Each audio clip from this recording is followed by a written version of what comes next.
What have I done? Oh boy, oh boy, oh boy. Hi! Welcome to the sky! Ain't that lovely? Oh boy, you do not realize the depths of shenanigan that I have brought myself into here. Let's start with the basic introductions. Hello, I am Exception. You may know me from, a few seconds ago when I was laughing. You didn't see me, but it's the same person. Just confirming that to you. Allow me to welcome you to Kerbal Space Program. It's a lovely little game wherein you run a space program and do a bunch of fun space programming type stuff in it. It's a good time. I'm a fan of it. Haven't played it in a long while, but yeah, it's a good time. I recommend it to people. I can't really recommend the sequel because it never got finished, but I can definitely recommend this one. You get in it your entire world. Okay, well, first off, let's start off with you get to have a space program. You get to build rovers, and you get a little guys that get to ride those rovers and build rockets and launch rockets, and they'll be over there and they'll go like pshoo up. It's great. And you have a whole little custom, a little smaller scale, but still pretty big solar system to explore and discover. There's a moon. We have one. It's right over there. And there are other planets. Maybe I can give you, like, the general tour. Let's open up the map.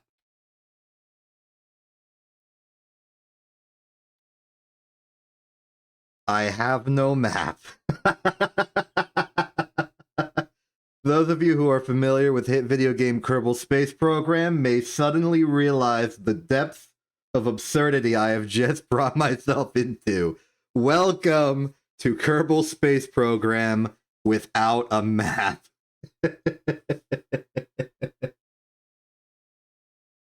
We are here to do one very specific thing.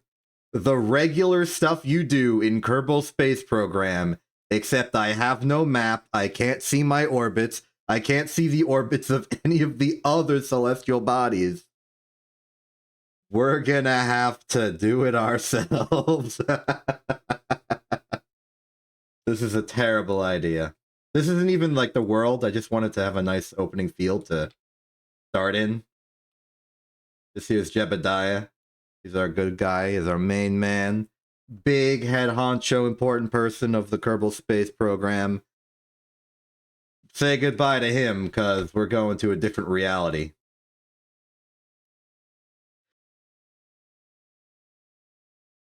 And I put on some accompanying background music. I've disabled the music for the game, and instead we are going to be having a custom ambient background track provided almost exclusively by John O. Estman, and in particular, let me just check the name of the playlist again. It doesn't tell me here. But John Oistman made all the music we'll be listening to. Let's listen to it, get some nice background beats as I explain what the heck we're doing. So, I have modified Kerbal Space Program. Well, one, I've installed regular mods, mostly visual enhancements, like you can definitely see Scatterer going on here. I also have, like the bare fundamentals of Parallax, which is another visual enhancement, but for like terrain details and stuff. And Distant Object Visualizer. That's going to be important later, and that one's actually the only one that gives us any mechanical advantage. But more important, the modifications I've made to the game are as follows. I've added a few scientific instruments. They won't give us science points, but they will give me measurements, and they're all just variations of parts that we could have gotten anyway, but I modded them to be available earlier. And without the science, so I'm not cheating the tech progression. And, most importantly, I've disabled the map. If I try to enter the map, it will boot me right out. Even if I go to the tracking station, I've covered the tracking station's map with the rest of the UI. And our objective is to do regular Kerbal Space Program stuff without the map. This may seem like a, oh, okay, so you can't use the map, you just sort of run the orbits. Yeah, okay, tell me, what are my orbits supposed to be? I have an altimeter, I have a velocity vector. You don't even know the direction that well, you have to use the nav ball for it. How am I supposed to get to any other celestial object? How am I supposed to get to the moon? Getting to the moon is actually easy. How am I supposed to get to Minmus in any reasonable amount of fuel? How the heck am I supposed to find any of the other planets? The answer is some astrometry. Real world, real math, real measurements that we are gonna have to take ourselves and make our own map out of our own observations. Let's start up the world. So first off, I've built our own custom flag for this. Allow me to introduce you to our organization, the Ferostratus Astrometric Expedition, or the FAE for short. We are going to be running in science mode because I am not dealing with funding for this. That would be nigh impossible, extremely tedious, and scary. I'm not doing it. But I am going to make the science mode as hard as possible. Let's get these advanced rules up. So, base form, we're going hard mode. I am not allowing reverting flights, but I am allowing quick loading as a defense against game crashes or other weird glitches.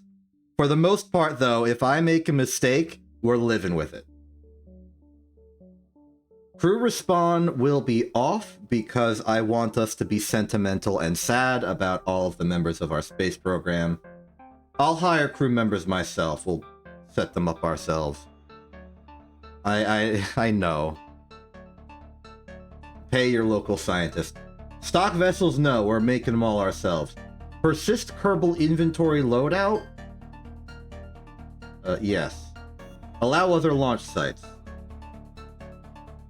I mean, I don't really care. I'm gonna turn that off, simply because I don't care. We'll run this out to KSP. Yeah, just the Space Center. Re-entry heating, resource abundance, science rewards, I'll keep those at the normal hard settings. Comm network will be enabled. Enable Kerbal experience, yes. I'm not going to have progression through money, but I will have progression through our Kerbals getting stuff. Level up immediately? I'll leave that up to you if anybody viewing live has an opinion. Allow negative funds in science? Yes. It doesn't matter for funds, but for science I'll keep it. Part pressure, G-force limits, and Kerbal G-force limits, I'll keep those off, just because I don't trust them to be accurate. Resource transfer rules is fine, part upgrades are good, all SAS modules on all probes. No. This one's gonna be tough. I'm disabling extra ground stations. We are gonna be going purely out of the tracking station in the Kerbal Space Center. That one's gonna hurt later. I will also be enabling plasma blackout and require signal for control just for added shenanigans. We are going as hard science as we can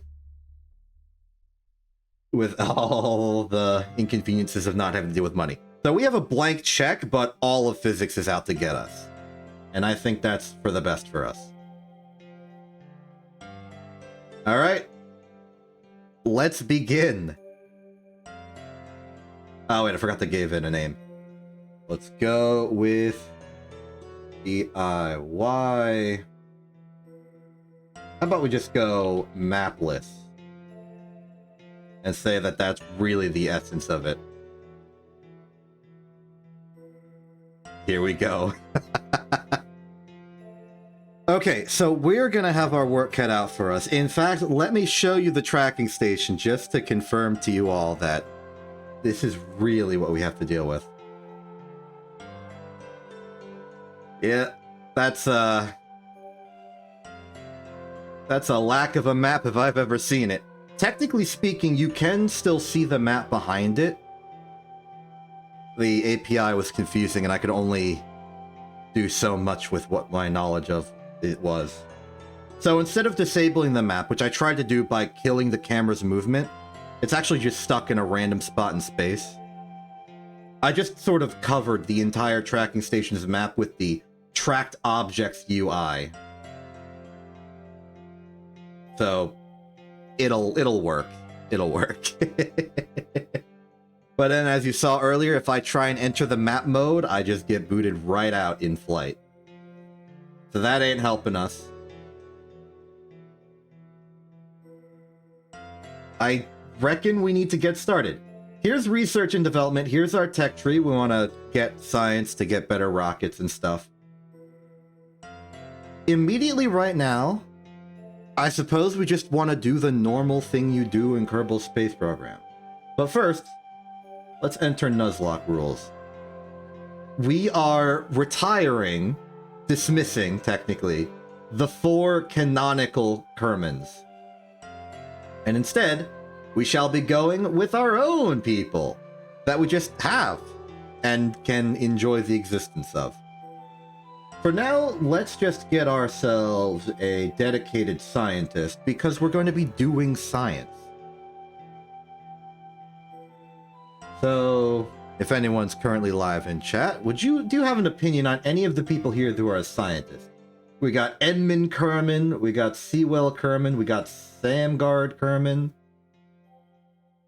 Those seem to be our options. In fact, we're going to make this as, like, massively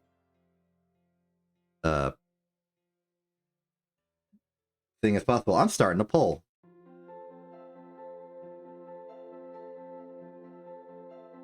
Alright, which scientist do we want? Do we want Enman, Sewell, or Samgard?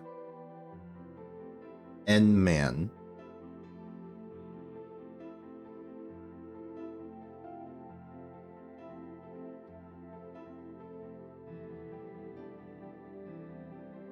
Putting in the vote, putting in the poll. Start the poll.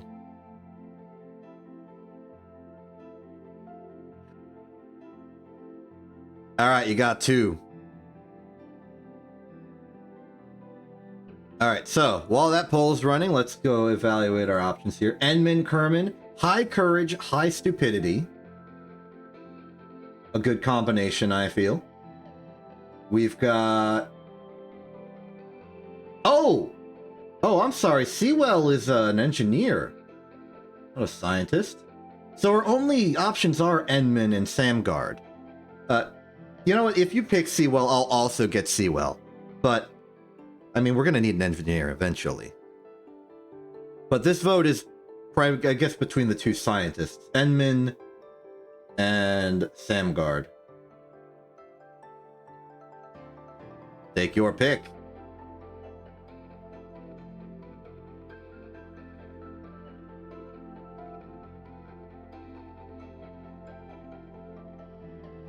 So to start off, I think we're just going to scrounge out whatever science we can around the Space Center. That's going to be simple stuff like just crew report on the launch pad, the runway.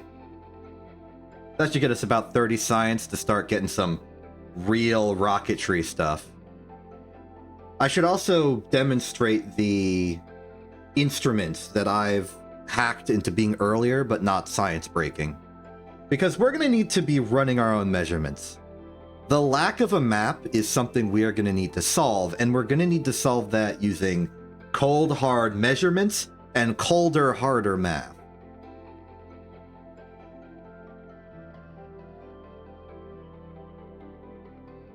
There's a lot of questions you sort of take for granted when you're running KSP normally that we are going to have to find our way around. Okay, poll is just about done. Enman wins with a resounding majority. Congratulations, Enman. Welcome to the team.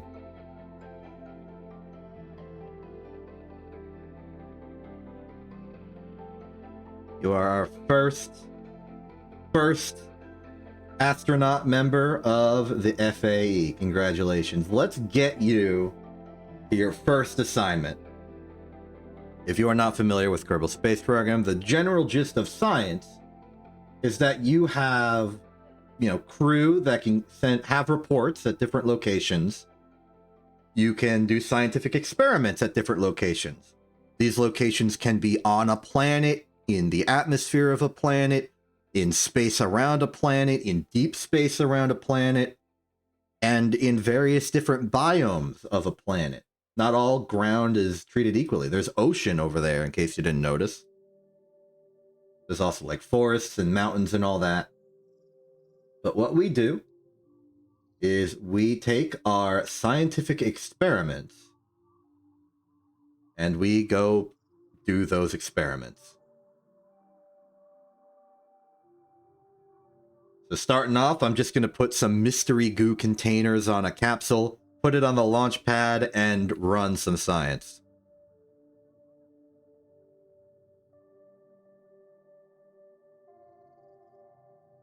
And then as we start reaching the ends of what we can do by just walking around the Space Center, I'll start explaining just how far we're going to have to go. So, Enman, how would you like to give us a report on the ground?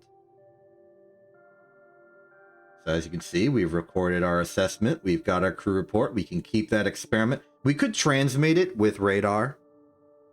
Just some radio antennas and stuff. But you typically get less data, especially if it's some sort of material analysis. For instance, the mystery goo, we get a lot less data. Here's how you read this. The bright green is how much data you'll get. The dark green is how much data remains from, like, repeat experiments. So if we did the experiment again, we would imagine to get some of this pie. So you do get benefits from doing replication studies. You do an experiment multiple times, you get more data, but it is diminishing returns. It's more confirming your results than getting new info. Transmit data also has a hard limit that you just can't get so much data from reporting it over the line. So we'll keep this mystery goo observation, and we'll take this one as well. Meanwhile, Enman can step outside because he can.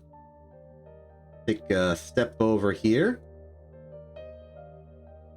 and provide an EVA report just sort of like, hey, Enman, how you doing? Probably right on that, Enman. You're the scientist here. And take a surface sample. The results of previous rocket experiments, I imagine. So then we can head back in, collect our results by recovering the entire vessel. And just like that, we are the proud owner of a bunch more science.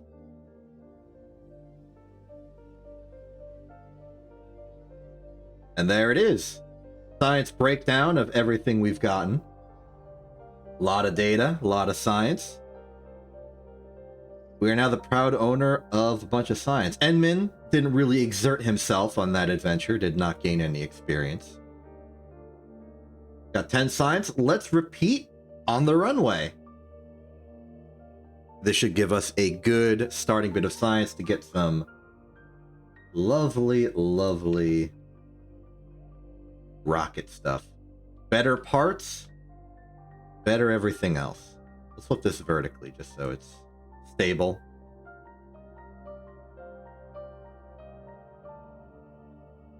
And from here we can expand to experiments in flight. We could fly off to a place that isn't the Space Center and see what kind of science we have in a forest, maybe the ocean. Mystery goo, mystery goo. Crew report is good. Surface sample and EVA report. Get those. Get back in. Recover vessel. And we are well on our way.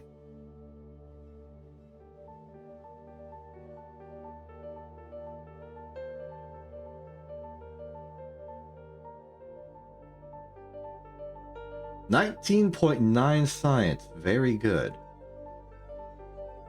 Let's check R&D. What do we have to get? We have our starting materials, basic cockpit, solid fuel booster, basic science, parachutes, the classics you've come to know. But now we can get a little more. This, in particular, is another type of scientific experiment we can do. We can check the temperature at a place. It also just tells us the temperature. We can just read it and get information. So I'm going to research that. 14.9 remaining. Nothing we can get in this Trinity, but we can get basic rocketry as well. This will unlock a bigger solid rocket booster, but more importantly, our first liquid rocket. The benefit of the liquid rocket is that it can throttle. You can turn it off and on again. It's not like a dumb firework that just flies up, and that means it's controllable. Downside is it's more expensive, but hey, the kind of things you just have to deal with. And if we're going to be actually flying, I would very much like to have a genuine pilot.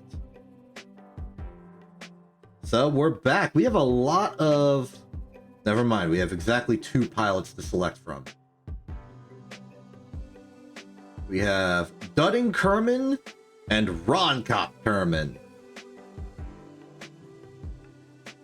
You see their applications. Dudding Kerman, low courage, middle stupidity.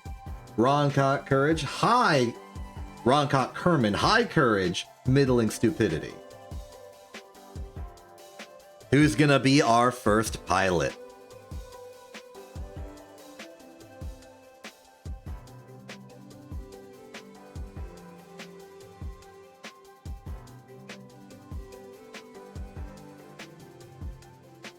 Roncott and Dudding.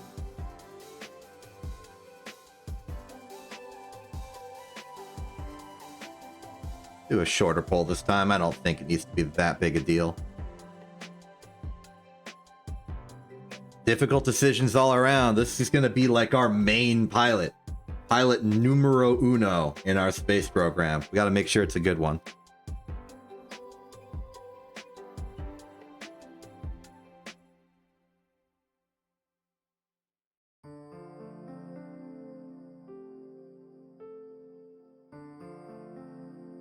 We definitely are going to want to invest in the skill and experience that comes with a pilot, especially considering we are going to need to be pointed in particular directions very reliably. So we're going to need a good pilot that knows where to go, especially without a map.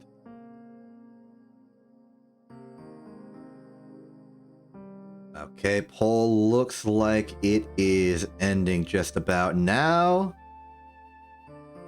Results. Oh my goodness, it's a tie. Yeah, I agree. It looks like a situation for high courage. We have a tie in the vote. Marginal difference in selection. So I'm going to use my tiebreaker power of being the literal person involved and select Roncott Kerman as our leader of piloting at the FAE.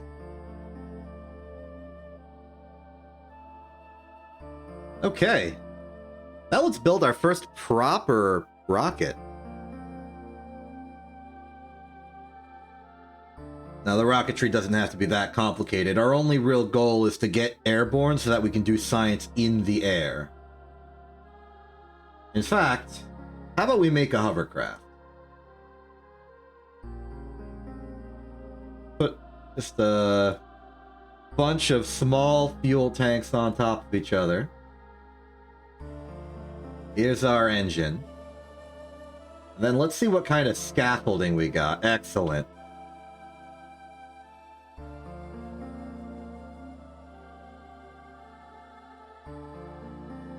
My plan here is to just sort of make this tripod mounted. Maybe I want it to be a little wider base, just in case we descend at a bad angle.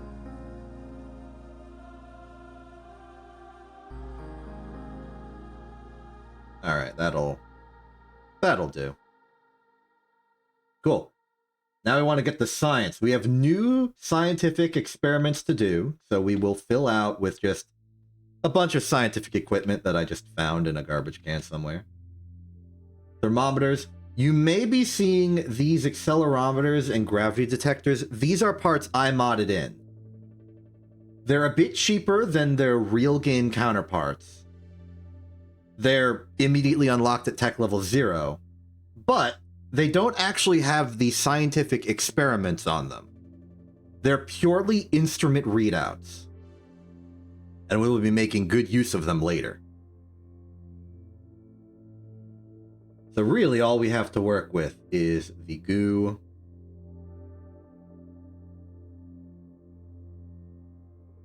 thermometer, and crew reports.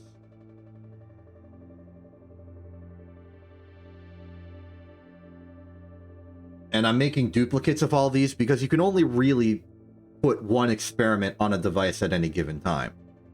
It like freezes itself with its results, so you can't use it to do multiple experiments unless you have a scientist. But we only got one person on board this, and this is too risky an endeavor to be done by a scientist, so this is pilot territory today. Plan here is to just sort of hovercraft our way around. When needed, we'll deploy the parachute and fall straight down. Target locations we could go is the ocean, just the ground outside the Space Center, just off the launch pad anywhere. Other locations around the Space Center can get us a little tiny bit of science. And I've prepared us with a bit of, you know, goo and extra fuel so that we can maybe hop to multiple locations if we're feeling confident. As for our initial kickoff, I believe that can be done with a solid rocket booster, and that should get us airborne. It's a little experimental of an idea, but here's our experiment ship.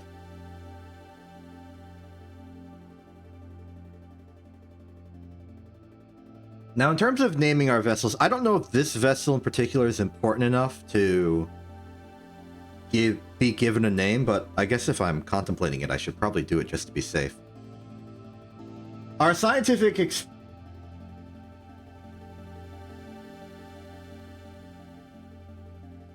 The Ferostratus Astrometric Expedition is, as the name would suggest, an expedition. We are going out. Our pursuit is to go out and do science.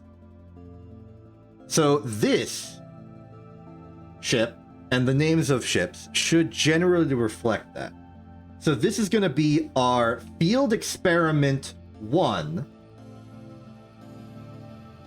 And then we'll just sort of give it a cool name.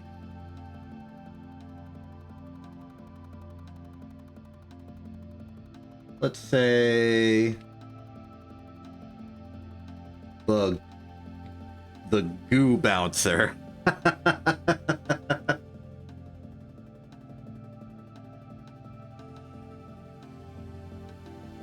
Let's do it. I'm pretty sure we have enough security measures, which is to say one parachute and the ability to go straight up, that I don't think this will be a problem. Even if the parachute can't hold our weight, if I keep some fuel in the chamber, we'll be fine. Alright, Ron Cott, are you ready? We are about to take science airborne. And for that reason, I want to prepare the experiments menus ahead of time. So, this thermometer and this goo. And we're also going to want a crew report, I suppose. Okay. We don't care about Ron Cott's inventory. We don't care about the vessel naming right now. What we care about is the crew report. Okay. Lock orientation vertical. Activate solid rocket booster. Launch in 3, 2, 1, go. We are airborne. Begin experiments. Keep crew report. Log temperature. Log goo. All right. We have separated. Let's move ourselves this way. Try and land somewhere in the Space Center's general area. But our biggest priority is just sort of keep ourselves vertical, level, stable flight. That was the booster hitting the ground. Try and just change our heading ever so slightly. You know, if I can go for it, maybe we can try and land on the complex itself.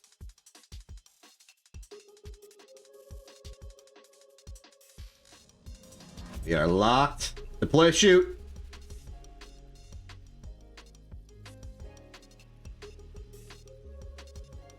Not going well. Alright, well, we bounced off the roof a little bit, but yeah, that's fine.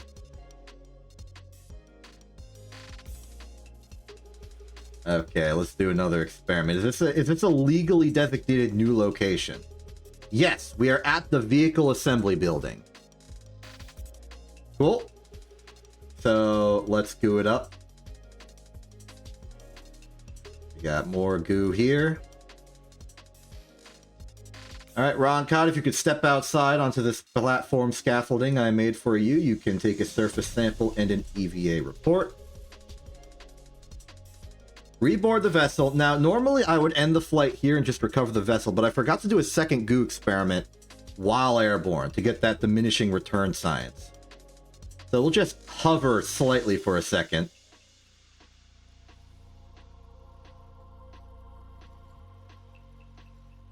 Yep. And touchdown again.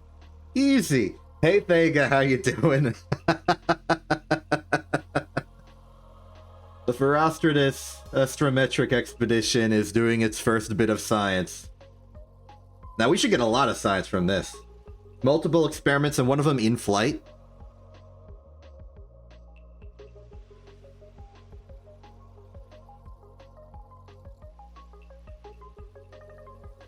Some good. Oh, yeah, that's some good science right there.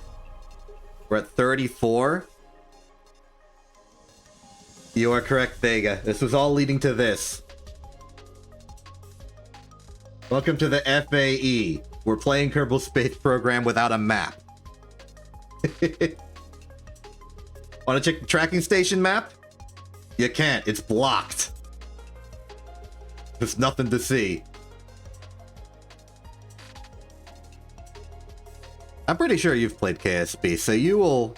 It should be dawning on you just how much of an undertaking this is about to be.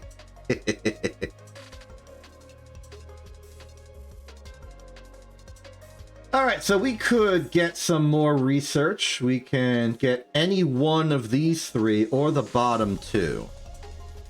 Better stability in flight would be nice if we were going long distances. Increased survivability, however, gets us the barometer, which is more science and a service bay to put all of our sensitive components, like our experiments, within. Also, heat shields would be nice. General rocketry would start getting us to more scale of stuff.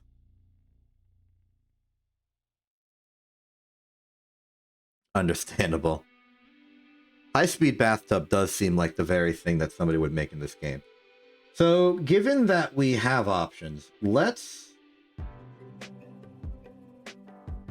I've been thinking about how we want to plan our progression through science, because the moment we have to go to another planet, we are going to be... or another celestial body. We're going to be stonewalled by the fact that we don't have orbit data. We do not have telemetry. So I think what we want to go for is, well, definitely all the sciences, but also there was a very specific thing I was looking at. Yes, I want to build ground-based observatories so I can get, like, angle measurements on where objects are. So a ground anchor and just building one of those is going to be important. So we might want to go towards specialized construction. But if we want science, we're going to need scientific experiments. So priority right now is head south to basic science and just get all the experiments we can easily. That will let us compound our science economy. Flight control is looking fine. We could get stability. And radial decouplers are good. Wings are also good, just as a emergency measure. And it does take us towards specialized construction, which we need. And a flag! I would like to have a flag. So I'll take stability, and now our science is back at 1. Let's do more science. We're gonna have to upgrade the goo bouncer now that we have more experiments. The barometer is a big option. And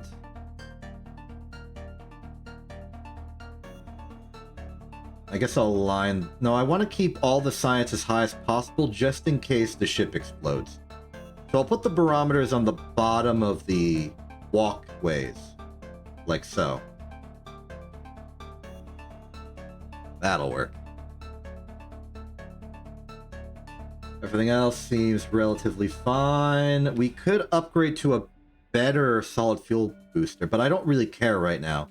We're still working in close range scope. Alright, save the goo bouncer, second configuration, let us proceed. For this experiment, I think I would like to head towards the east into the ocean. We get some water experiments done. And this time I'll be a bit more careful on use of the parachute. Because it's really acting more like a drogue chute for how heavy this thing is. Maybe we dump the fuel to make it even lighter. But that would risk our ability to control our landing, so maybe not. First and foremost, did I do a temperature reading on the launch pad? No, I didn't. Glad I checked that. So 1 thermometer reading, 1 barometric reading. Good. Let's prepare a second barometer for in-flight readings. And then we just head over to the ocean. Land there. In 3, 2, 1, go.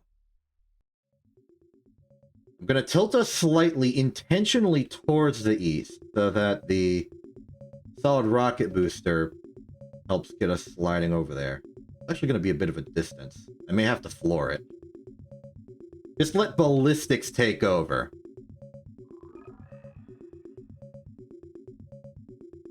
Alright, we're pretty good in the air. Flying at Kerbin. Keep that experiment. There's the booster crashing into the ground. And as long as we're over the ocean, we should be fine. Let's pop the chute.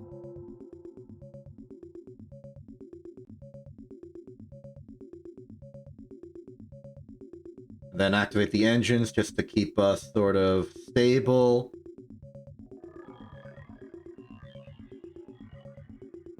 Alright. Velocity's decreasing. I'm going to use the engines a little bit to... Actually, this is pretty stable. I have an idea. Quick, do a report in flight. All right, we got an EVA report in flight, in the air. All right. I'm going to try and lower our descending velocity to around 6. Very good. It seems that we are barely buoyant. That's a little inconvenient, but I'll take it. Let's start doing science. Observe the goo. That's concerning.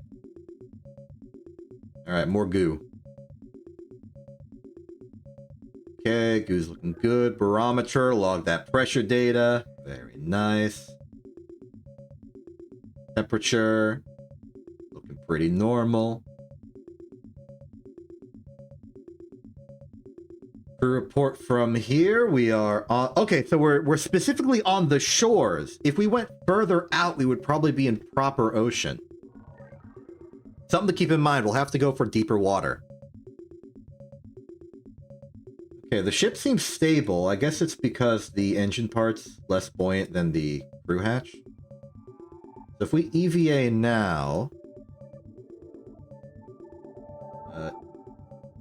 surface sample and another EVA report.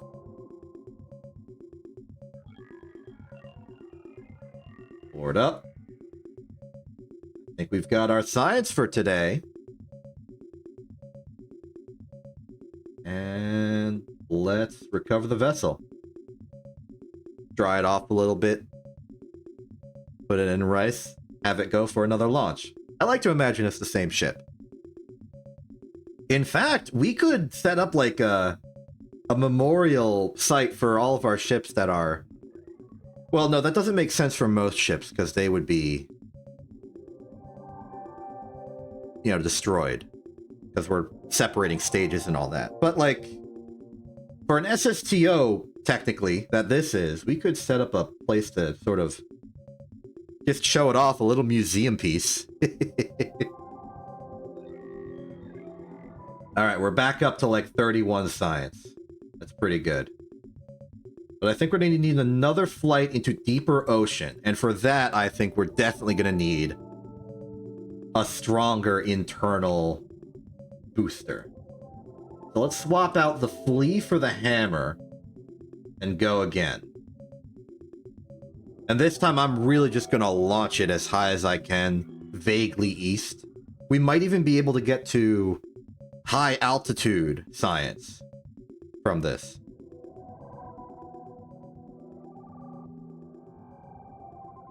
Exciting stuff. I'm playing right now and it feels so unassuming. Like everything's just normal. But the moment we have to go orbital, things are going to take a wild turn. So enjoy this piece while it lasts. I'm going to go see if I can't reach the ocean. Launching in 3, 2, 1. Maybe I should have ditched the legs because we're going to land in the ocean anyway. It's not like they would help us with stability. Okay, this engine should be active for like double the duration last time, so our ballistic trajectory should be quite good right now. Keep us stable though. At least these are kind of acting like wings in a really roundabout, awkward way. Okay. About 3,000 kilometers. And jettison.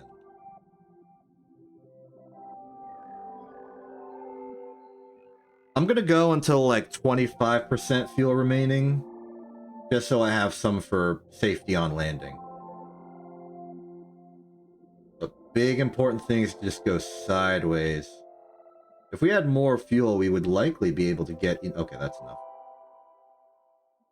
If we had more fuel, I would imagine we could get to maybe high altitude. We're still in flying. I don't know the cutoff. If it's 10,000 meters, it might be right now. We didn't make it. Oh well. I'm gonna have us coast for a while. That was the booster hitting the ground. Seems like we're most aerodynamically stable straight forward, which is bad for our ability to slow down. Hey, Mystery Goo, you got any more science you want to do up here? 0.2? You know, I'll take it. It's not like we're going to be doing much other experiments out here. And deploy parachute. Flare the engines just to get us at safer speeds. We don't want to rip the parachute. Keep going. I forget what altitude this thing deploys at. 1 kilometer. I also don't know what speed the parachute rips. So I'm just going to try and keep us below 200 during the descent. 5, 4, 3, 2, 1. Flares open. Speed is descending rapidly. We are under 100. Okay, it's a little dicey.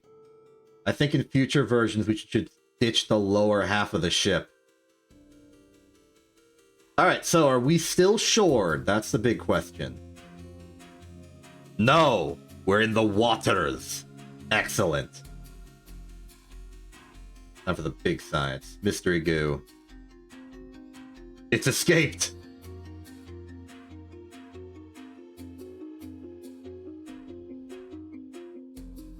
Okay, good. Experiments there. Crew report. We're in the water. Roncott, what do you see? Alright, what's the water like? Wow, that's alarming. Okay, we're looking good. Let's recover. Now this will be some good science. Might even be able to get some science from the next vertical tier. There's not really any like hard tech levels except for its own personal opinion. 49 science. We are at 50 now. Oh! Part of the ship survived. Let's take a look at that.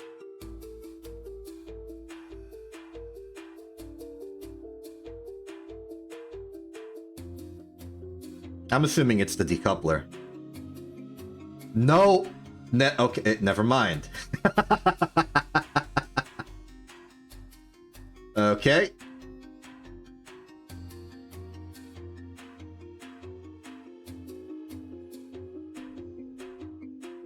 Understandable. I reckon there's much we still have to learn. Alright. So, science. We have 50. We can buy any one of these except for advanced rocketry because, obviously.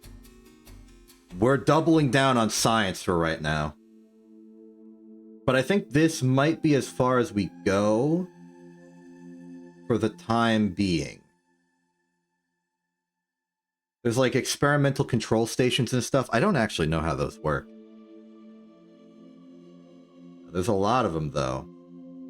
But for the most part, I think we'll get basic science and then just...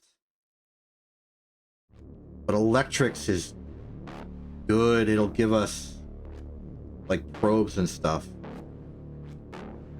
I'm conflicted, but that's true of any time I have like a choice to make.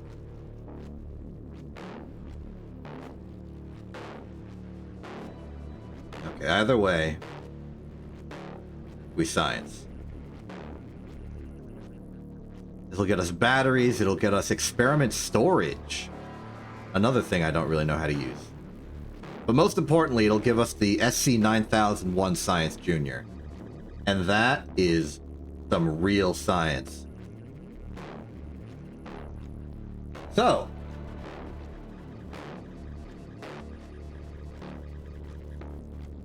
the Goo Bouncer is going to have to take on a new form.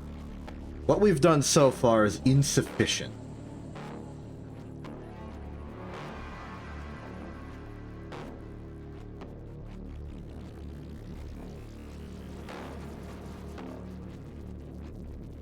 I think we're going to have to move towards a more modular design. And the big problem with the Science Junior is that it's a rather large device.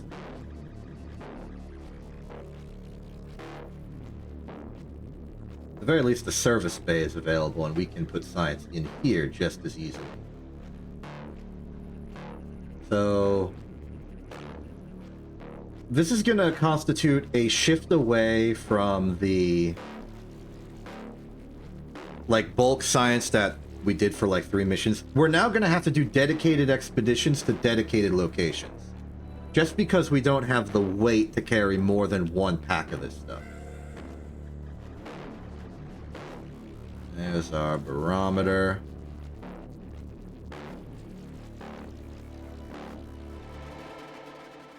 Then we put mystery goo inside. We can also put some general, like, good utilities inside, such as, but not limited to, antennas. Because we are going to have to eventually deal with, you know, radar and stuff. Now, when we care about antennas, we're going to have to care about the difference between a direct antenna and a relay antenna. Direct antennas just output. They can't receive information and forward it on. So it can only be on, you know, the business end of your science. But if we want to put up satellites to make a relay, then we're going to need relay type antennas to forward the signal along. This is a dedicated science expedition ship, so we don't care about the relay nature of it, because it's not going to stick around for that. So all we need to do is just a regular type antenna. And my plan is that we can open the bays and the antennas can extend outwards and sort of be used as a comms network. I think that's funny. I'd also like to put some batteries on the roof. Make sure we have power over our long duration operations. A little bit in so that the antenna doesn't bonk into it when it extends. That's good space there. I would also like to, because I just really don't want this science payload to be destroyed. So I'm going to go all out with the safety features here. Have a heat shield on the bottom in case this becomes the standard unit of all of our major expeditions.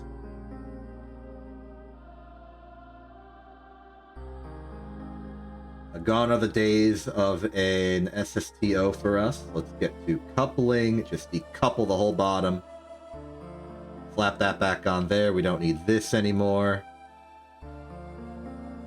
What else? What else? Maybe more parachutes. We got drogue chutes now as well.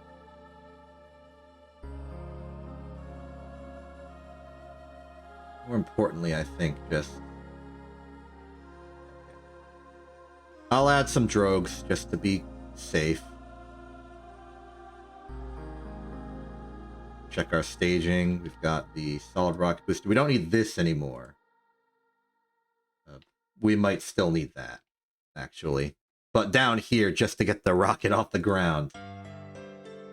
Okay, let's see. Coupling, we've got radial decouplers. Fuel tanks is still the tiny one.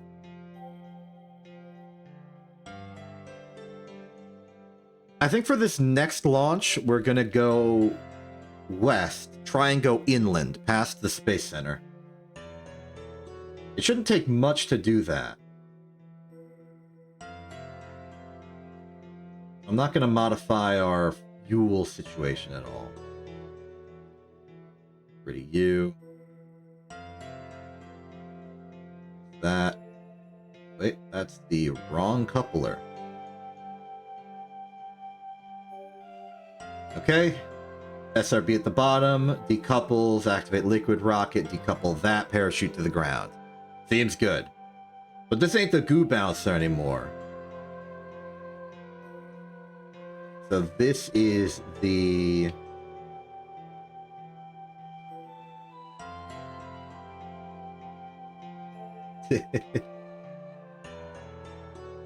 the research dart.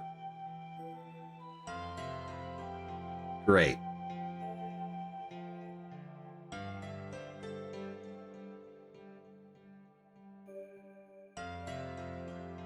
As we advance to the future, I may retire the saves, the designs. I won't delete the saves, I'll just move them out of the folder. And maybe make them public for other people who want to do science.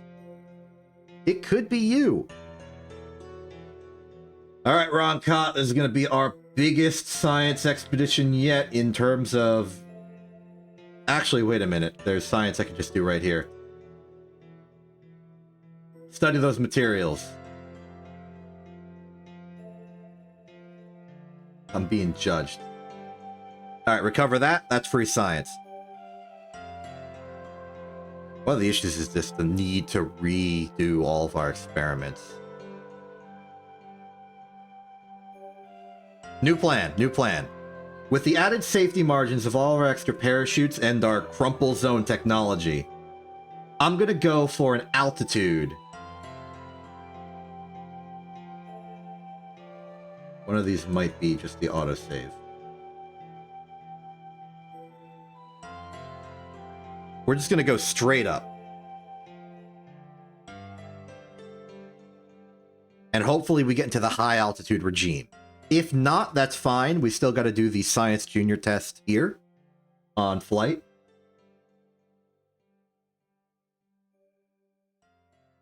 All right, let's do this. Altitude record test in 3, 2, 1. Launch. Straight up. Our goal is just get high altitude. I don't have a good instinctive measure for the air resistance we're going to be feeling. At some point, if you're thrusting at high velocity into the wind, it's just going to drag you down. But for the most part, I'm just going to full send the engine. Let ballistics do the rest. Oh yeah, you can feel those mock zones.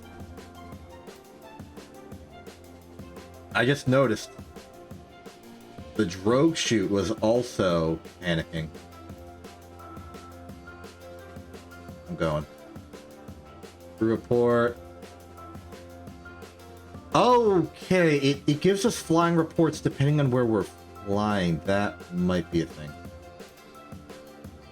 Upper atmosphere! Science! Science! Science! Deploy!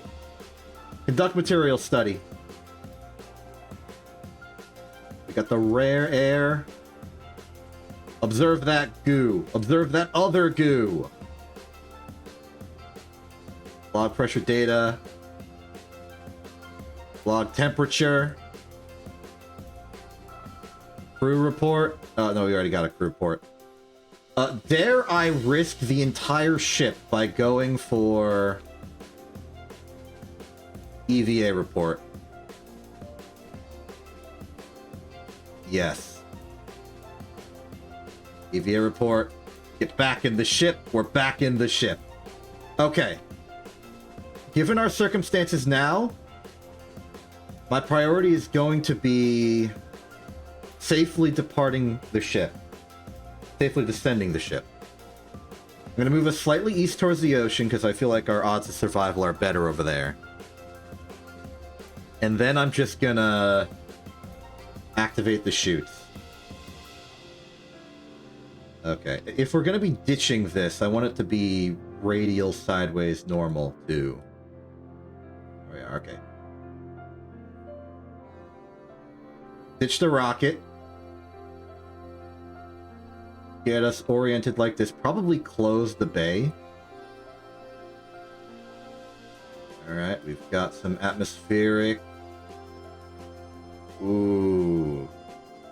It does not want to stay forward. This really is lawn dart. Activate drogue. Okay, we're not ready for drogue yet. Okay. Roncott, you're going to have to take manual control over this.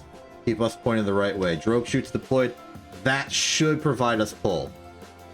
We are now stable. Which is a relief. We can also do a spin.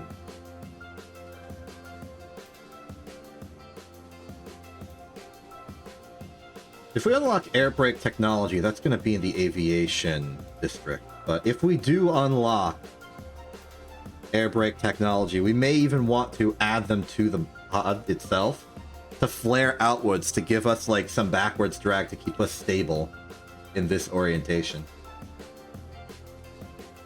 But I think now that the drogues are deployed, our weight is relatively minor. I think we're safe to do a casual soft landing in the ocean.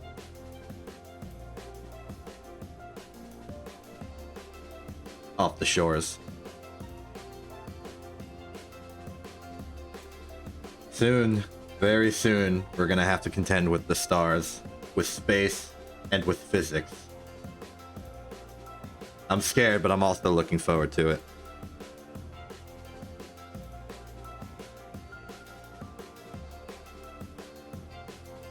There's drogue chute full deploy. Oh, I never activated the regular chute, huh?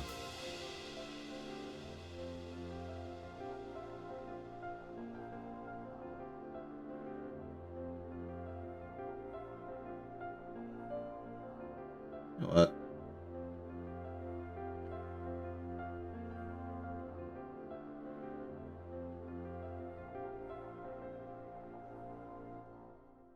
Alright, I'll activate the regular parachute. We're gonna slow to a crawl after this. Well, our little guys haven't had to do anything particularly difficult. Everything so far has just been skipping around the Space Center a bit. It's gonna get hard real soon. Well, not really. If we're just trying to get out of the atmosphere for science, that's pretty simple.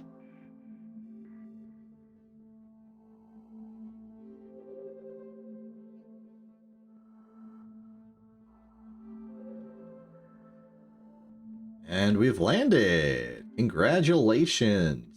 Good job, Roncott. How much science we get from that?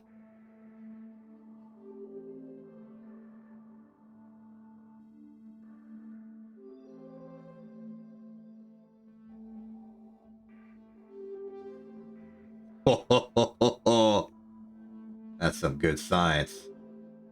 Enough for another of these. Or we could finally get general rocketry. That'd be good for getting to space. Let's see, flight control. I kind of want flight control for this P re-entry module. It will allow us to put both our Kerbals onto the same ship. So we'll get the benefits of piloting and engineering at once. Here's aviation. Wing technology. That might be good if we're doing, like, ground surveys over distance. Something to consider. Where's that air brake? Fan shroud. There's the air brake. It's a little deep. I mean, it's as deep as specialized construction. What about general construction? Crew cabins. Struts. Flag. We gotta get the flag, right? It's a flag.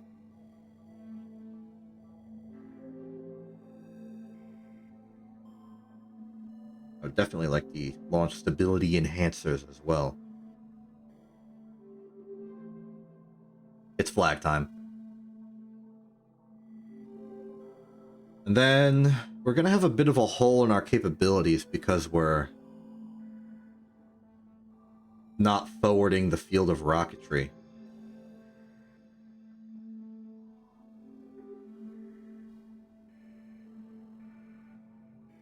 We'll get there. I'm sure we'll get there. Meanwhile, does anyone remember where in the tech tree is that thing that lets you program your own control operations? Kind of hard to find stuff in the tech tree, just blindly. Material science, exploration. I'd imagine it'd be somewhere near specialized construction, just because it's a construction thing. Advanced construction. General construction's not here. I'm sure we'll find it.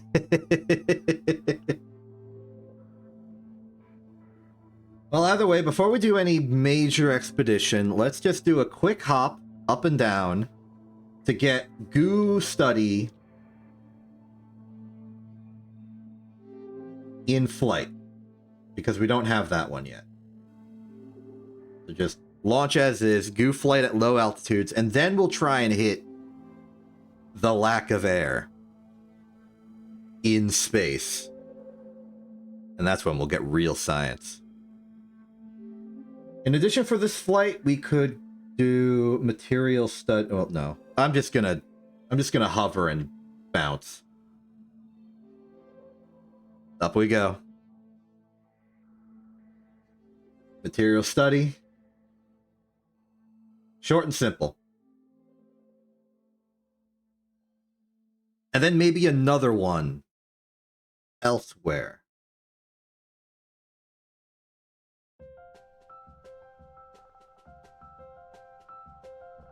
This one will be a more proper hop.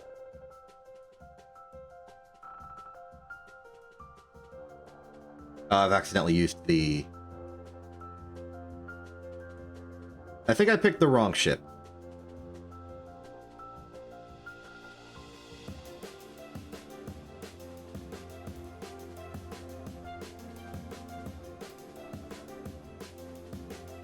I did pick the wrong ship.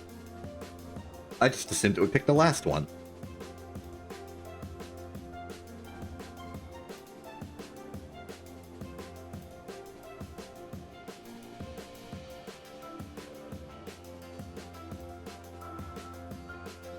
Let's see here. The Research Dart Autosave Edition. Launch it. So yeah, fly over sideways to just any other patch of land. Do a science. I don't think we've done a material study in... Well, the Science Junior study in the water. Because the one flight we had it for that, it was...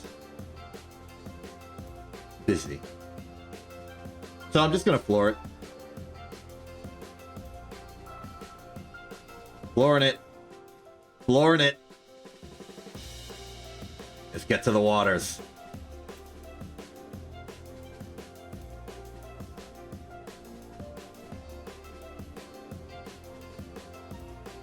Made it.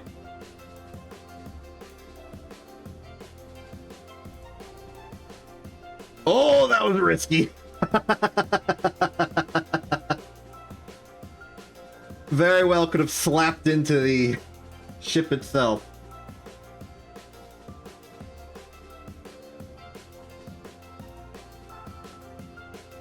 There should be enough science to get us general rocketry now.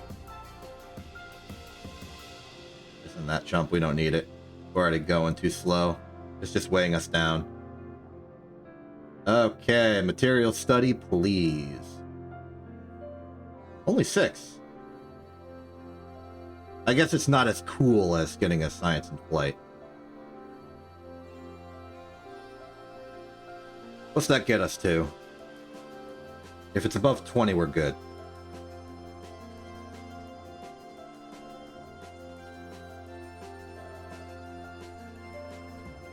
$19. We need one more.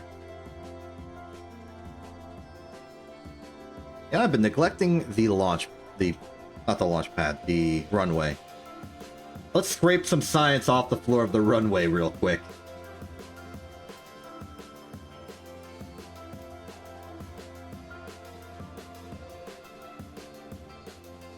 Now, we already got the goo.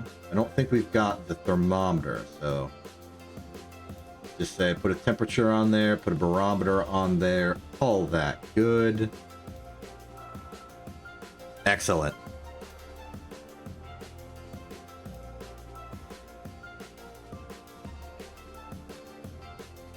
Science.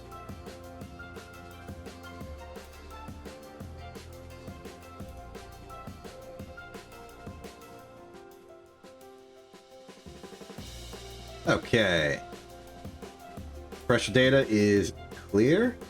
Temperature is clear. Goo is bored. Goo is bored. Now that'll be our general rocketry. Easy.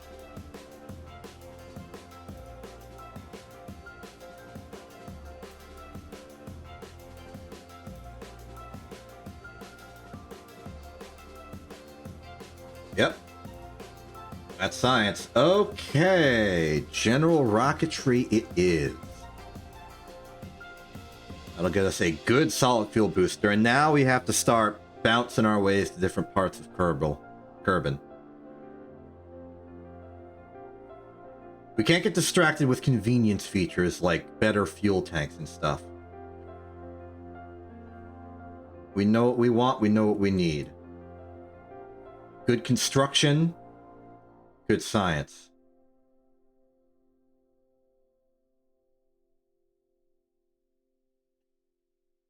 All right. Time for us to venture into space. Our objective, with what I will...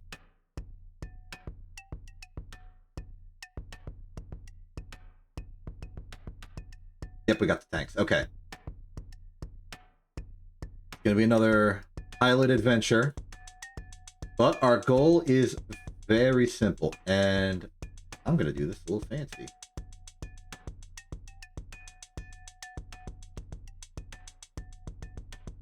In order to guarantee our survival and safety, what I'm going to do is I'm going to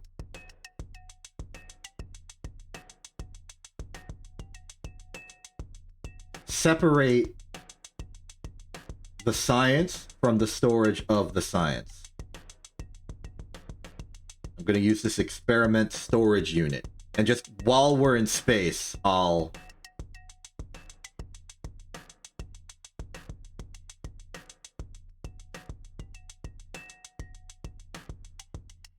move over the experiments and stuff.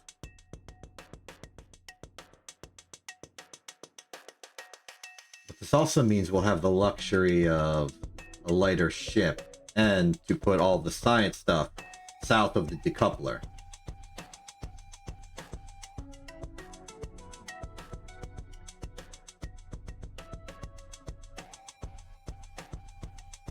So it's still like more strictly a research vessel, so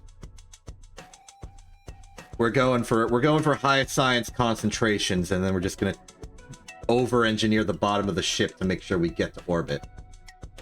We're not getting to orbit, we're just getting to space. Important distinction. Okay. I'm gonna use the swivel still. Just because I want control authority.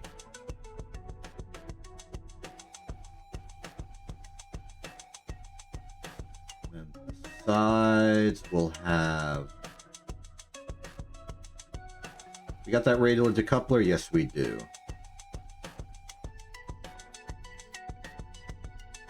Let's go for our newly unlocked Thumper solid rocket booster. And now we're starting to look like a real rocket. Full-fledged, full power. Some nose cones and some wings, just so we don't have to worry too much about our stability. Okay, we got about 12k in the reserve. I'm going to lower the thrust a little bit, just because if it's going full bore, it'll flap into the atmosphere and it'll be inefficient. It might make us more inefficient overall, but I think that's the right play. Radial decouplers, we'll detach those, we'll activate the swivel, then we'll detach and proceed. If we don't make it to space, the science will be wasted and lost. But I think that's okay. Now, the smaller experiments, like the barometer and thermometer, those can just go on the side of the ship. And for stability, I'm worried that the parachute will just rip off the science capsule. So I'm going to make sure to put the drogue chutes on the capsule itself. And this should be good. The boosters, radial decoupler, swivel, decouple that parachute. We're ready. This will be forward experiment, field experiment, I forget the acronym. 03.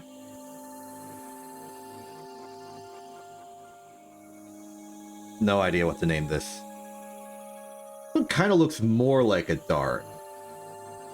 than the other one, especially now that it has proper wings.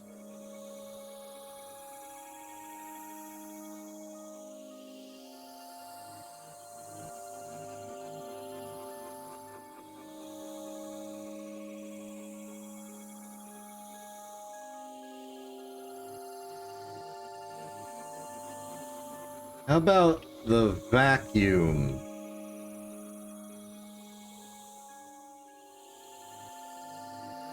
Poker. The vacuum poker. Like a skyscraper, but space and pokering it. The vacuum go-tour. Launch. Get ready to enjoy some space if we make it. We might not make it. I'm gonna try to make it, but we might not.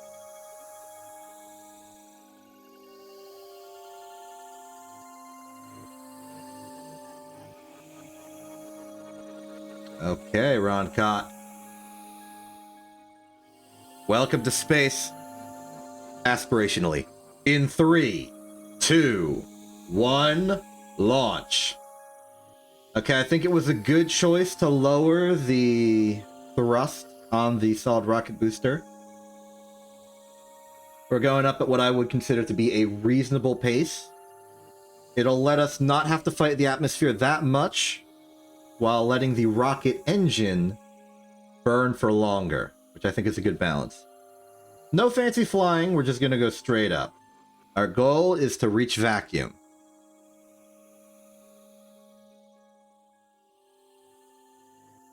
Starting to get some Mach effects, shouldn't be that bad, though I understand we are exceeding 300 meters per second, which is about where that happens. Higher we go, the atmosphere is starting to cool off. Once we get past 20,000, I'll feel a lot more comfortable with how this is going. Okay. Pitch those immediately for better atmospheric drag. And activate. Now, I won't be able to know where our apoapsis is. Obviously, I don't have the map. If you're coming in late, the whole point of this series is we have no map. If I try and press the map button, nothing. But we don't have to worry about that just yet. You just do some regular old overkill. Should take us there. I just know innately that the atmosphere cuts off at 70 kilometers. And I think we're rising faster than our speed is decreasing. So let's prepare the science.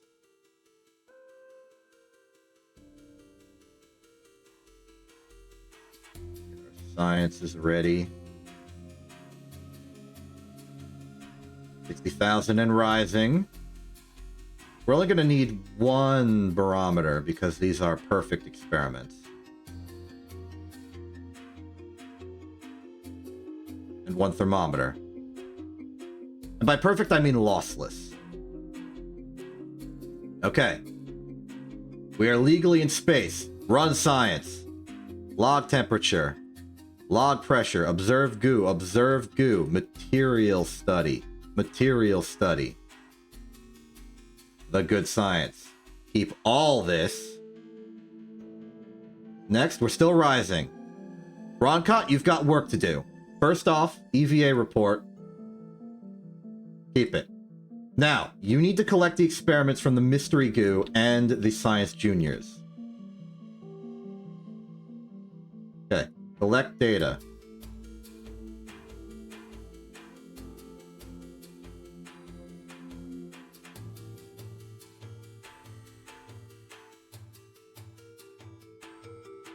Collect data. Collect data.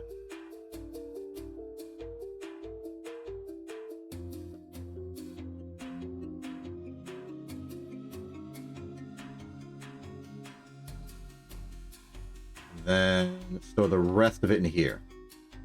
And that's why I brought that module, so that our duplicates can still be stored. Because you only get one for each. Okay, with that secured, board the vessel, unpin all of these. Their operation is now complete. And prepare for landing.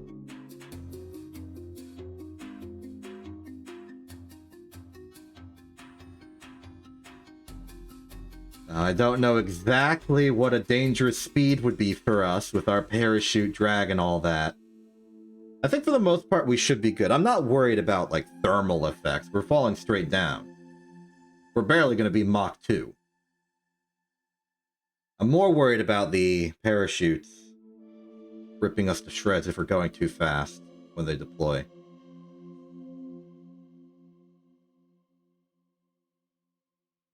So my plan is I'm going to let us fall a bit at the point where we start losing control authority because these wings are going to flip us pointing down.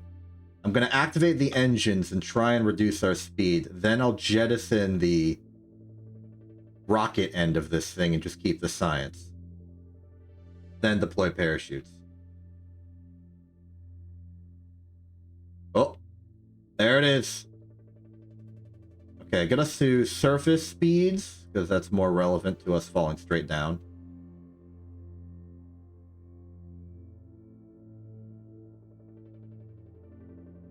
You know, strictly speaking, I might have the fuel to land this propulsively. But I don't think I have the control authority to. Or at least both the control authority and the fuel at the same time. Because I'd be wasting fuel to keep ourselves pointed up. At which point we may run out of fuel to do a regular descent. So I'm making the call.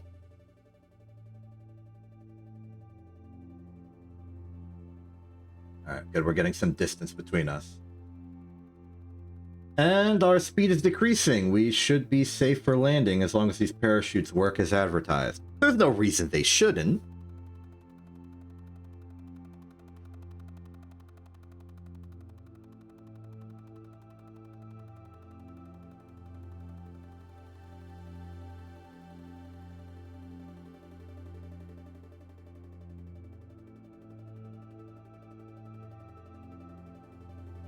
Steady. I don't know why I'm acting like this is like a big dangerous deal. We're mostly home free now.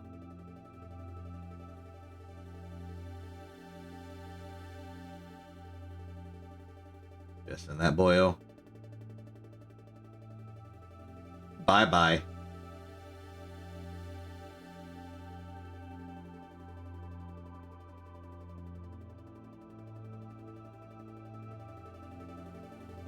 I'm expecting like a splash noise at some point. Maybe we were too high up.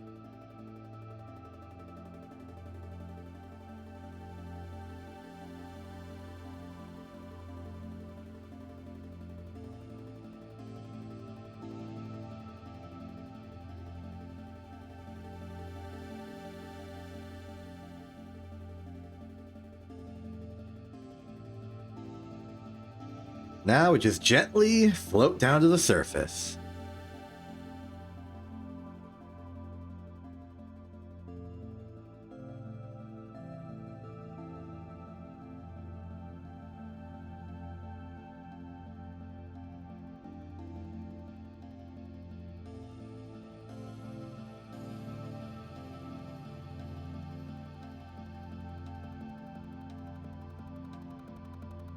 Oh, I think that was the heat shield right next to us. I guess it survived.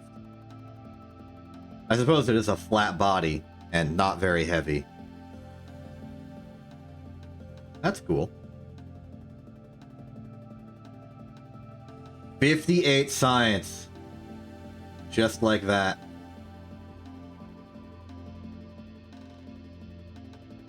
Epcot's still looking good.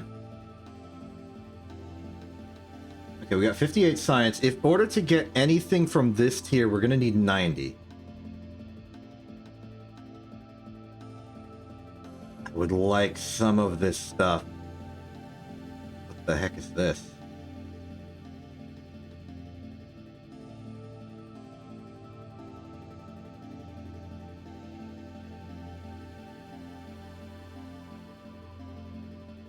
This is another experiment? Just says it's a cargo part. But it's got a science symbol on it, so maybe?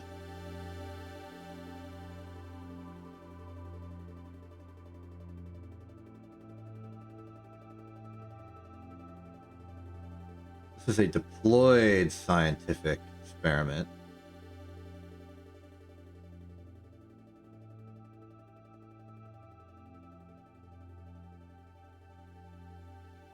We could try it. More science is more science. We need a power supply for it, though.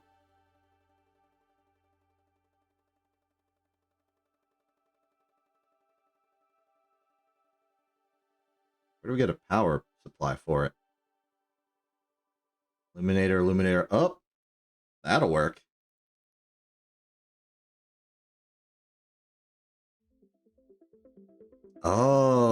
Okay, interesting. Quite interesting. Problem. We're out of science.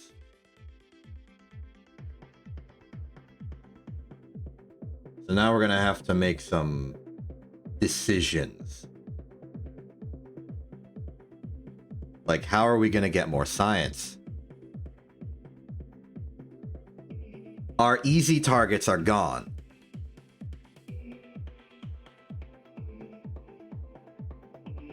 If we want to do anything else, we're gonna have to get creative with it. We're gonna need a lot of science for what we do.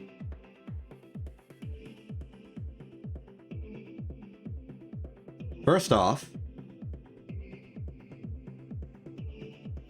I think I want to hold on to our science for right now. See if we can't get something in this row. Sorry, column. As for what specifically, this EVA experiment thing is alluring.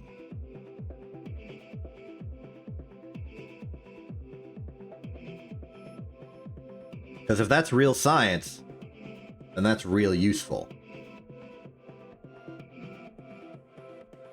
We could get a wheeled thing, drive it around.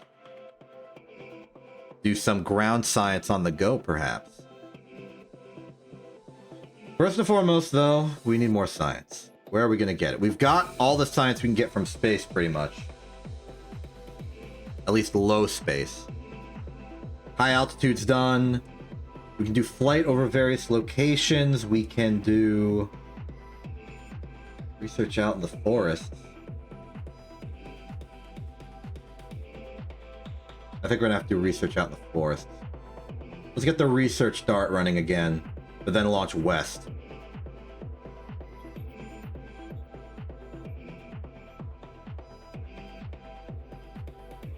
This may prove to be a challenge.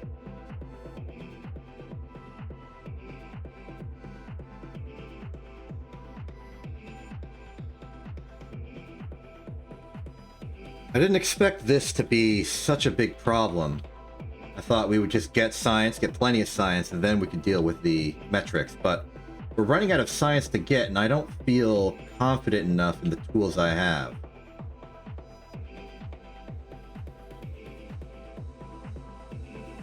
To the fields we go.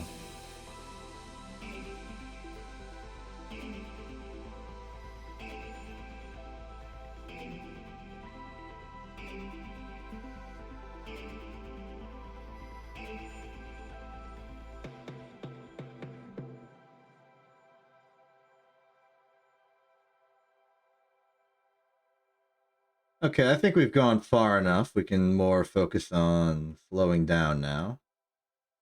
Speed's decreasing, deploy chutes. Want to get the drogues running before I dump the engine part, just to make sure that our speed is safe and we don't collide with the rocket itself. And pitch. See ya.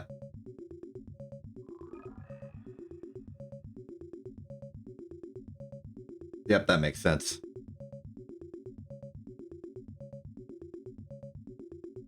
guess it bounced a little bit.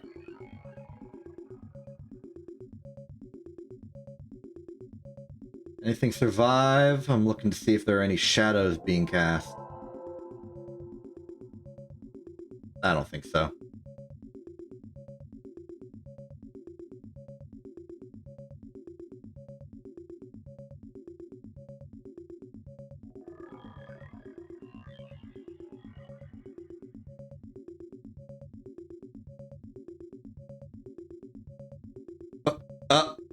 Oh. Okay, I was a little afraid of that. We've lost our science junior.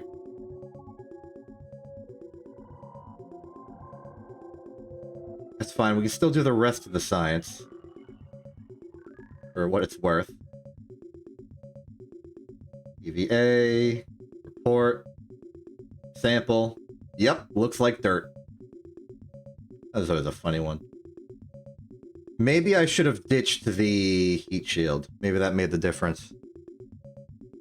But this does tell us that, in principle, we're too heavy. It takes a lot to get a science junior to a location, it seems.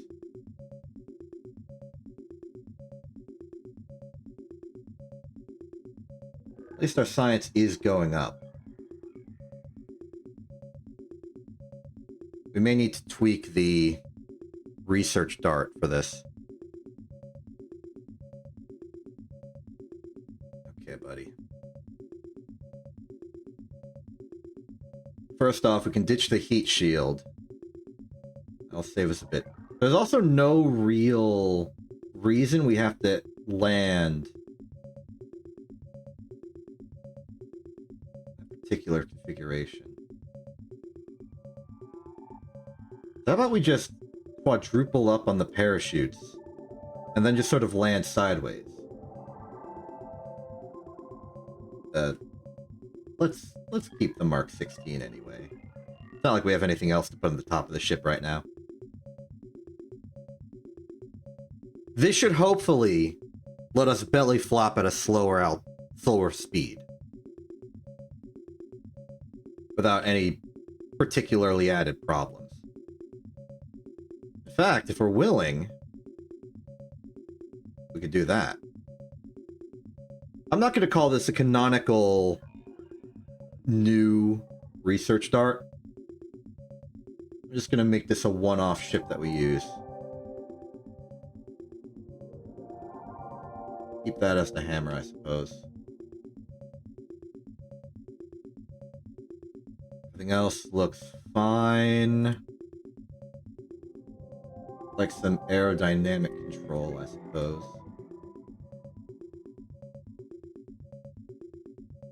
So about these fuel tanks for something that's a bit more stable. Add a third one.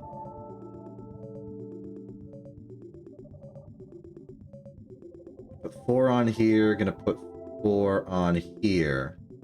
So that we can be stable both with the hammer and the swivel. Everything else feels fine? Okay.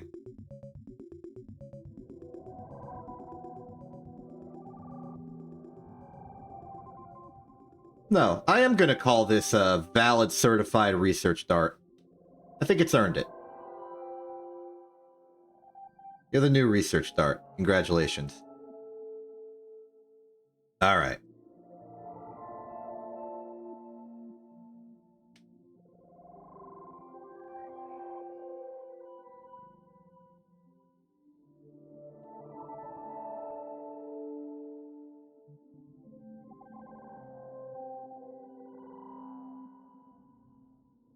Okay, we're gonna try again. Go to the fields over here. And just see if we can do some science there. Hopefully the science juniors survive this time. In 3, 2, 1, go.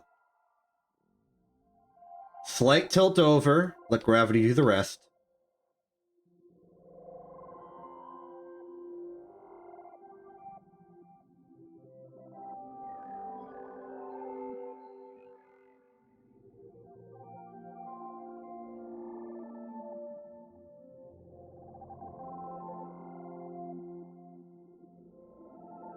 Jettison. Boost.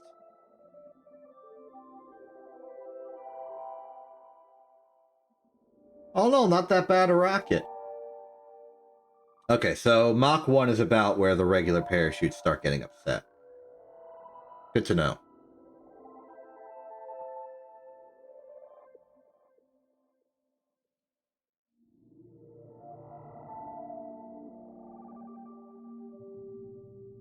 Part of me wants to put a parachute onto the lower stage just so I can have it physically separate from us a bit more reliably. Because, like, yeah, this is exactly the kind of thing I don't want happening. But at least it's below us now.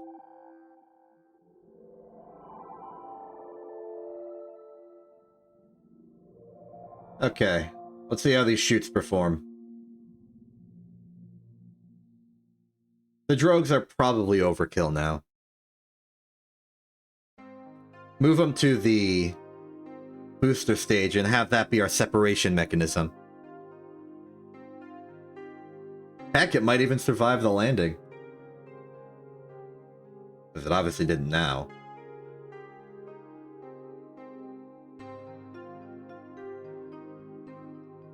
Good, good. That's the drogues.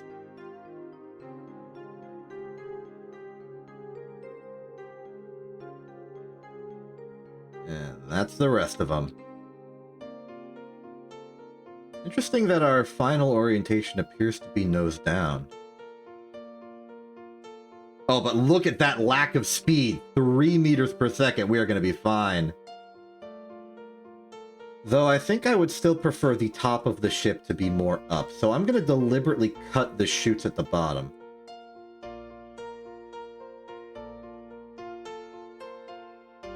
That's fine. Okay, so for future reference, remove the bottom two. Oh, remove the bottom two and move the middle ones down slightly. I'd prefer to land horizontally like this. Distribute the load.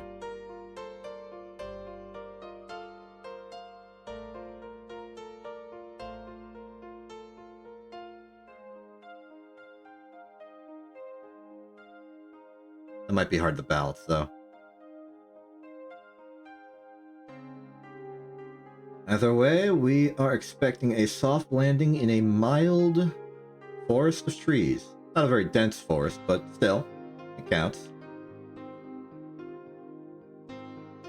And just to confirm, this is the same biome as before.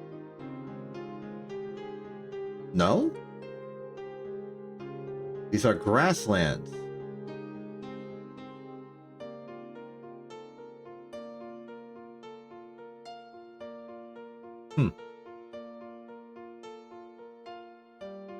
Well, this will decide it. If the goo has already been here, we'll know. Oh, I guess I just didn't take the crew report. That makes sense. A lot of pressure data. Yep, grasslands, well covered. Now, study. 5 science, can't complain.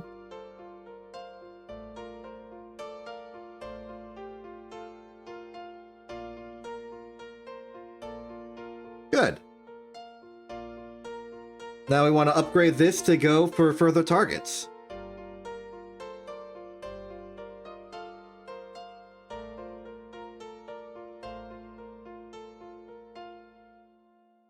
Our little deployable research dart. Almost have enough for another tier of science. So in order to bridge the gap between what we have and what we want, I'm going full doom and destruction here. Swapping out the hammer for the thumper. Because we need to get to long distance targets now. My immediate thought is possibly the mountain range off to... Oops, that's not what I wanted to do. The mountain range off to the west. I also know that there's a large expansive desert on the continent over. Outside of that, we'd have to go for like particular geographic things like the North Pole. Which we will. Okay. Next iteration of the research dart is ready. Prepare for launch. Wait, Thumper is a bit too powerful. Go to 75. I think I've accidentally just made the vacuum poker again.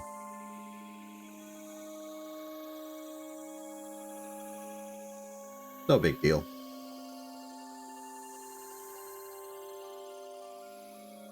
But this is designed to get us to a location, do some ground science there. I would love to scout out our options, but we have no map. However, we can just sort of zoom really far away.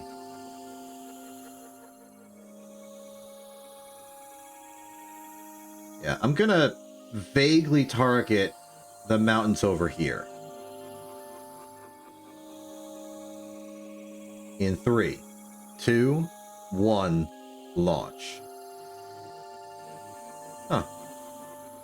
Surprisingly low thrust to weight ratio, but I guess that's because we're holding more science. Should be fine, though. This craft might end up getting to space anyway. Ooh, that's a bit extreme of a turn. Yeah, we're still rolling. Gyros are not enough. As long as we're vaguely pointing up, I can correct it with the swivel in a few seconds.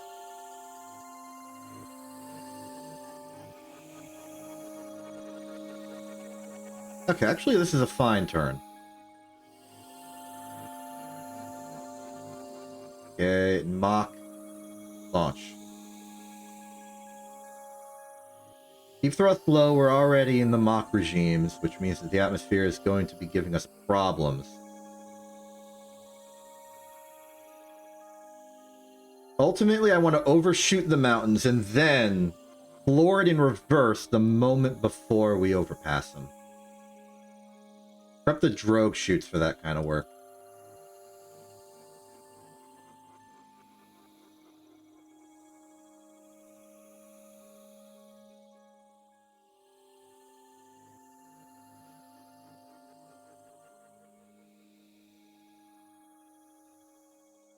Alright, kill the engines.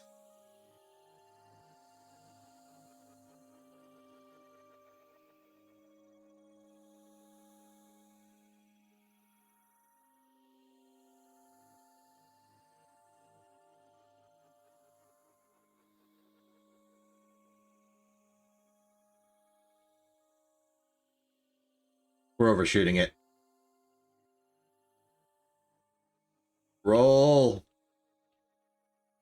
Alright, we've managed to turn around. Kill the speed!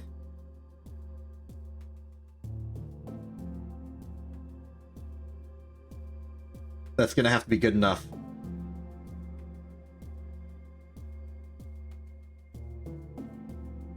Can I activate the drogue chutes now? No.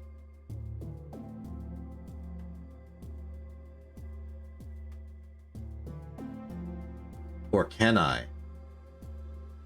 What?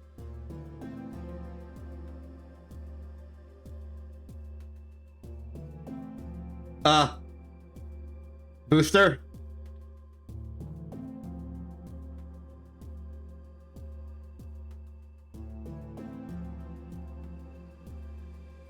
Oh, it's gonna be close.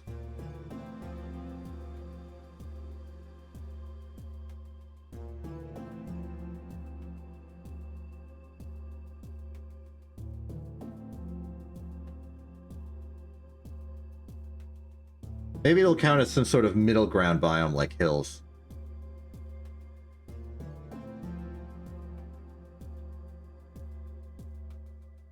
Okay, all parachutes running.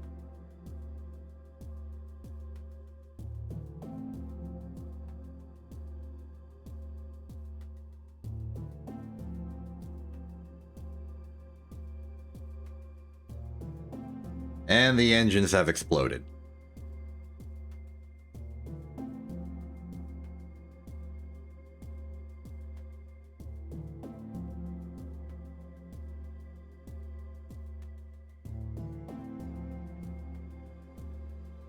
Okay, here's hoping this is enough.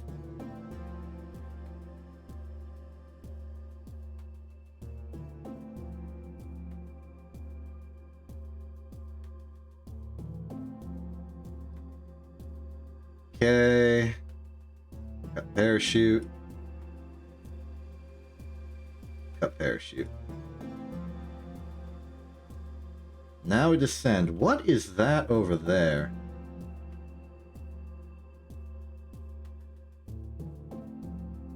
It looks like a thing. Get scopes on that.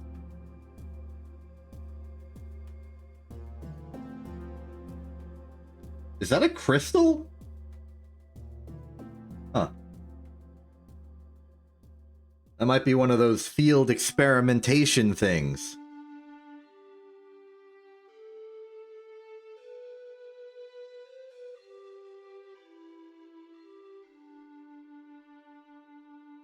Authority is good.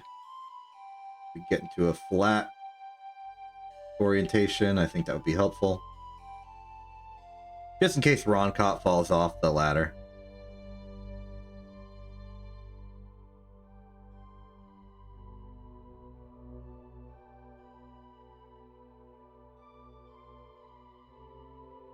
And touchdown.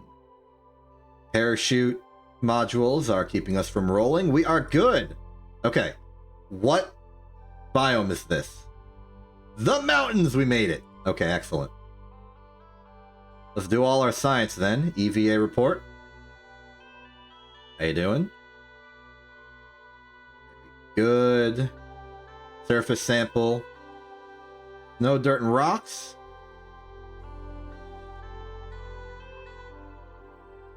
Okay, back on board. Open the bay. Uh-oh. By opening the bay, we've become more circular. There we go. Observe the goo. Observe the goo. Log pressure data. Log temperature. Material study. Material study. Good science. Very good science. And that's the mountains explored. Recover vessel.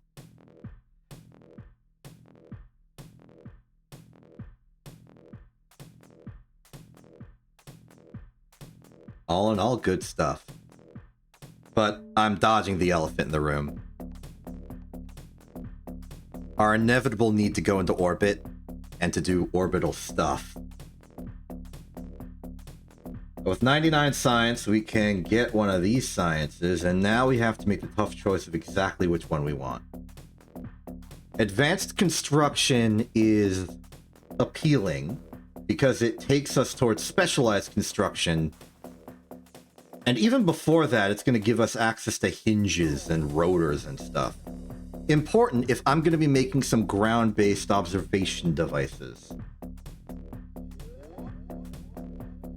Better rocketry is mostly a convenience, though I would very much love to have the Terrier engine. Space exploration hints at the promise of more science we can do, and this EVA experiment is really, really appealing. I don't know what it is, I don't know what it does, but if it does, I would like to do. So it gives us some basic adapters. This science experiment thing.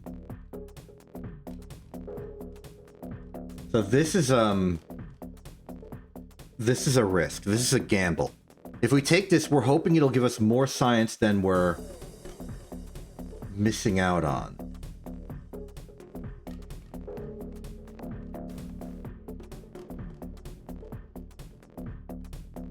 So I think it's either this or advanced construction. Or maybe space exploration and we can just drive everywhere. Ay, ay, ay. I'm going for it. I went for it. I'm sorry.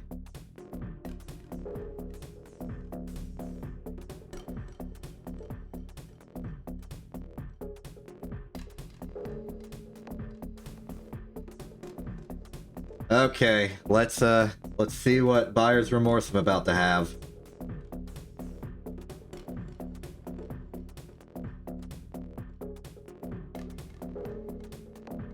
Let's just start simple. Command module on the launch pad with the thing. What do we win?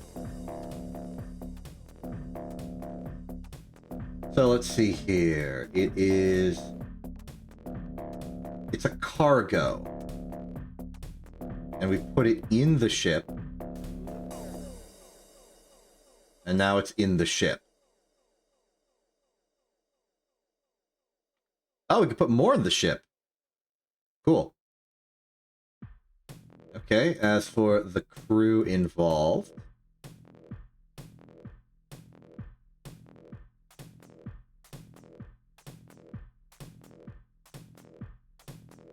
Alright, let's see what happens. This is new to me.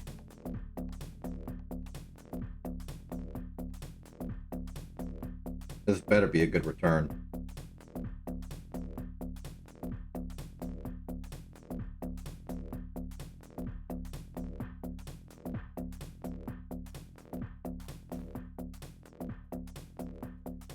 Okay, we are ready to go. Let's see what happens here. So, if I understand how this works with cargo, I haven't done much with cargo. Just pick it up. And give it to him. I guess we have finite space.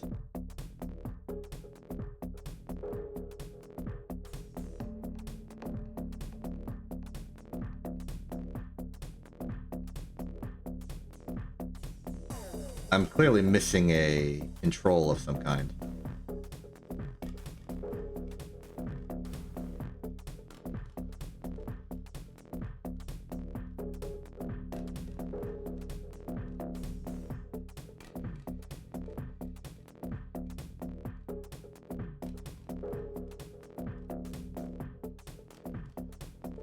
Okay, that works. I guess there's like individual storage locations that you also have to deal with. That's fine though, because I've gotten to a configuration where we're holding everything and not stuck in a menu. So what do we do with this?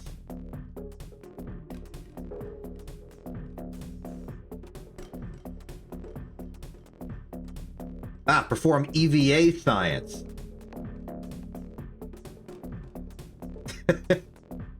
Your EVA science is golf?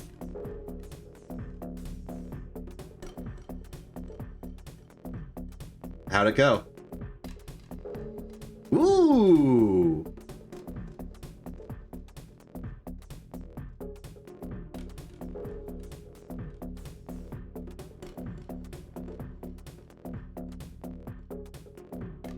Excellent. Excellent. Okay. So this is Kerbin's surface. Just Kerbin's surface. I think I've been scammed.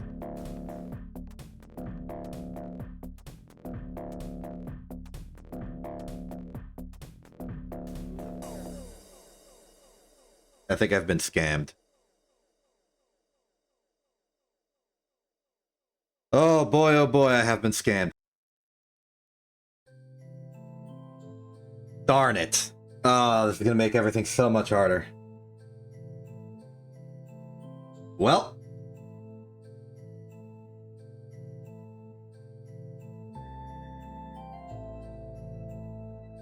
A victim of scams. I've been scammed.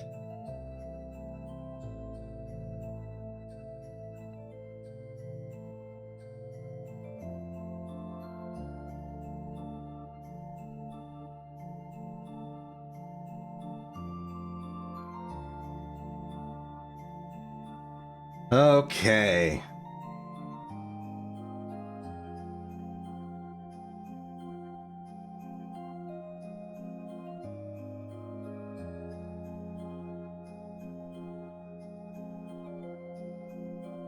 It is clear to me that we are now the victim of scams, and as a result, we are going to have to take some drastic measures. Those drastic measures include, but are not limited to, actually going to orbit. Let's load up the vacuum poker and see what we can do with this thing. Our engine capabilities are pretty limited.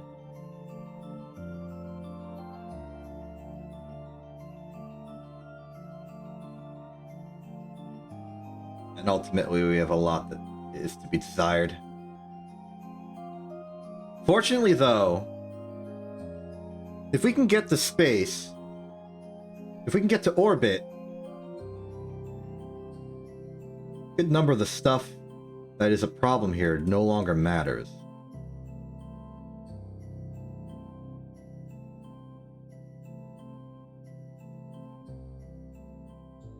Let's just focus on making a rocket that can go far. I've slightly tuned the vacuum poker a little bit, and we're going to see if this works. Actually, no, I'm going to go full 4. Lower it to 60. Alright, wish me luck. We're going back into space, and we're really hoping we can do some work there.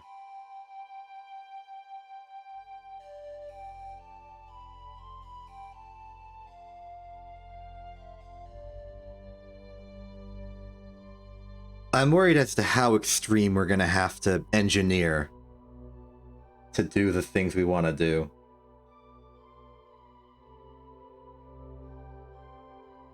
What's it going to take? What are we going to need?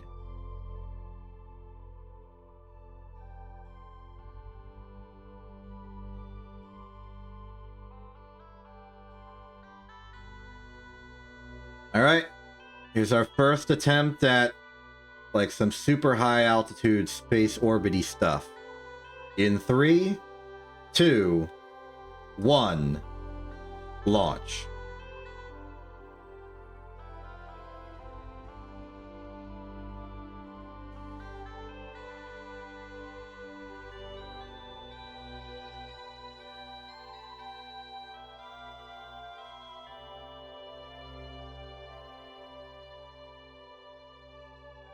So far, so good on the solid rockets. Their goal is to just keep us about as capable as we were before, but with a heavier middle stage.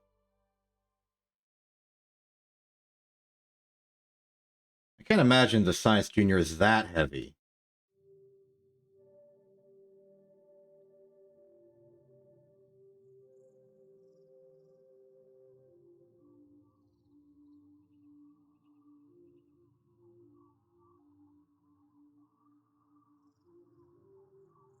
It mostly just made our rocket taller.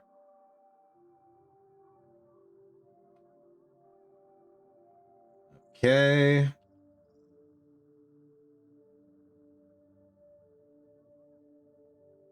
We are at high speeds. Separate.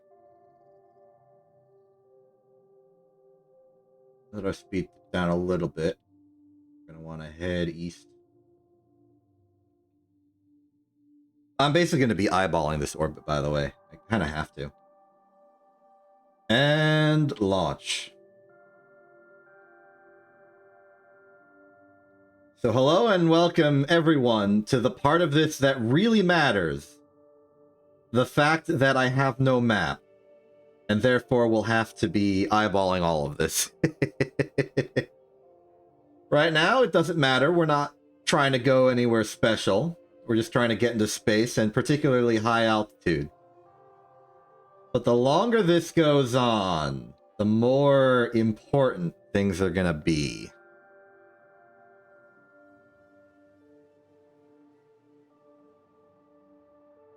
Alright, just running the estimates here. I think we have enough to reach escape velocity.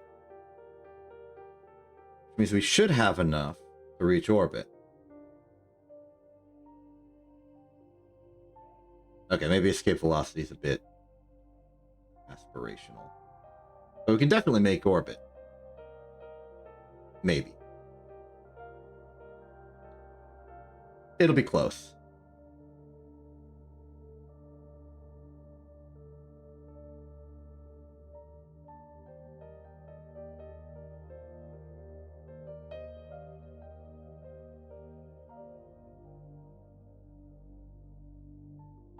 That's orbit.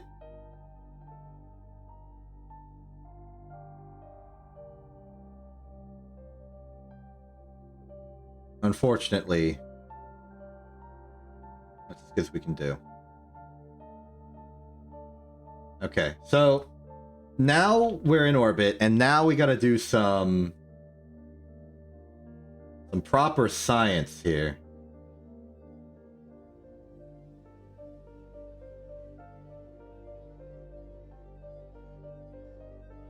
We may as well while we're here. We can't get any new science. We don't have enough altitude. So all we can really do is start the survey. You may be wondering, Exception, how the heck do you plan on actually doing anything if you don't have a map? And the answer is with copious amounts of record keeping and note taking and stuff. So, while we're up here in orbit, I am going to start getting some measurements. The benefit of these measurements are gonna have to be delayed a bit. Because unfortunately, we don't know our true altitude. But at least I can get the measurements and I can explain it later. And this would be a good opportunity for me to demonstrate our new heads-up display for research and experimentation. Behold! So I've prepared just a place where I can put data. It's just a regular old spreadsheet program. You may even recognize which one it is. And I've got a convenient little space to draw on for just writing things out as I think it's necessary. With these tools, I shall do science. I shall do experiments. I shall do measurements. And the first measurements we're going to have to do, I will explain later when we do the actual calculations, but that won't be for a bit. What we need to do right now is measure our orbital velocity and altitude at the highest and lowest points of our orbit.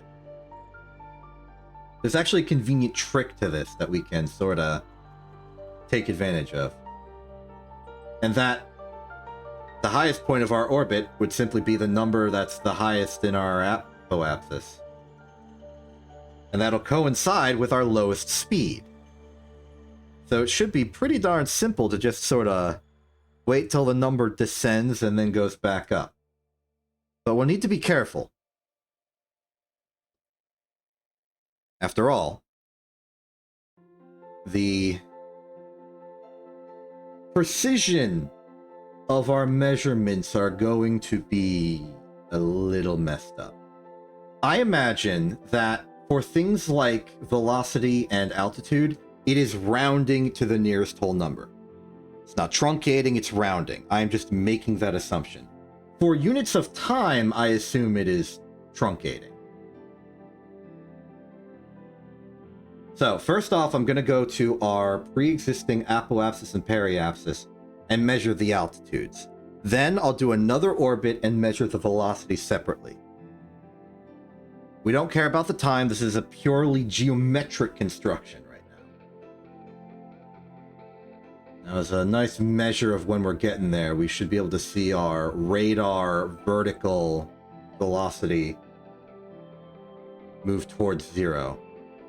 And at that point, we'll just start typing the lowest number we see.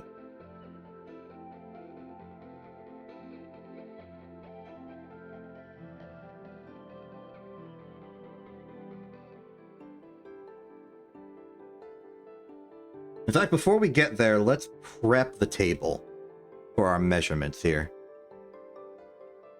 What we're going to be dealing with here is we're going to have some sea level altitude. And we're going to have some... I will double this up. And then we're going to have some like radial velocity. which will actually be tangential velocity because it'll be at the apo and peri where those things are identical. So I'll just say velocity.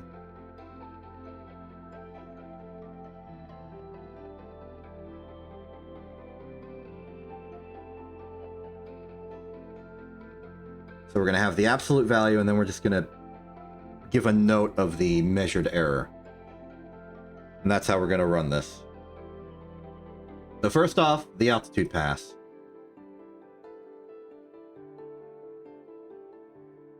We're just going to watch it roll over.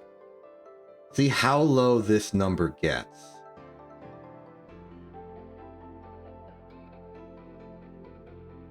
And that'll be our first measurement.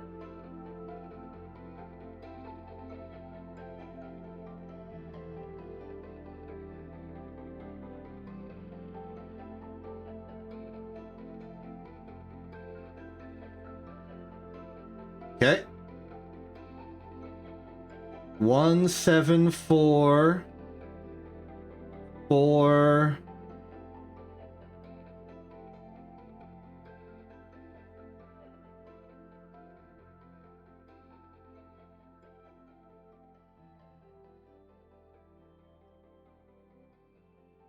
420. 174 420. Write that down. 174 420.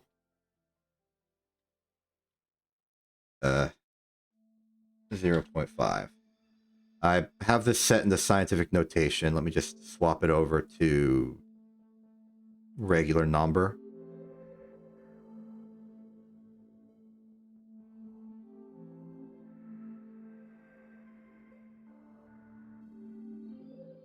There we go.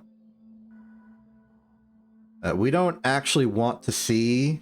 I'm going to try and be good about the significant digits involved here. So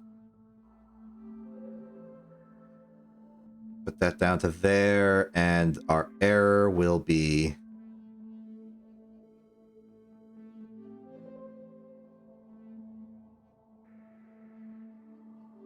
one less as well. Now, I'm not an expert on like error handling, managing inaccuracy in our measurements, but I'm sure I'll do something. Look at me, Pavlovianly trying to access the map. Hilarious. Okay, then we fly over to the other altitude and do our same measurements.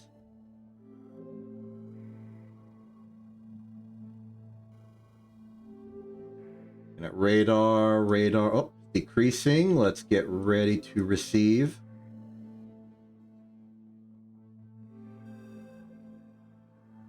And I'm doing these one at a time separately simply because I don't have the memory skills to do them both at the same time. Altitude and velocity. 2, 3, 4, 4, 7, 7, 4, 7, 8. 4, 7, 8.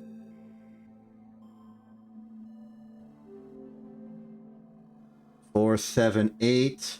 2, 3, 4, 4, 7, 8.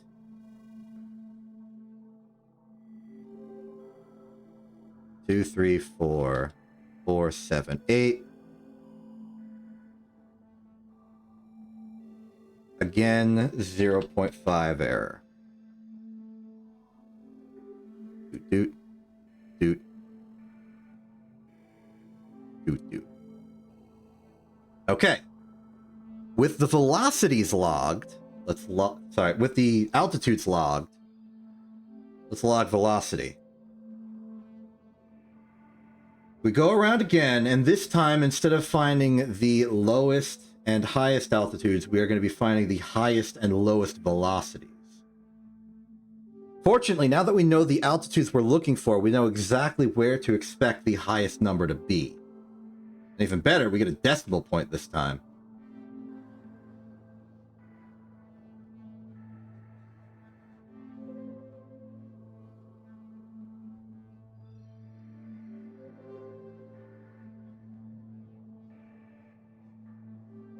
Okay. We're at 2174 and increasing.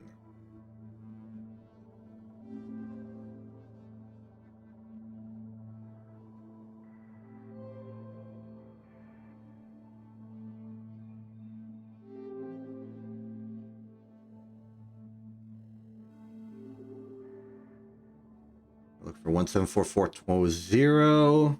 We might hit 2175. I'm not sure. No. Maybe.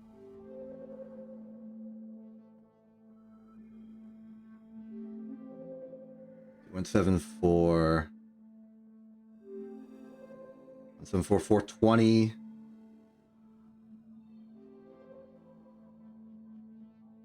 2175.0. 10.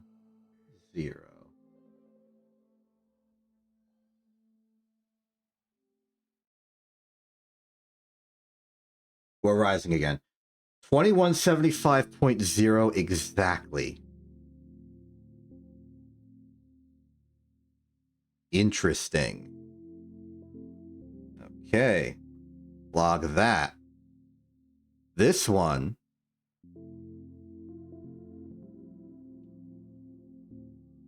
It's a nice bit of added precision simply because we get a decimal point.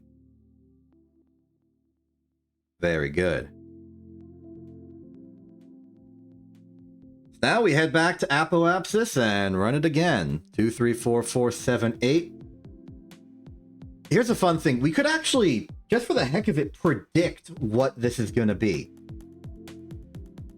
Wait, no, we can't. We don't have the true altitude. Oh, but this could be a way to get the true altitude. Oh, we can do some fun math after this. Okay.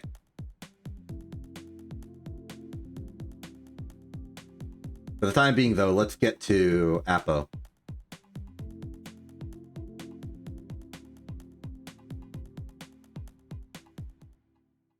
Two, 3, 4, 4, 7, 8. We are approaching. And we're now looking for the lowest number.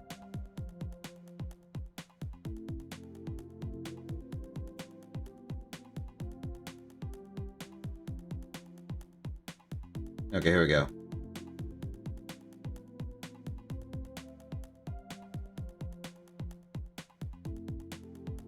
Okay. 2018.6. 2018.5. 0.5, 2018.5, 2018.5. 2018.5, 2018.4. 2018.4. 2018.4. That's the result. 2018.4, 0.05. Okay. As we relax in orbit for a bit, you may be wondering, why did we do this? What was the point of all this? What's my goal? What's my expectation here? I'll tell you. We need to figure out some orbital parameters of the celestial bodies we're around. In particular, we need to figure out some stuff about Kerbin and its whole deal. So in order to do that, we're going to need to take measurements of related things we have access to and then do math to relate them. In particular for us right now, what I care about is what would normally be the calculation of our angular momentum. Fun fact, technically, gravity is geometrically interpreted as not a force. It's like a bending of space, thanks to Einsteinian relativity and stuff. And that's very convenient to us because it means that we have some constants, like a constant angular momentum. Our angular momentum's the same. We're not being affected by any forces if it's just a curvature of space, which means angular momentum is constant, which means that our radius at our lowest point times our velocity at our lowest point would be one angular momentum we have. But it also means that it would be the exact same as our radius at our highest point times our velocity at our highest point. We have just measured our velocity at our lowest and highest point of this orbit and our sea level altitude. That's not the same as our radius. The radius would be distance from our location to the center of the planet. We don't know that, but we can figure it out. Because for our radius and velocity, it would be the same as, like, the capital R radius of Kerbin, which I'm denoting with a K, plus our capital A altitude at our lowest point. And this is, you know, sea level altitude, which is what we measured, times velocity at our lowest point will equal capital R radius of Kerbin plus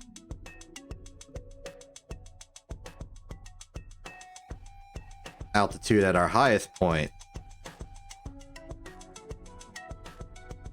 times velocity at our highest point.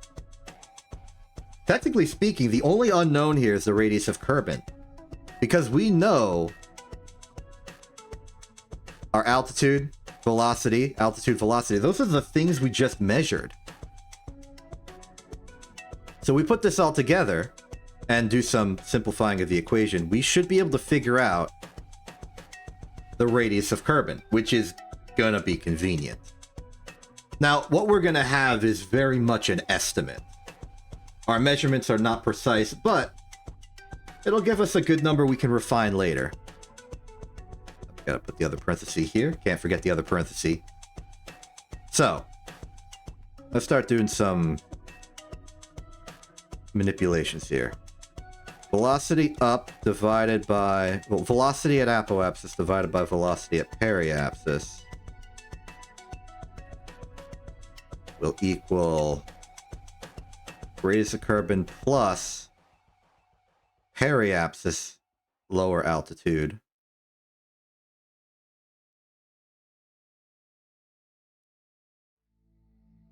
and then I'm just going to put this over here. Radius of Kerbin plus higher altitude.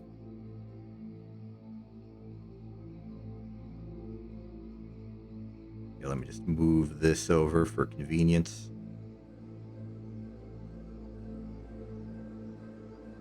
There we are. Now the math is not going to be clean,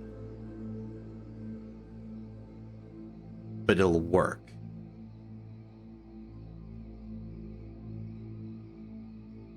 If you'll permit me to move to writing this out in text for a second, just because it'd be easier for me. That is way too big.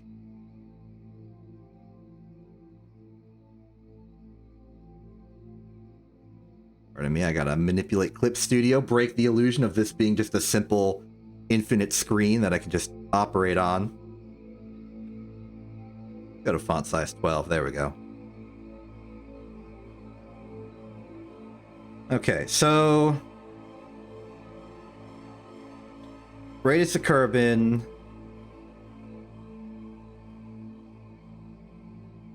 Alright, here's how we're gonna do this.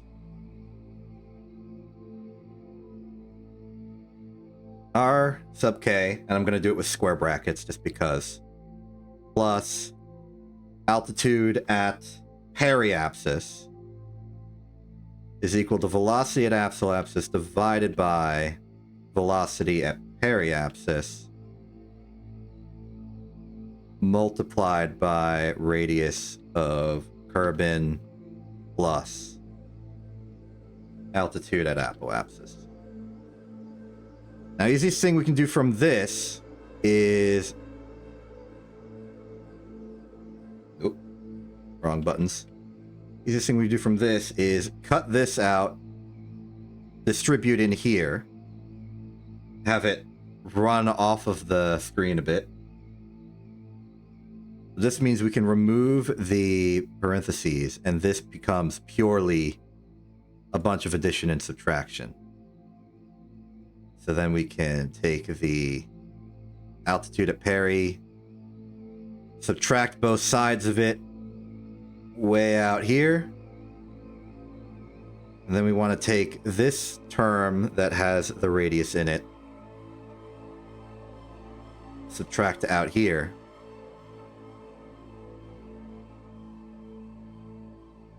And then factor out the radius of Kerbin. That would make this 1 minus that ratio.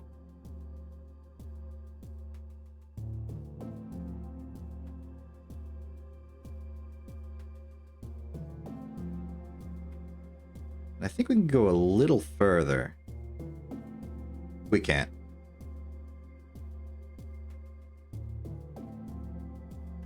So, going back to the written form, because I think that's easier to visualize than a single horizontal line here, is... Something's broken.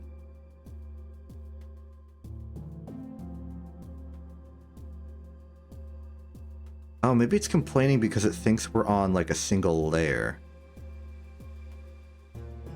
I can see a little corner of my Remake the Empire mini-map. That's funny. Just kept it up there.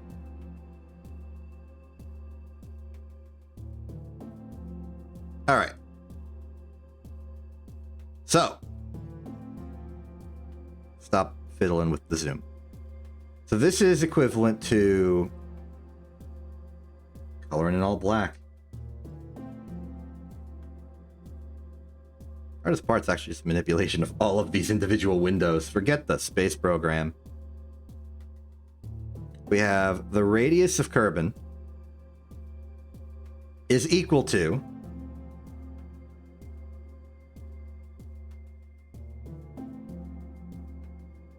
apoapsis velocity divided by periapsis velocity times altitude at apoapsis minus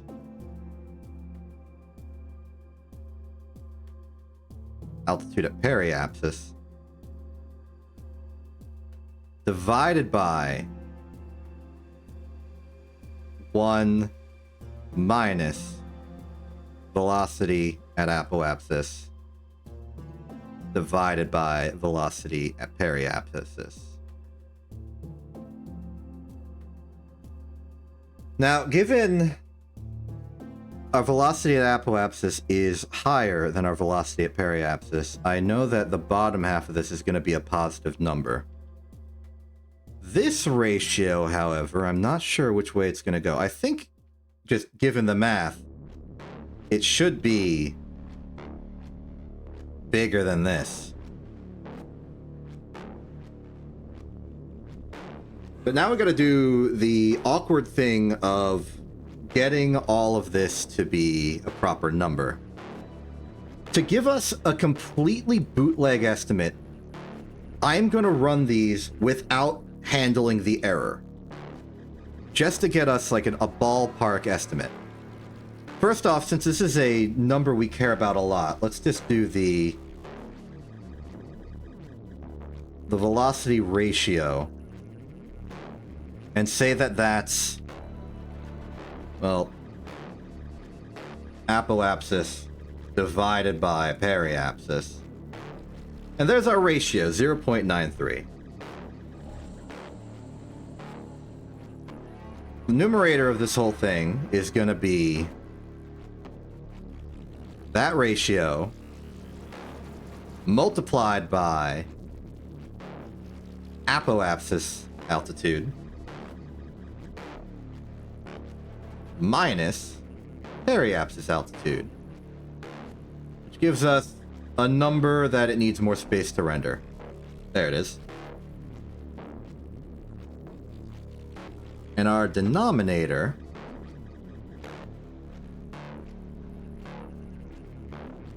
by comparison, and you can tell that I'm not that big of an expert at spreadsheets, is simply going to be 1 minus that ratio we found earlier. So,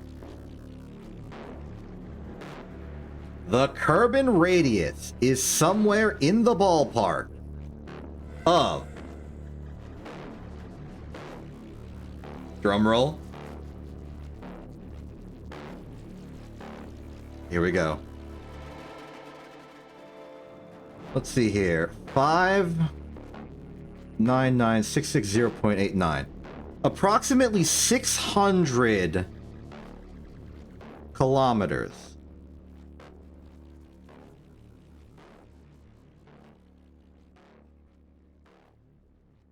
Interesting. You know, given this is a game construct, I wouldn't be surprised if it isn't actually exactly 600,000 kilometers.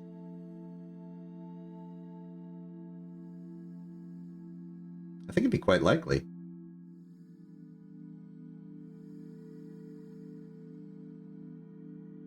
Interesting. So that's pretty much all the science we can do up here. We can get better error bar management later, but I need to get good at that.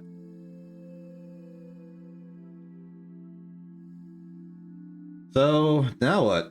Answer is I think we go back home. How do we get back home? I'm going to instinctively try and open the map throughout the entire series. Don't worry about it. I've accounted for that habit by making it impossible. Most fuel-efficient way to get back home is to go to apoapsis and then just fire west. I'm going to fly back around again. Technically, while we're up here, we could also measure the orbital period, but... you know, why not? This one's going to require a bit more finesse. We're effectively going to have to timestamp. This is... well, it doesn't matter. We're measuring a relative time, so let's just keep it in mission elapsed time. So what we're going to do is we're going to wait until we visually see this needle hit 0. And then I'll pause the game at that exact moment and we'll log the time. Then we'll go around a full orbit and measure it again.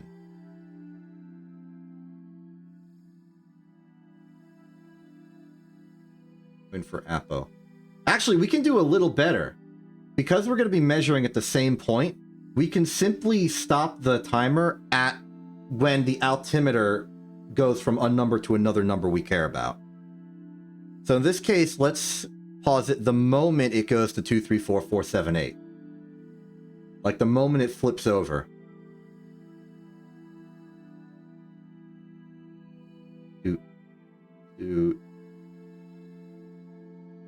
Okay.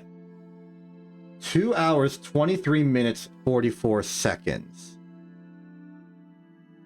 That will be our T1. Let's confirm 2:23:44.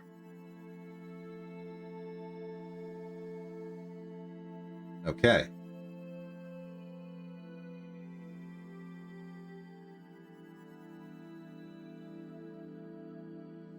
Now we go around again.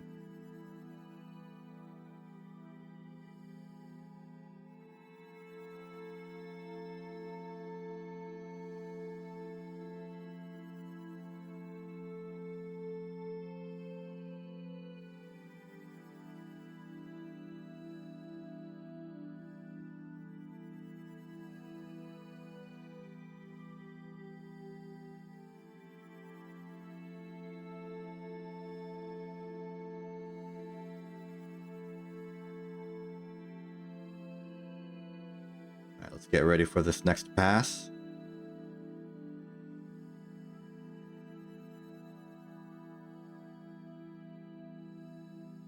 Again, 2, 3, 4, 4, 7, 8, and we pause.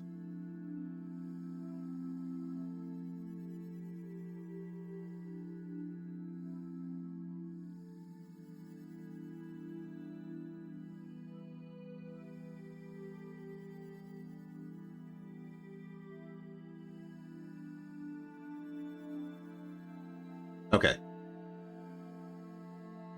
30357.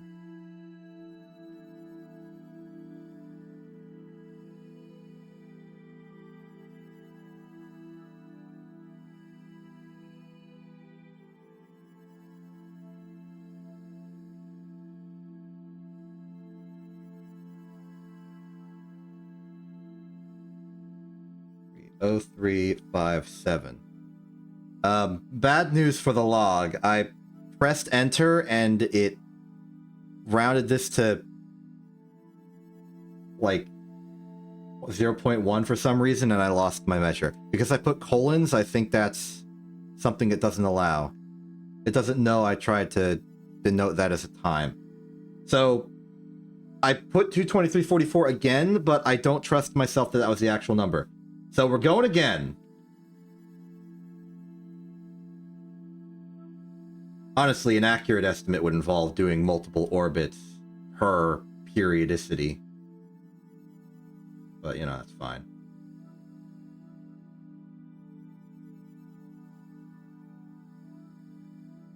The longer the time between two measurements, the more accurate it becomes.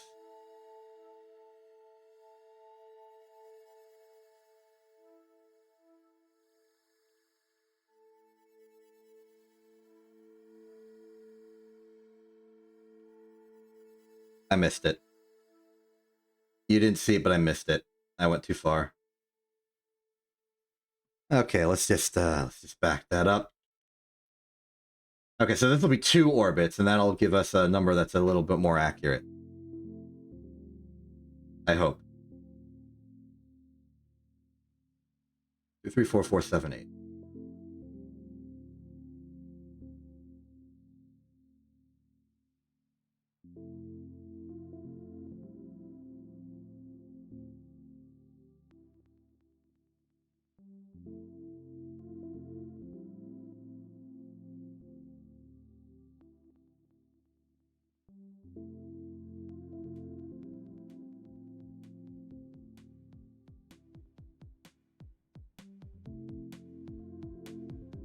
Okay, 424.21.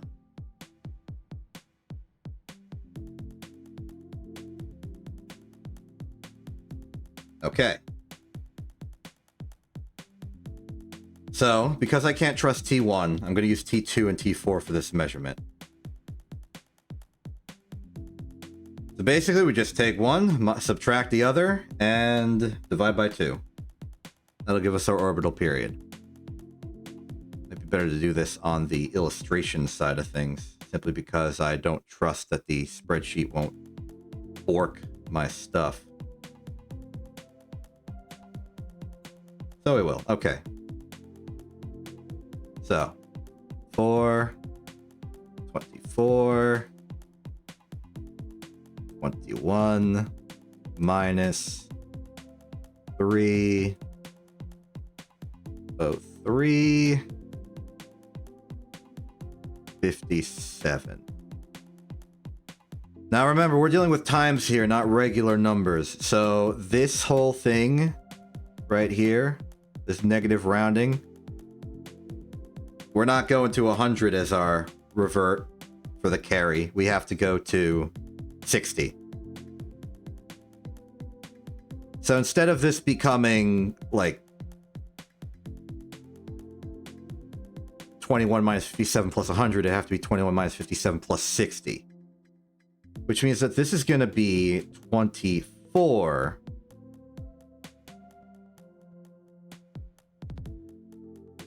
And then there's like a negative carry.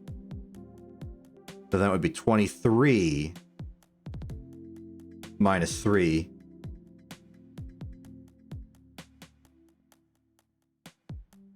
That's 20.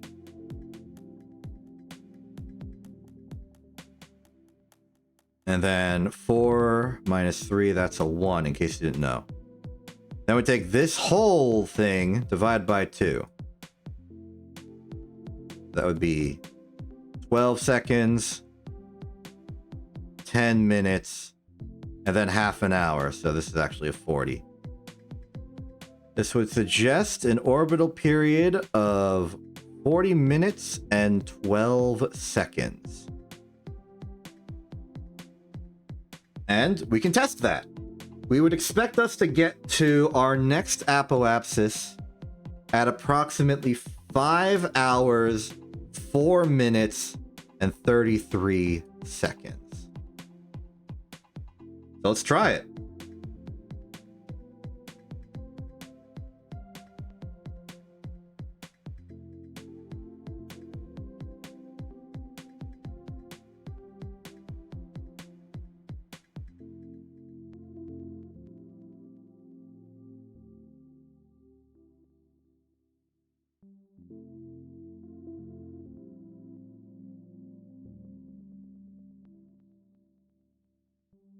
I didn't miss it. That was periapsis. We're good. But I do really need to be more careful with this stuff. So again, we're looking for 5 hours, 4 minutes, 33 seconds. Just about.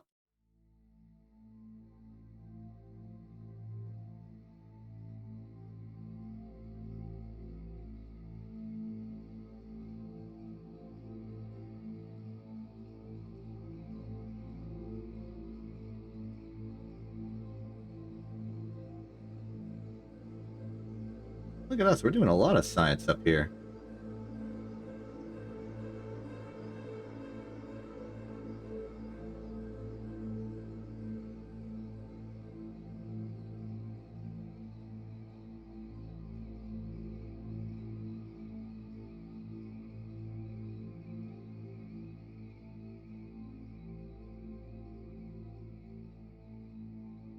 Two, 3, 4, 4, 7, 8 is the moment.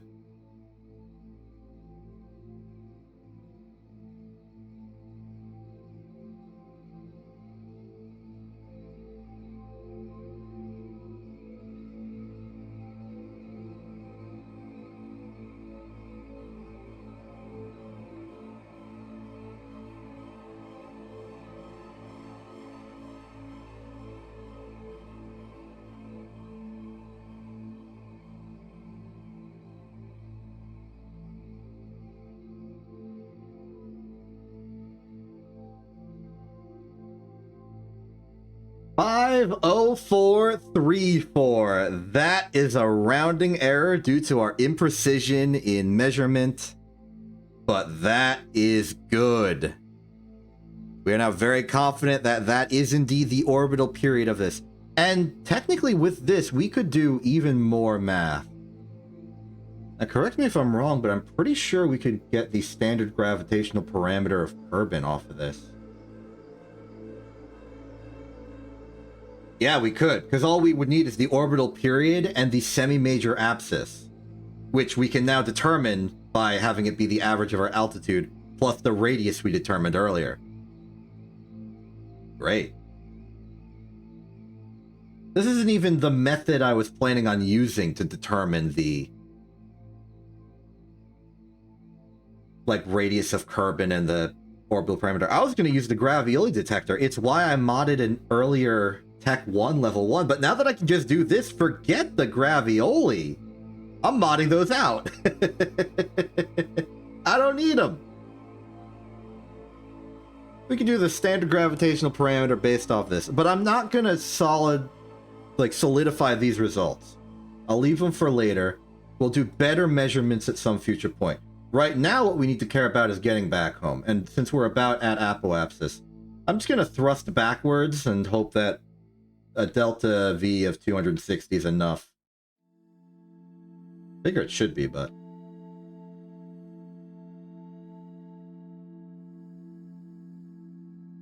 yeah, I think we're safely going in for a landing.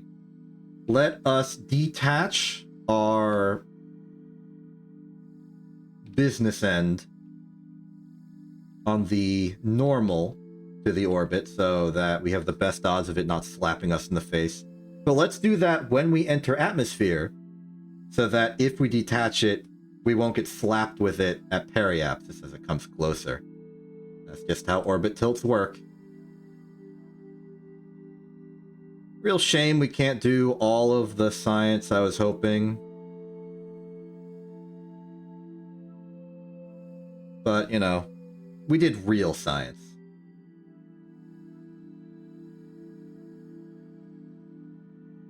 Okay, atmospheric forces will point us the correct direction. Let's use our stability to just remove our wobble faster. And away we go.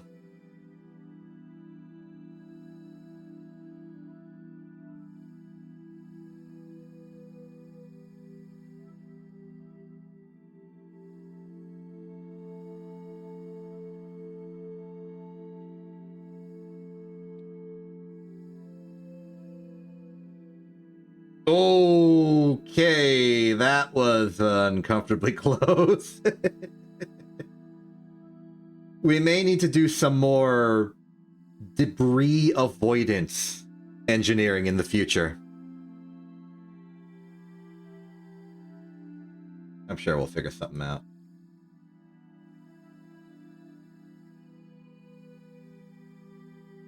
I'm sure there's a little bit of science we can do on the way down.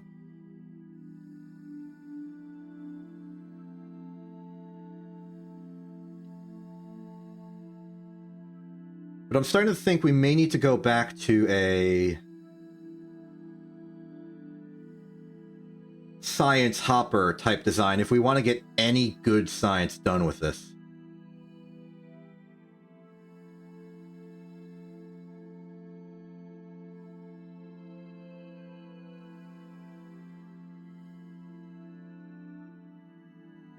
Jettison the heat shield, it's done its job. Deploy shoots first so that we don't slap into it. We almost slapped into it in it. That's actually really bad. Let's hope it continues to get some distance. I should have just kept it attached, honestly. I do not want to lose this mission because I had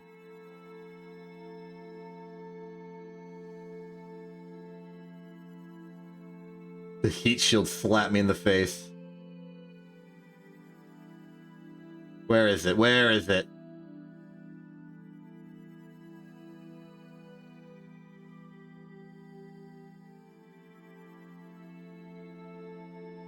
I think we might be good. I think we might be safe.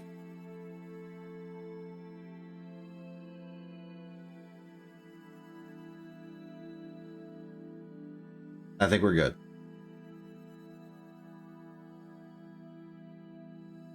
Water in every direction. Not a speck of land to be seen. Beautiful.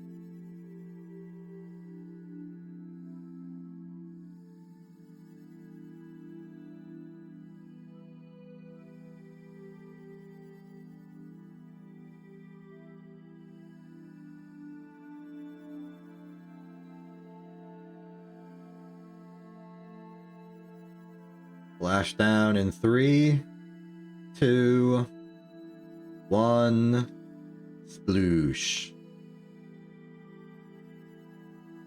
Very good. New here. Might be a surface sample we can take, perhaps. We're just scrounging. We're just scrounging for any science we can. I've made some mistakes. I've fallen for some scams. But at the very least, we're starting to get real proper numbers.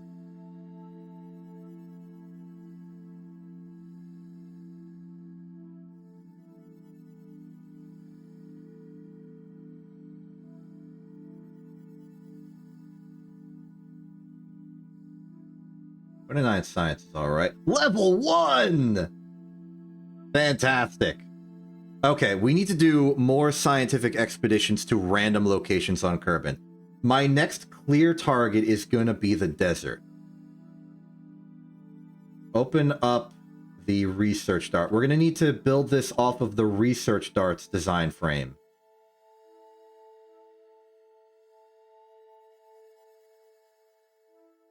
In principle, I want to turn the research dart into the vacuum poker.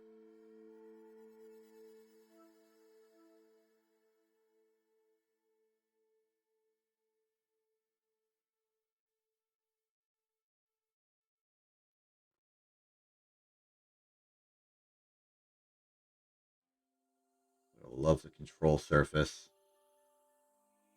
No such luck. Okay, my target is the desert to the west. Got anything else we could possibly... More drogue chutes on the sides, perhaps.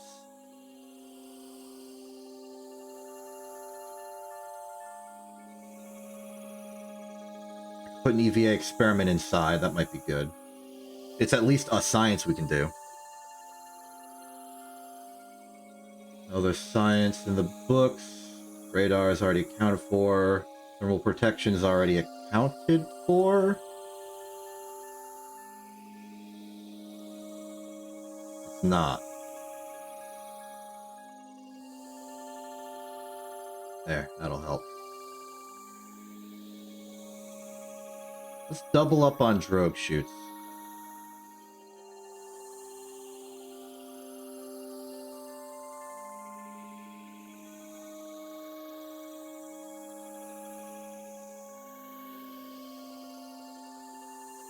Recently centered. Okay, this should be just about as powerful as the previous ship. So it could get to orbit, but I'm not going to try to use it to get to orbit. I'm going to try and get these Science Juniors intact to the desert. I won't rechristen this. This is a specialist of... Oh... Okay, this can be the super research dart.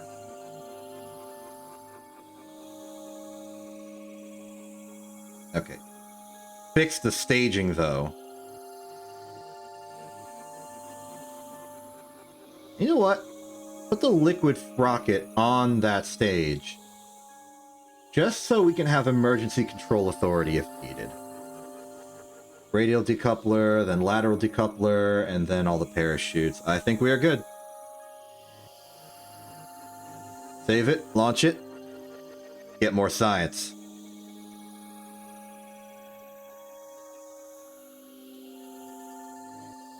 It's what's needed of us.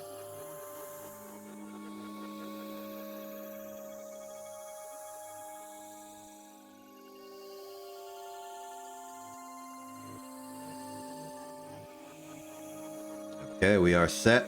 We are ready.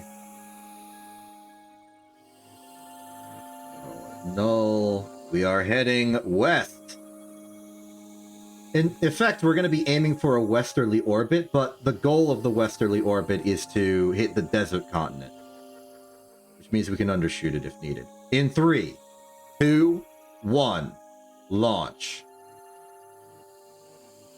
I think I forgot to lower the thrust. That should be okay, though. We don't need orbit.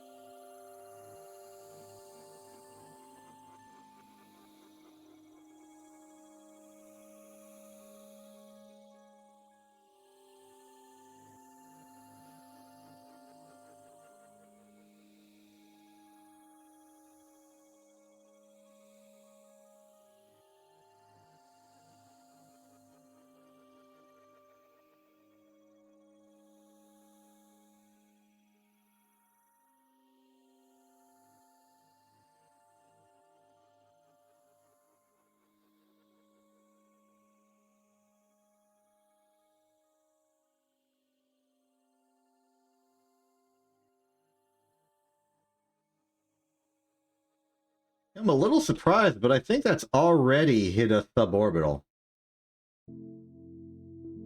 By quite a margin, too. So I'm gonna hold off on actually using the thrust yet. Get us some more altitude so I can see where our bearings are.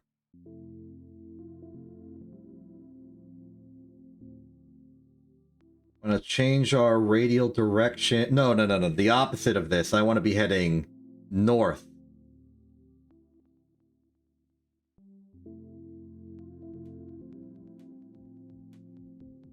Yeah, okay. So we want northerly, but very east.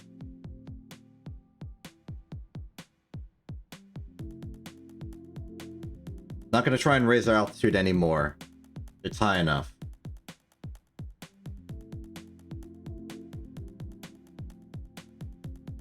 Just want to get us going and see where we go. Just over the horizon right there is the desert continent I mentioned. It's a question of, are we equidistant right now as we hit the apoapsis? I don't think so, so I'm going to up our thrust a little bit. This is not fuel efficient. That's not the point. We just want to make sure we get there.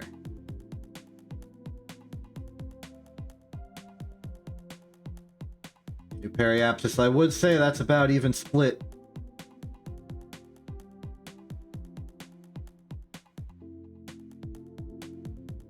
Heading down, this is looking good.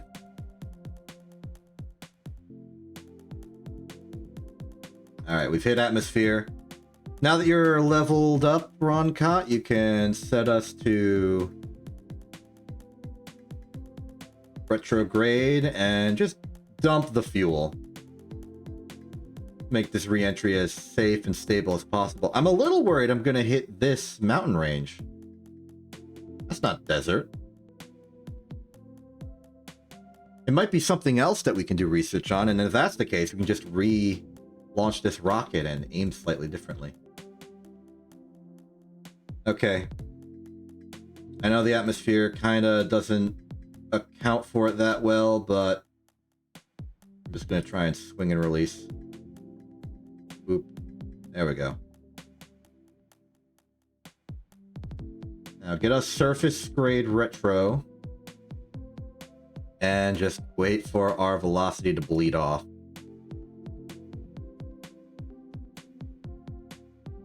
While this goes. Gonna see if I can't get those drogue chutes to help out, because I'm a little worried.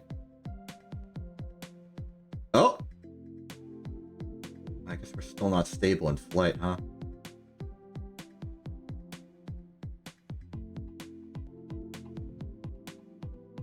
This could prove to be a disaster. We need to bleed velocity fast. Bad.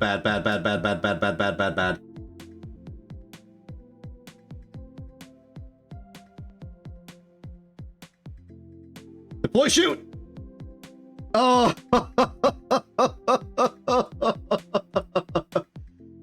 Oh! Hey, Roncott, how you doing?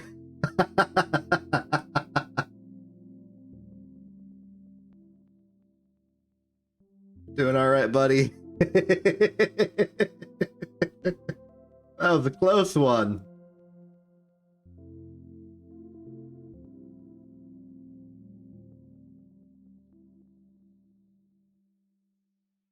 All right, let's lower your speed and get you a nice gentle landing.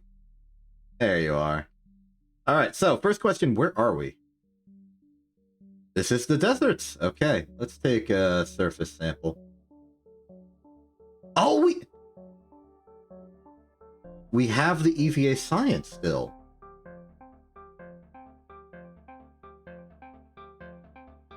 Huh.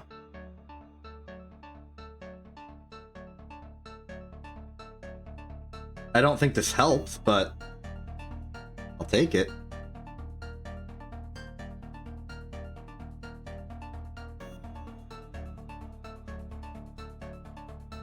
Yeah, no extra data. I'll keep it anyway. For Couple Vessel, you had Quite the adventure there. Okay, but we've definitely learned that we have a critical design flaw in our rocket. It's acting too much like a lawn dart. How do we fix that without compromising the ability for the rocket to go up? Frankly, I'm not sure. Let's see our options.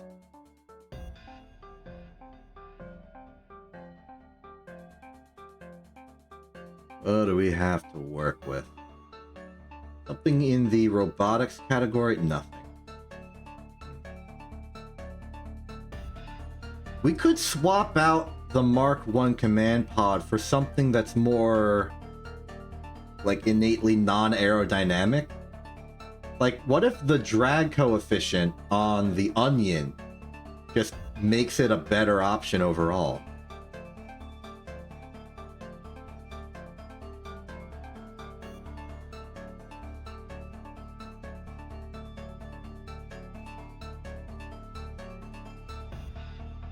And from here, we just onion up.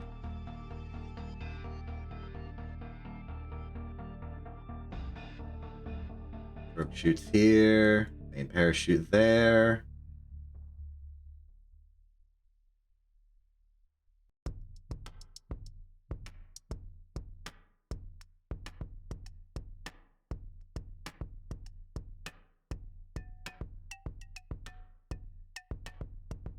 Now all we have to do is never use the decoupler on the Onion itself, because the Onion comes built in with one. That's like one of its main features.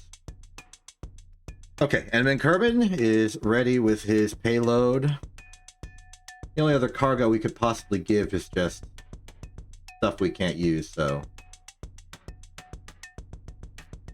stick with the standard. I'll put one experiment kit in the Onion, just in case. If I take it out and put a parachute in, yeah, it's very specifically a number of things you can put in. Good to know.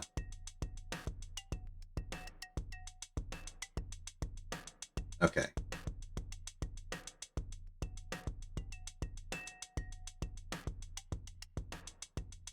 I guess now we run it again. Is there a way I can disable the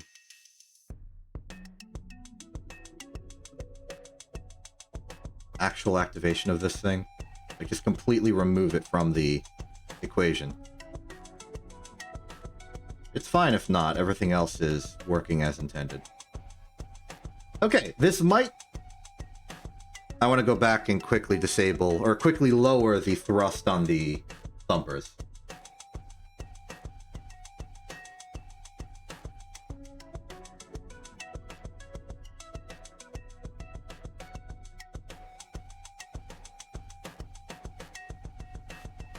So you'll do your part loading in, and I'll just recover the vessel real quick.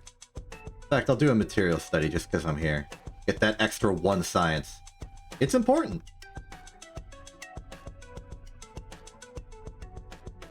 One downside of my modifications to the tracking station is I don't have a convenient log of what science... Wait a minute. Yes, I do. I think there's one in the science research facility.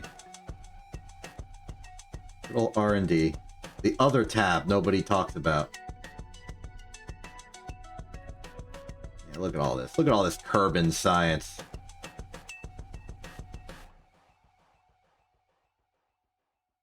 Reports from the grasslands, the mountains, the launch pad, the runway.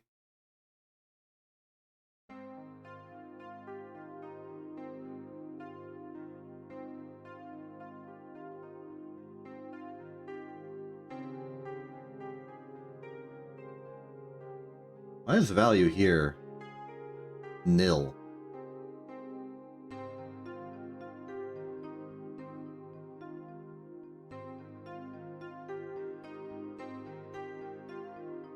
You still out there?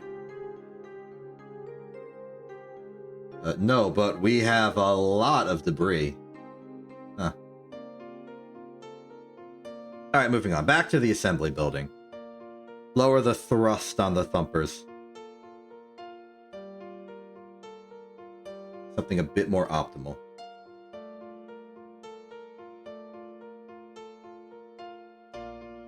This is good. I'm even willing to like lower it to half.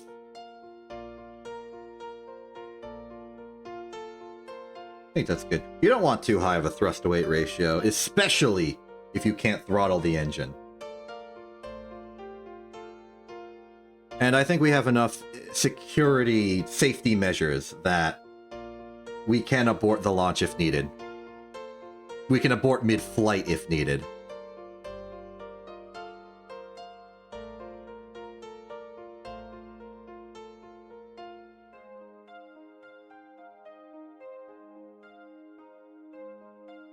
Okay.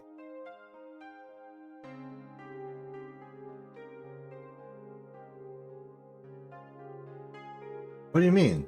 We got crewmen right here.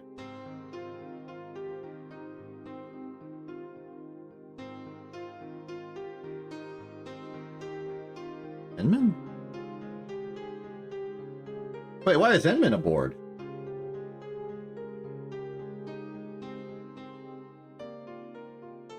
I guess it just picked. Huh?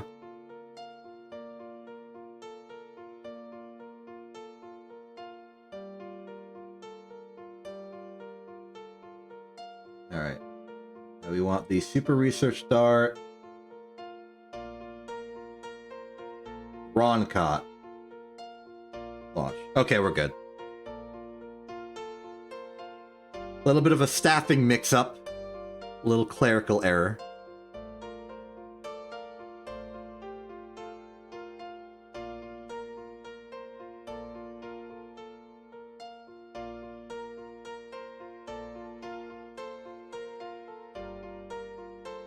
Okay, there you are, Roncott. Alright, glad to have you aboard. All of our staging is looking nominal. Let's begin. In 3, 2, 1. Launch. That's a much better thrust to weight ratio, I feel. Oh, we don't have SAS anymore. So I am going to have to do this. Just ever so tiny microscopic amount of thrust.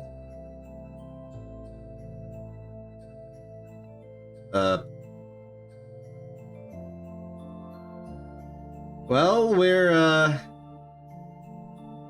going somewhere new today.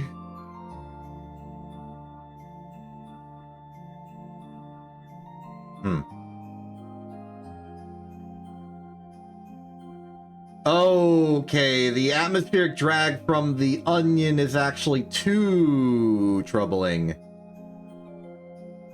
Our control authority is not in a stable regime.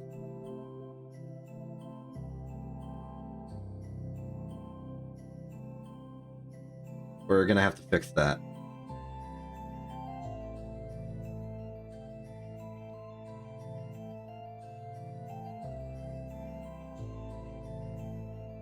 Oh yeah, this is coming with pre-baked problems, huh? Like, I knew it would make a difference. I didn't expect it to be this extreme.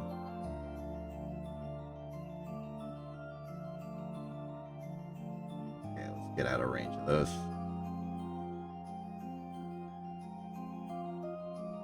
Yeah, I think we need to go in for an emergency landing.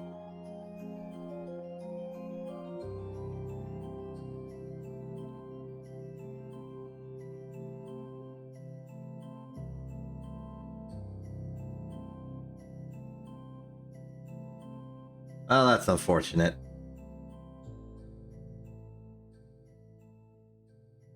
Even still, it wants to...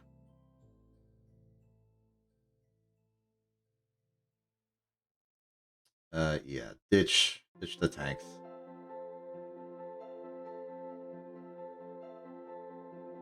Maybe we'll get lucky. This is a new biome. I sincerely doubt it. Oh, there goes the SRBs.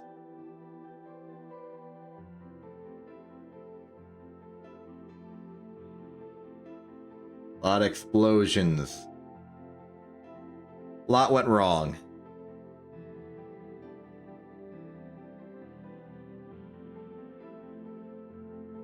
Alright, how do we solve this?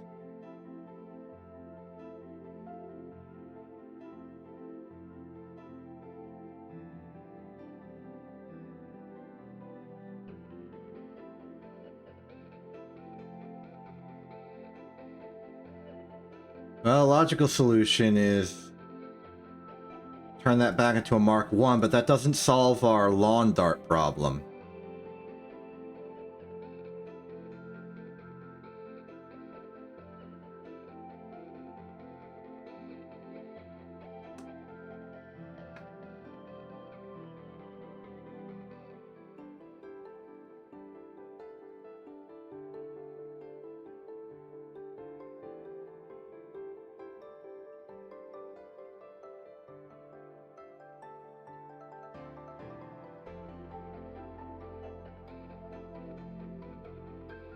Gentle enough landing. Where are we?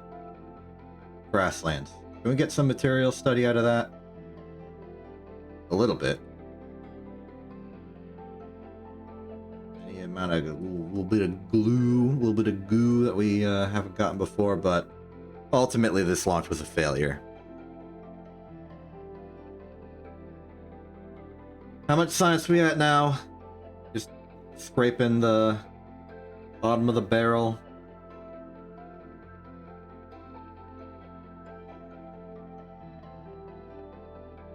$30. All right.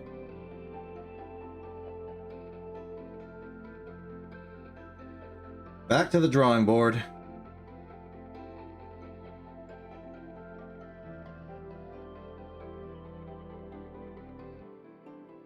Okay, what do we have to work with?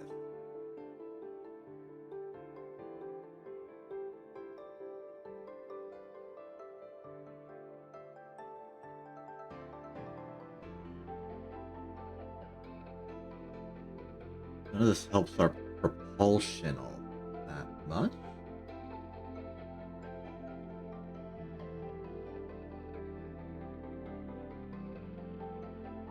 We have the Reliant engine. Its thrust is equivalent, but it has better... Oh wait, these are both the Reliant somehow. How are these both the Reliant?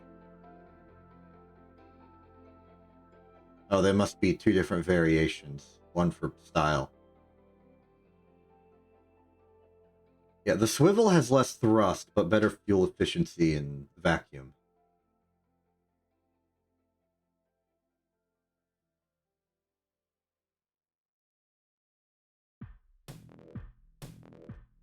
We most certainly have our work cut out for us on figuring out how to do this well.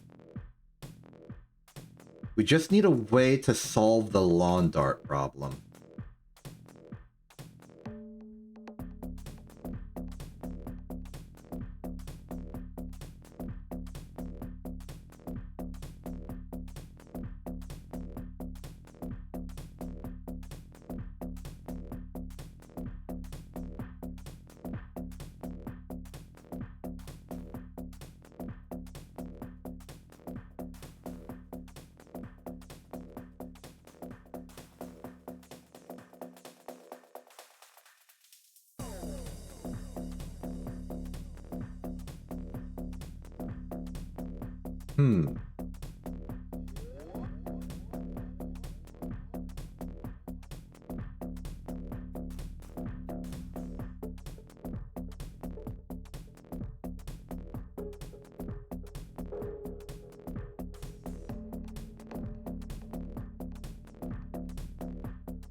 Well, given its... Wait a minute.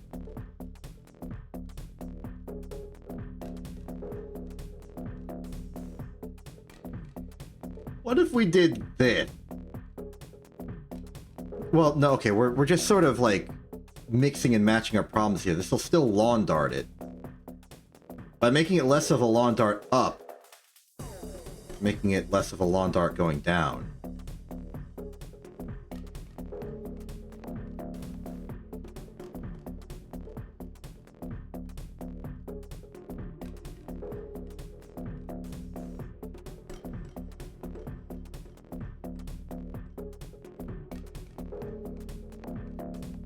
Oh, this is silly. I thought about it. I have maybe a solution.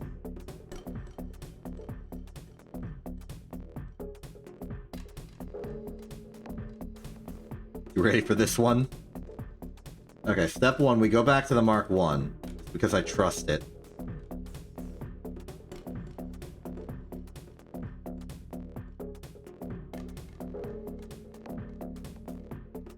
But then we do like a multi-tiered decoupler thing.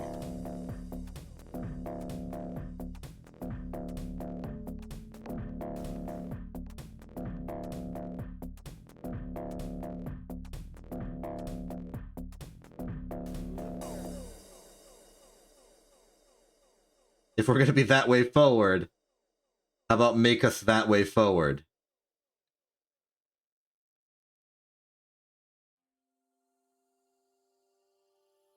And then, to counteract it, we put that on top.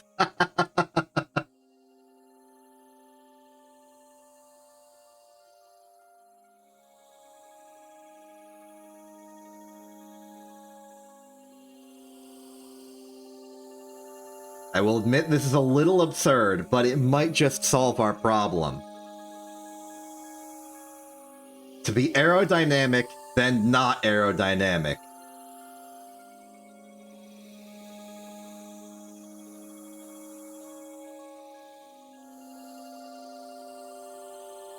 Now, staging this thing's going to be a nightmare, but...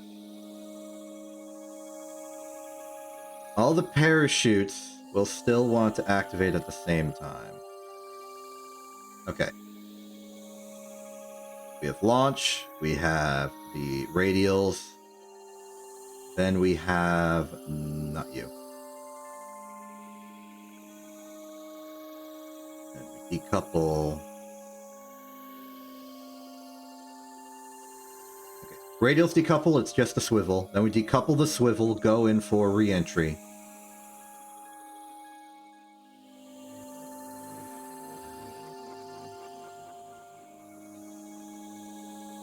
One could argue we get rid of this before we detach the swivels, because this is just like, it's... this thing is our fairing. It's our fairing. So we'll detach fairing, then we'll detach swivel, then we'll activate parachute. And then we can detach the heat shield if we really need to. This is absurd. This is silly. This is Kerbal. Alright, let's see what the heck we can do with this. Target will be, as before, the desert area. This time, hoping to get more of the ship intact than just the pilot.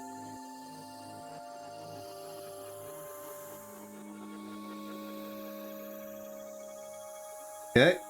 There you... wait a minute, Enman, you're the scientist. You are the wrong crew member for this flight. I gotta start actually designating my driver when I'm launching these ships. I guess at this point they're just alternating.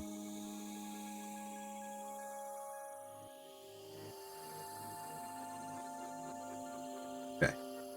Launch pad, we want the Super Research Dart as just designed. Ron Cott Kerman is our pilot. Launch it. I'm a little proud of my solution to this problem. That nose cone is going to be less aerodynamic than the Mark 1, but it'll be more aerodynamic than the dang onion. So I think overall this should be fine for us. We also have reaction control again, so I can't complain. Okay, Desert Adventure, take 2. Technically take 3. In 3, 2, 1, launch. Tilt left slightly. Okay, we are stable in ascent. The nose cone is working.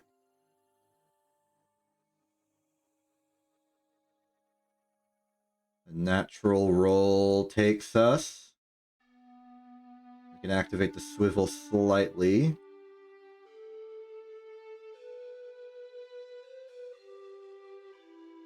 We're gaining a lot of turn. Aerodynamic stability is questionable, but we're still in an acceptable profile. Activating the swivel.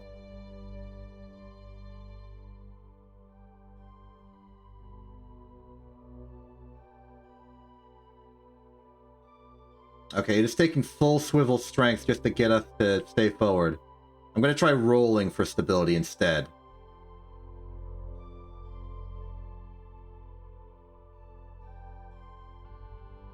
It's working. Though we're hitting Mach 3 under 20k, so I'm not particularly happy.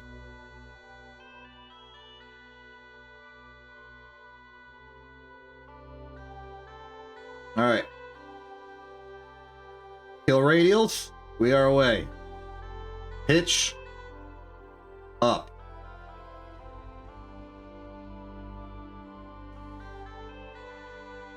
Re-entry heating on ascent is not what we want.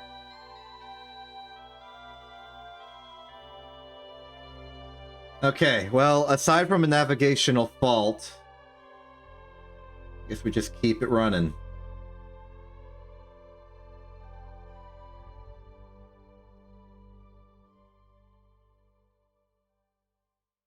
Alright, so next time we'll fly more directly up. We won't mess with the navigation. Maybe I'll add more wings to the first stage. There we go. Getting a little more authority. Gonna use that to raise our orbit. And after this point, I'm just gonna let the thing coast and fall, and we'll land wherever we land.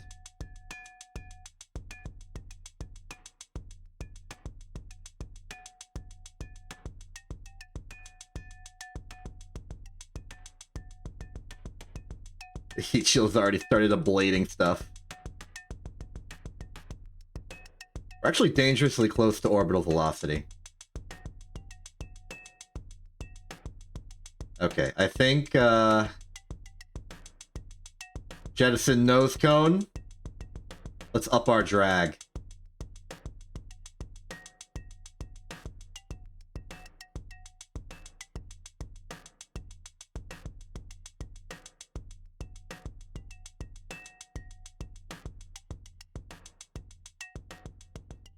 We're about to hit vacuum, and we might be overshooting the desert.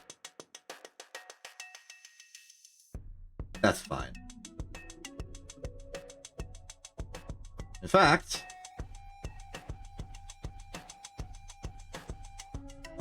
just do this a little bit. There. Now if we overshoot this section, we might hit this coast over here. Meanwhile, let's jettison the rocket and hit surface velocity prograde. See how this works for us. This is the big test.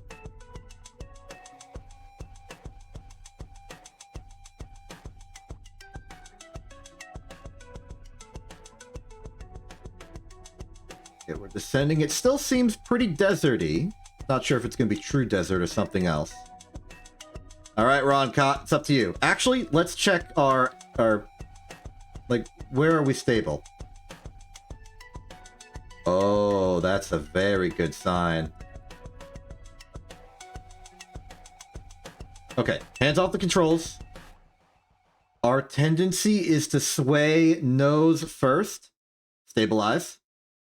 Check again. Yeah, now that we've put the heat shield on the front, this back section is acting as like a wing. Our center of gravity is forward. Center of mass, I should say. Okay.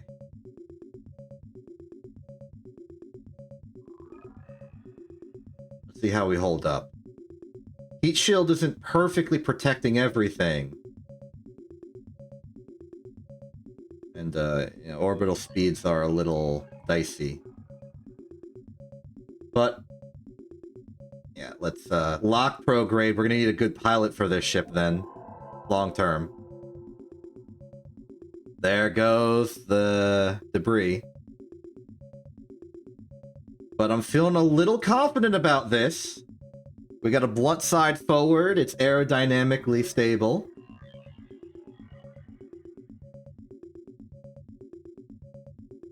Looking good. Oh, we got heating.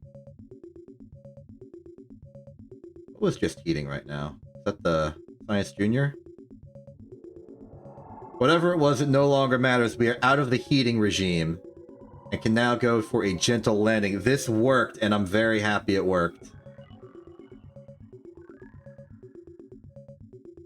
Drogue.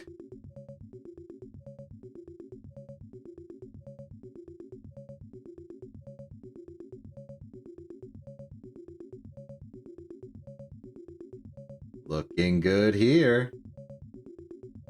And then we'll wait till the drogues fully deploy, and then we'll jettison the heat shield.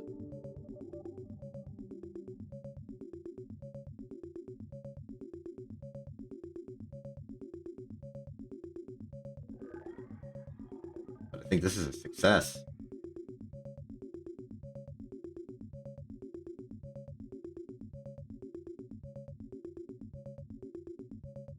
There's collision.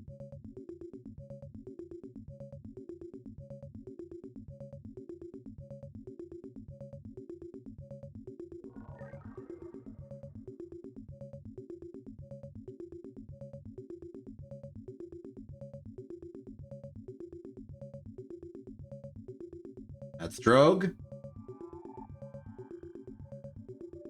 See ya.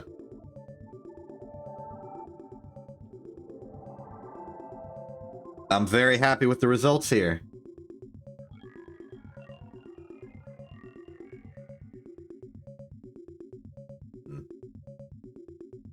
I can bring these parachutes a bit more central, I suppose. Definitely more central. Got that one.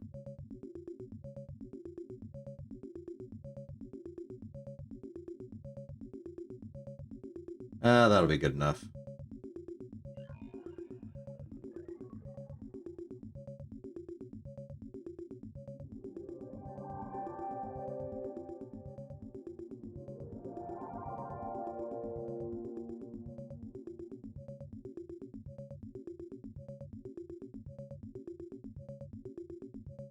It looks like we're going to be landing on a hill of some kind. It's a little unfortunate. This might not be desert anymore. Looked a lot more like desert on the way in. Okay, brace. Get us to a decent configuration for landing on a hill. And touchdown.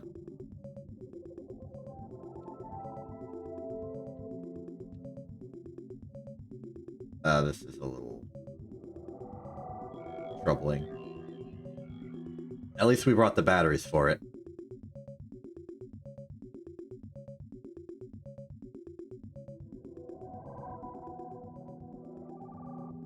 There we go. Hold. Hold. Nice. Okay, we did it. Where are we? The Highlands. Cool. Alright, EVA. Report. Very good. Surface sample. Very good. Back in the ship. Alright, time for the science suite. Log temperature. Log pressure. Open the goo. Open the other goo. Material. Material.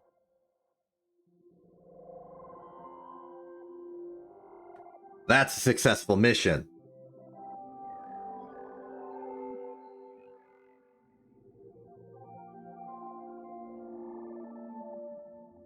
That is a very successful mission. Could use some improvements to our piloting. I'll try and tweak the controls.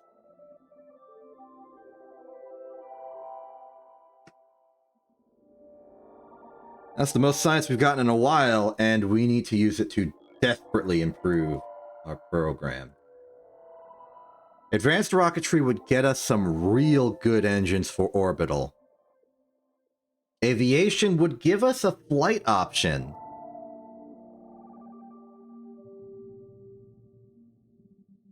Some aerodynamic flight. That could be a way to just get convenient options. Flight control, we've seen the need for it. Or we hold out to get something more advanced. I think I want to go for... we're getting a wider fuel tank and the Terrier. Alright, good night, Thega. Okay. Yeah.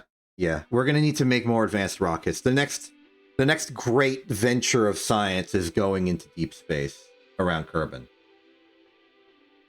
And then we have to start thinking about moon flybys.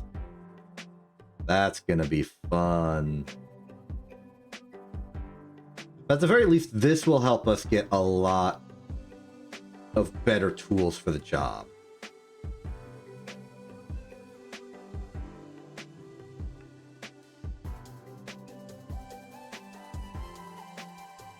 As we enter the hard part.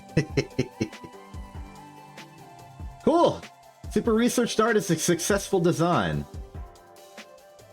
Now we can improve it. So, what are the exact changes between, like, fuel per?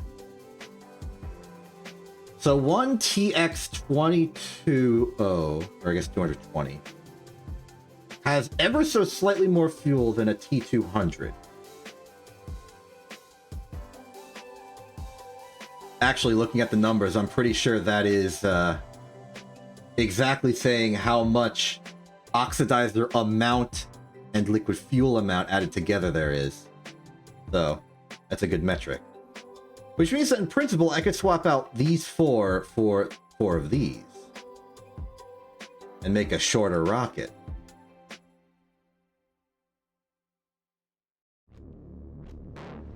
Who knows? Maybe I want to. We got a new aerodynamic or a structural adapter or something, right? Yeah. Yes. Do we have a smaller one? Well, we have one that's smaller. I meant one that's flatter. No. And this is an unfortunately pretty heavy piece of equipment. Never mind, it's half of a tenth of a ton. No, sorry, it's a tenth of a ton.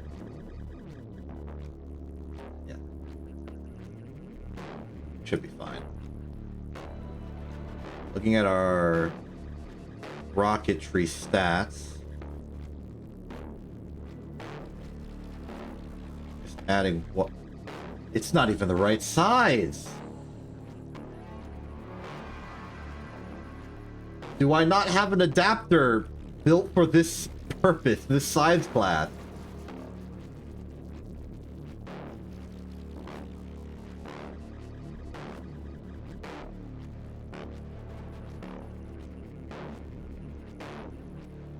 I am a little annoyed by that. I'm experiencing mild annoyance before your very eyes.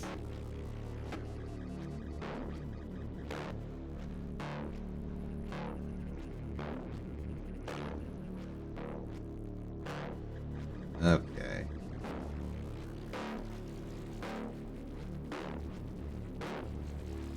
Ignoring that issue for a second, I still think it's worthwhile to make this change. Because look at that. The vertical profile of this ship has decreased significantly.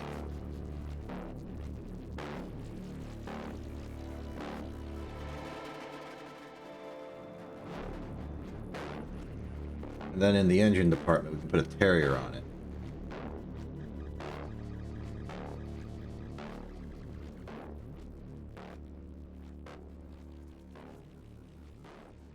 But then, for coupling, we have... It doesn't really fit. Even if we use the engine plate.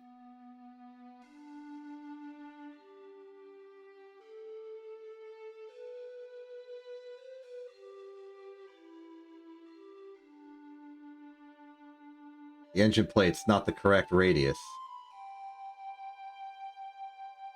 Which means whatever we do for this, it's gonna be ugly. But in principle... this rocket is just as powerful as the previous dart. There's the aerodynamic overlay. Center of mass is above it, which is good. It means we should be stable in flight. Don't have anything special for command and control yet.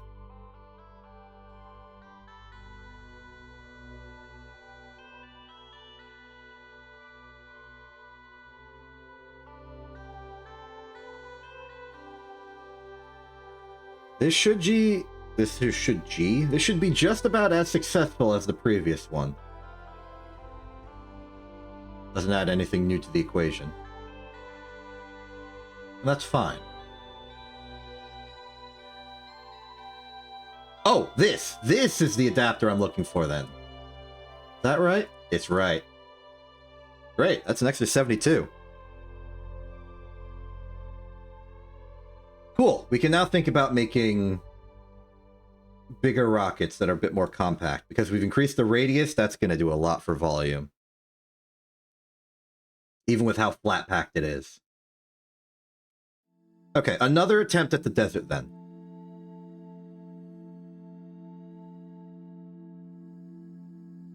Yes.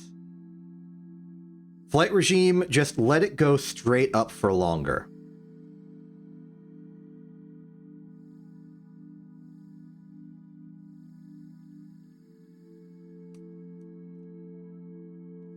And know that we don't need all the power we have. Okay. Do one last staging check. Radial is good. Detach the aerodynamic. Detach the swivel. Parachutes. Detach heat shield. We are ready.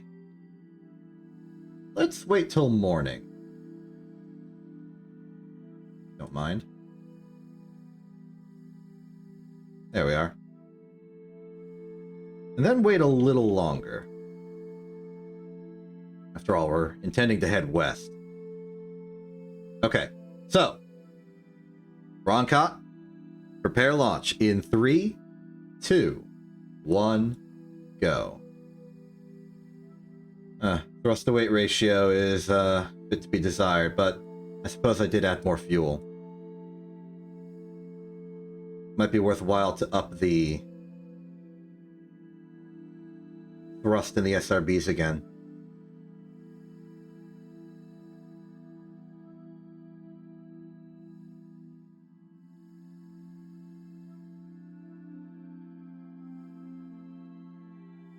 Flight's looking pretty stable, though.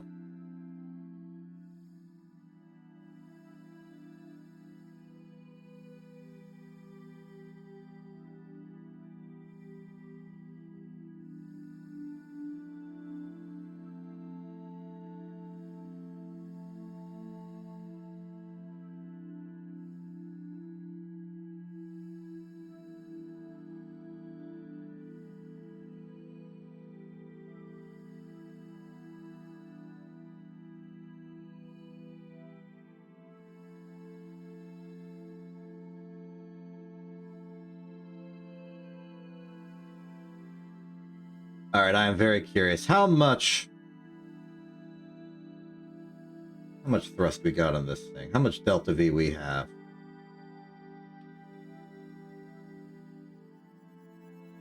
$2,000. Okay, it seems like we're going to have a fairly gentle ascent into low vacuum. I'm going to do what I always do. attempt to arc us over forward and a little up. But my plan is to mostly use the liquid fuel thrust once we get going as a, for corrections to our path.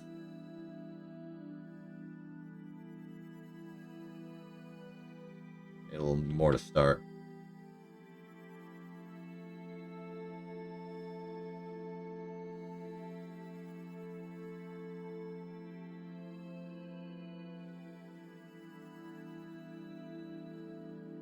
I have to imagine that'll be good.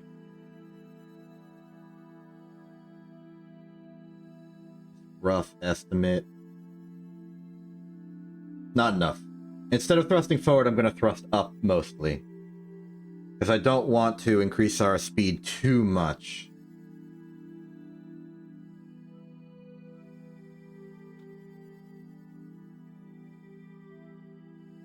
Okay, looking good. Let's go surface velocity.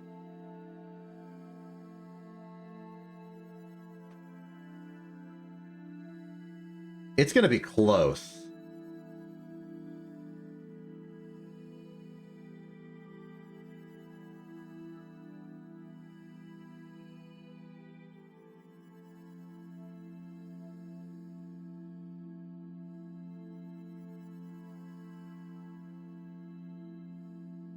It depends on how exactly the aerodynamic forces come into play.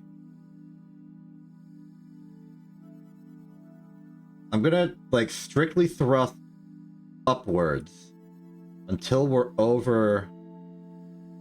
No, we're good. Thrust backwards.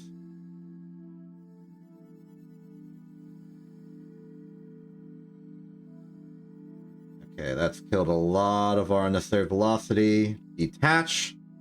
Prograde.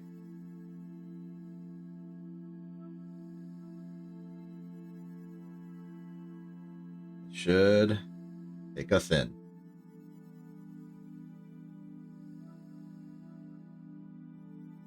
If we moved in an exact straight line, we might hit the shore on the other side, but the atmosphere will slow us down very quickly, so I'm not worried.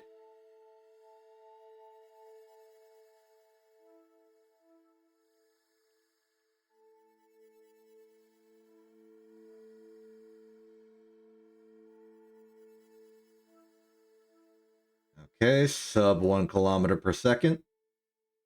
900, heating regime is exiting. Keep that blunt surface forward. Okay, so it's not... The stability point is not perfectly forward, but it is oscillating. Which means in the future we might be able to get away with not a pilot, but I feel like we're always going to have a pilot. Okay. Velocity is very low. We are in the safe parachute range. Everything's looking mighty good.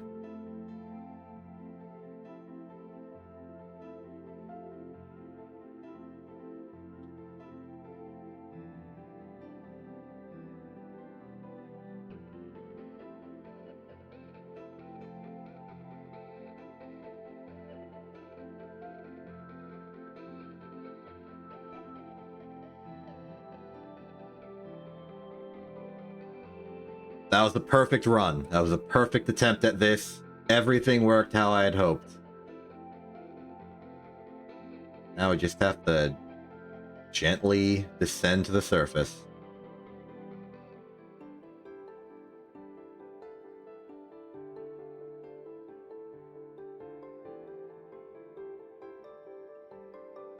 I'll let it land like this.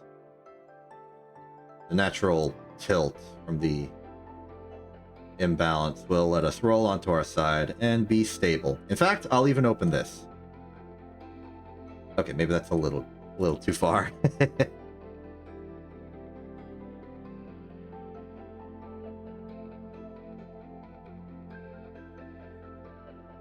Good stuff, though.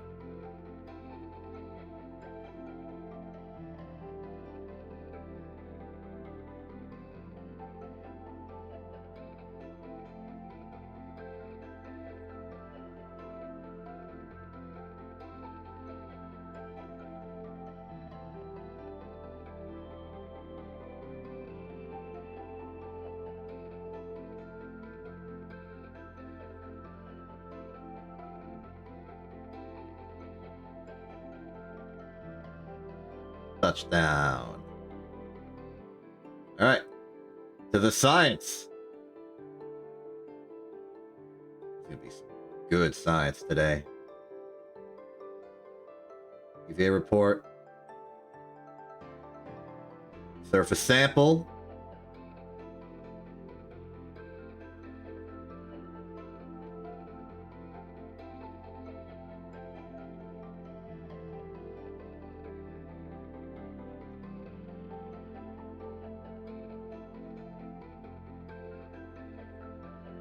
Go bottom up. Log temperature. Log pressure data. Observe goo. Observe goo. Material study. Material study. Very nice. And then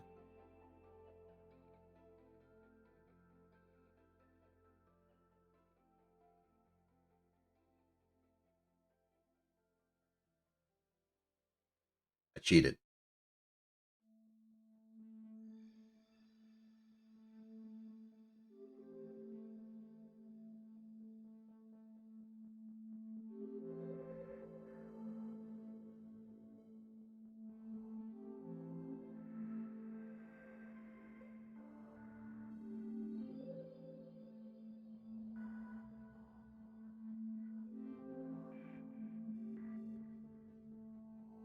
All right, that's good. We're getting some good science. It's still just little bits and pieces every moment or two.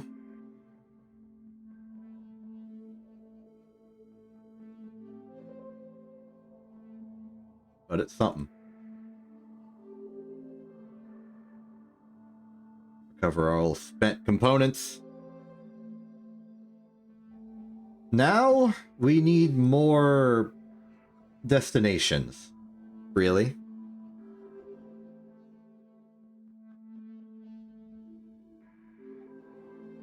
How do I change the inventory on the pilots?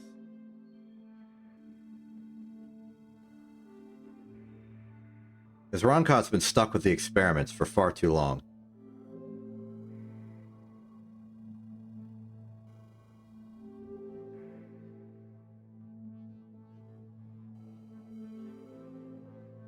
Oh, like that.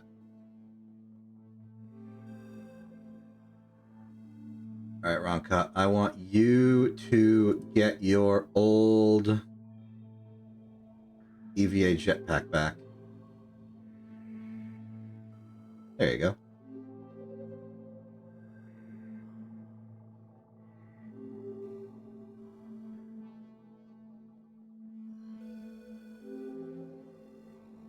Let's boot this up to, like, let's say 60. Nothing too extreme. Okay, next target. I proposed we head north and just sort of see what we see. If we're lucky, we might be able to land at the North Pole. I don't expect us to be lucky, but we could be.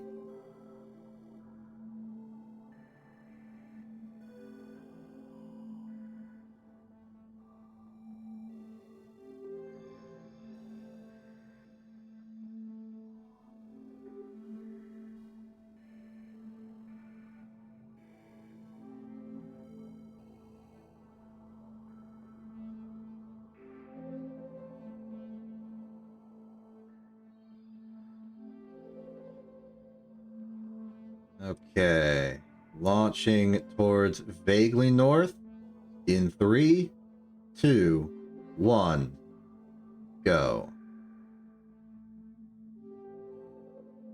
If I accidentally go south instead, that's fine. Both North and South Pole have interesting destinations.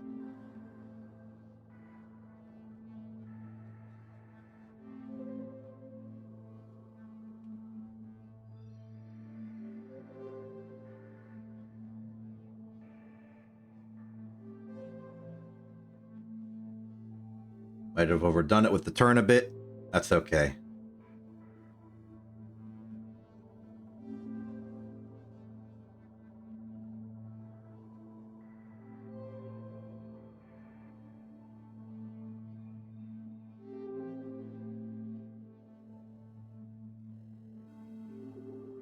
We're going fast, we're going stable. Ride it out to vacuum.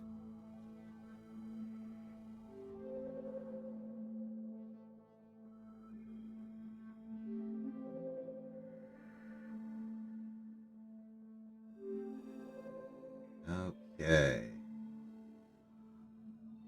Detach. Thrust away from those. We are away.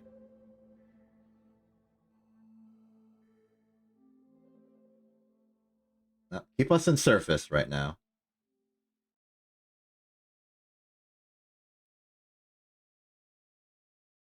I want to go more up, just more forward. I'd probably go to a little closer to Apo. We really just want to survey the land.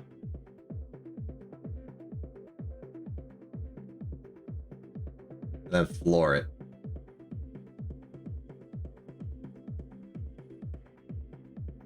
Heading for some sort of like vaguely non-orbital velocity.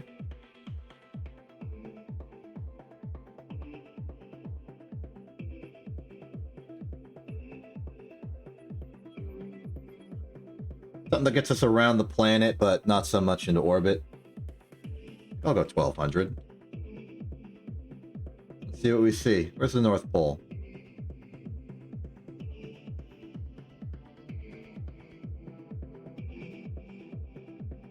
Looks like we undershot it.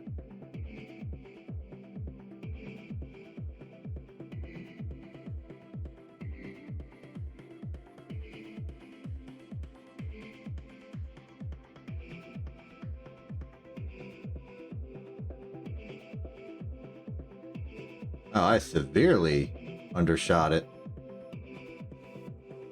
Huh.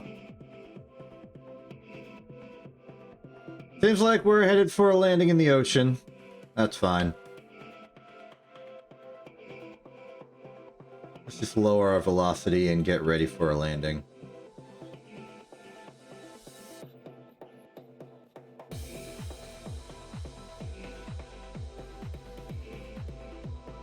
That should have gotten us clear of the nose cone.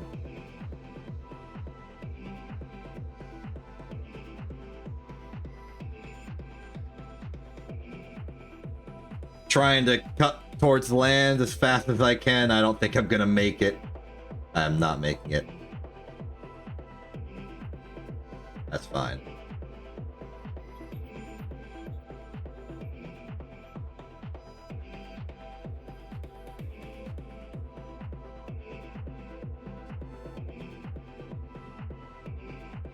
We definitely want surface prograde.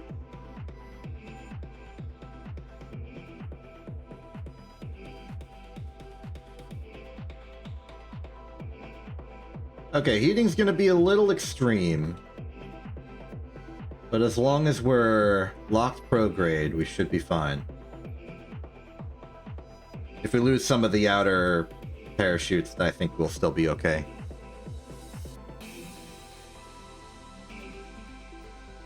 I suppose we did need to test this thing at orbital velocities anyway.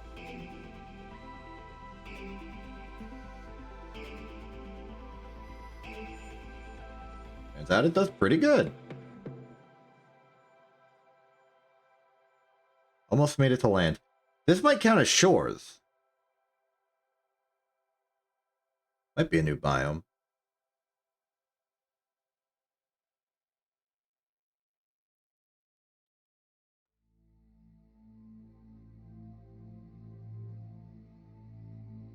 I think there's an argument to be made that I can get rid of the drogue chutes.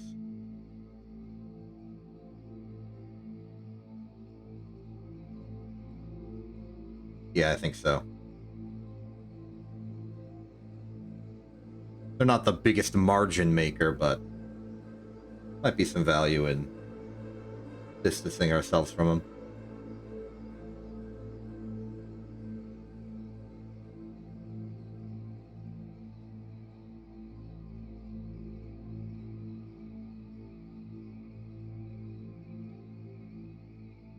Alright, what's the crew say? We are over Kerbin's waters.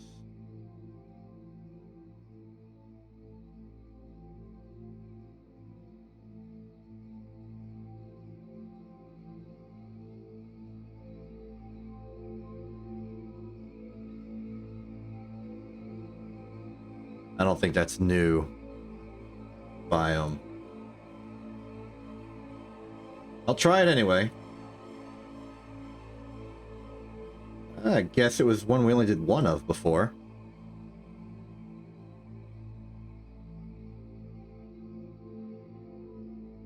I'll take it.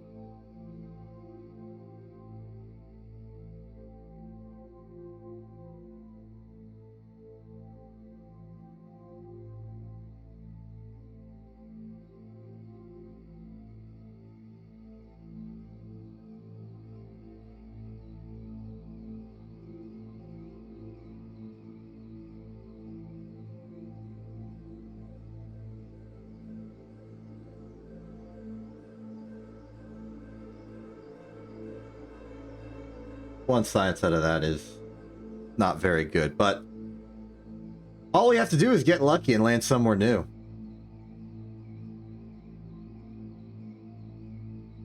That's really all there is to it. Or we can go for orbit and work from there. Again, what are options? Aviation or flight control? Both have benefits. I don't want something for like better. Yeah. We start getting some fairings. I can get a little more creative with how we design our ships. So I think our next goal should be advanced construction. Just to make a lot of the headaches go away. I'm still sad about this. I've been completely scammed. The docking port is a good utility, though. Can't be too mad.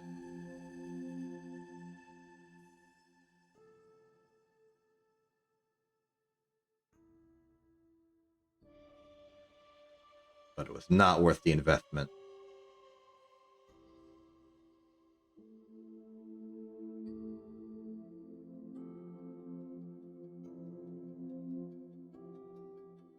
Okay, time to upgrade the ship to make it go farther. Preferably with all the science on board, still on board. And that's gonna mean upgrading this.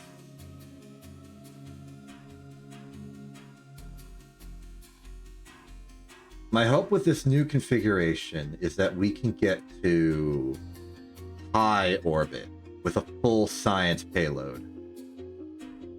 Forgot the engine.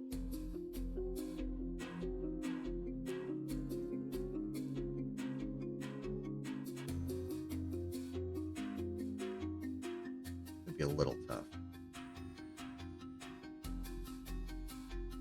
Okay, those four, radial decoupler, we want nose cone separation, then this separations to the Terrier, then this separates. The big concern is that we're going to be in higher energy regimes, but should still be fine. Aerodynamic center, center of mass. We're still good on that. I think something we can do actually is move the bumpers up.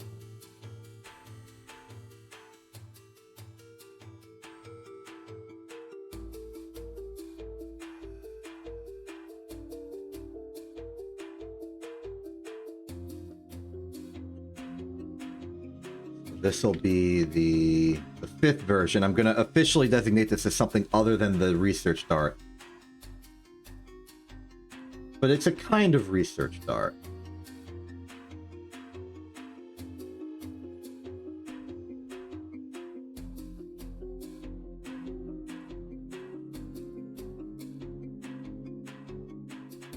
The reaching dart.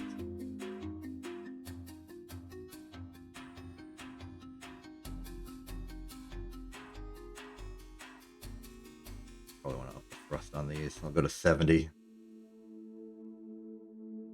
Don't got any aerodynamic controls, but this is still an improvement. Good. Radial. Slap this out. I know ISP is 85 right now, but...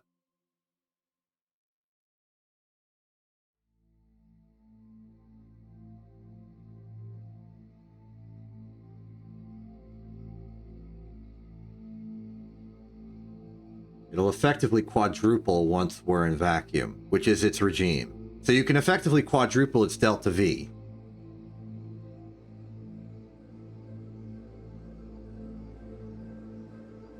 Still, though.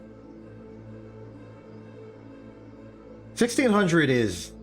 well, if we're in orbit, that's actually perfect. It's more than we need to get to escape velocity, and we don't want to get to escape velocity. We just want to get to high orbit.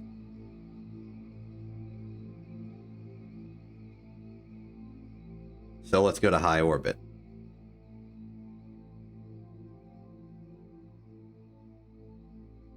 Now, given that we're going orbital, there is a bit of a care for our flight trajectory. We would want to roll over, but given our low stability in keeping our direction stable, I'm going to allow it to mostly just go straight up.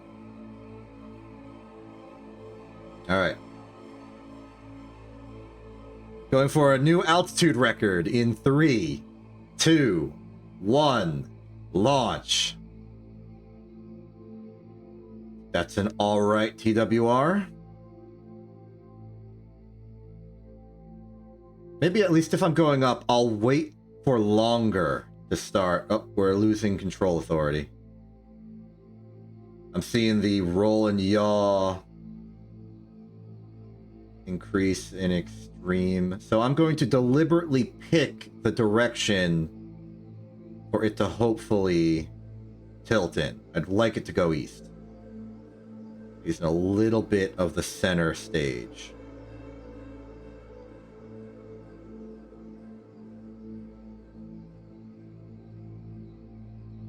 Well, it seems like we're mostly going straight up.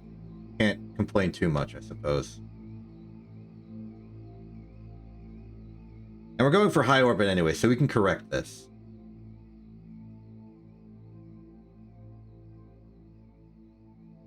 Detach. Oh, we've had collision. Rocket's still good. All right, start banking over east. No, it's not perfect, but if we can go at like a 45-degree angle from the level, I think we might have something.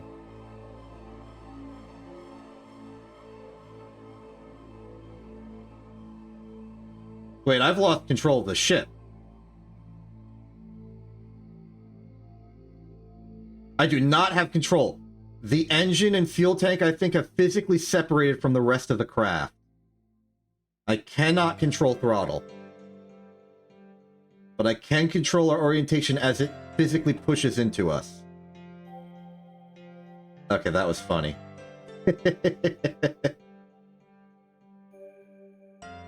Funnily enough, I think we're still good. Alright, Terrier away. Oh yeah, there's only 3 there. I thought we put in 4. Interesting. So we're gonna need a better solution for our boosters if that's gonna keep happening. Either way, let's start banking our way to orbit.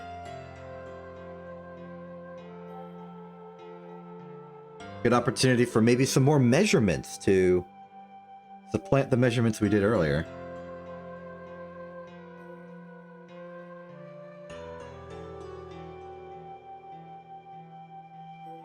Still got the equation set up, so I'd like to just duplicate the entire spreadsheet and just swap out the numbers for the measurements we take now.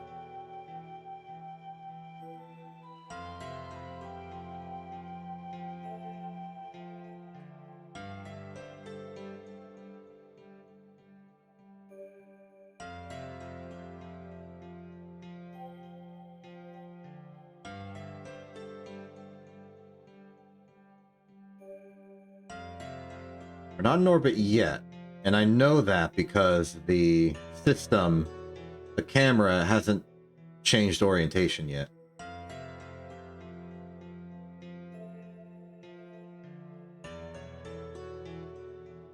I think we're going to have to call this one a failure. but I am going to try and reach orbit. So at the very least, I can make a controlled re-entry diagonally into the atmosphere instead of straight down.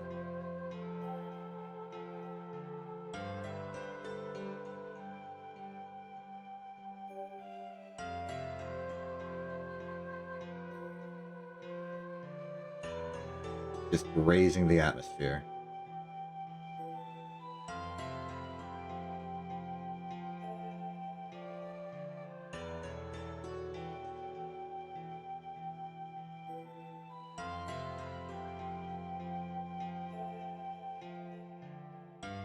That's good enough.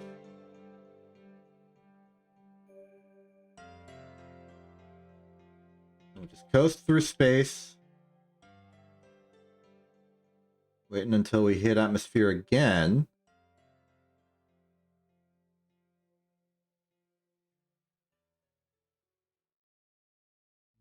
This is ocean, yeah. Yeah, it's ocean. Gonna burn the rest of the fuel pointing perpendicular to the orbital plane. Then I'll jettison and we'll go in for our normal approach. I'm doing this for the explicit purpose of trying to hit land. Maybe we get a new biome. Jettison and prograde, please. Before the Science Junior blows up. We have surface velocity. We have heat shield forward. Everything is good.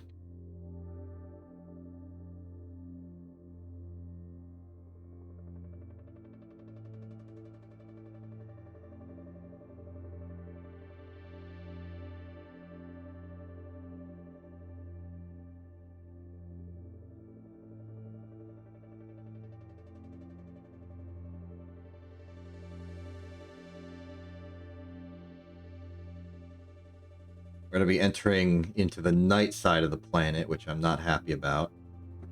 But as long as we've got our altimeter, everything good, we should be able to safely descend. Just a matter of waiting till we're not on fire anymore and deploying the chutes. Look at that sunset.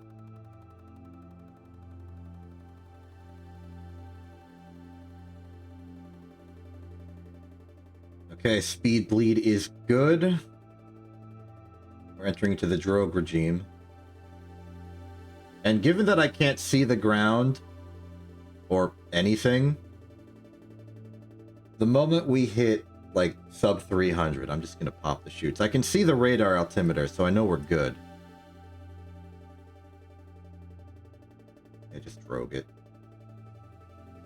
Wait till the drogues deploy at least before I activate the jettison for the heat shield.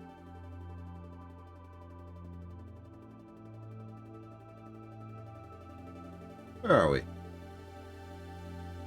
We're flying above the highlands, so this is more highlands. That's unfortunate.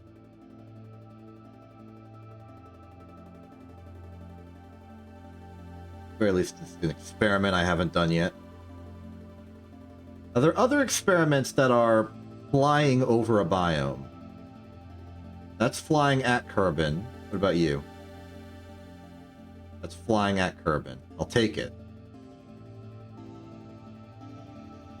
That's flying at Kerbin. And temperature? Flying over Kerbin's highlands. Okay. I'll take it. Radar altimeter is about to enter drogue range. Drogues deploy.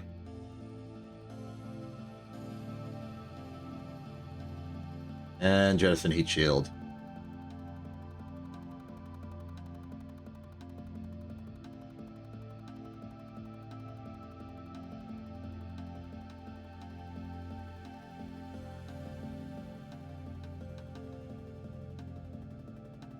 There's the regular chutes. Move SAS. Fall backwards.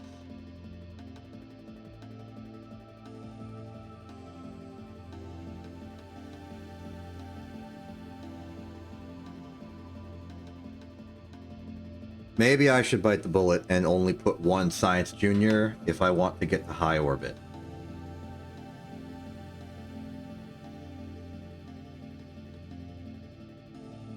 Truthfully, I don't think that's the problem.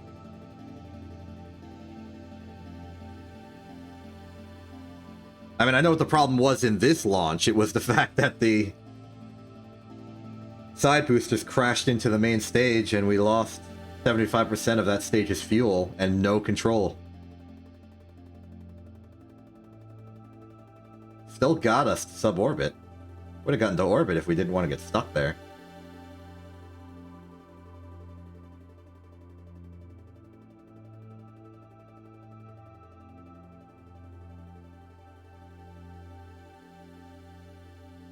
Back at the Highlands. Allegedly. Yes. Another surface sample, perhaps? Another bit of science. Every little bit counts.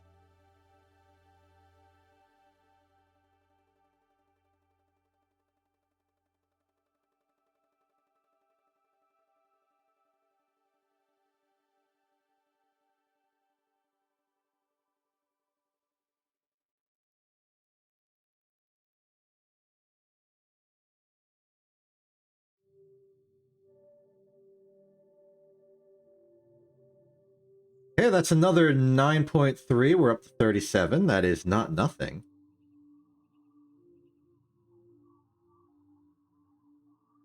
Okay, any improvements we can make to the craft? We spotted some major design flaws. But how do we get the thrusters to detach safely? Maybe they need to be lower so that the force of the ejection pushes them outwards. Could be as simple as doing that.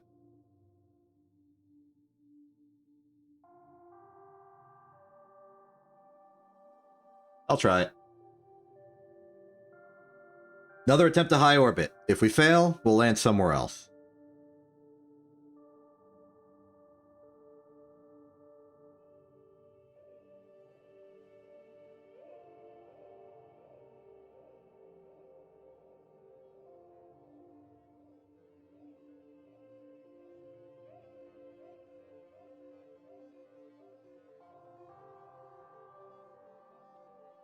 Okay. Launch in 3, 2, 1, go. Quick tap east.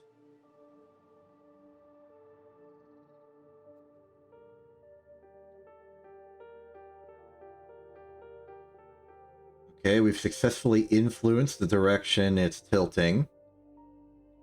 We follow that tilt up.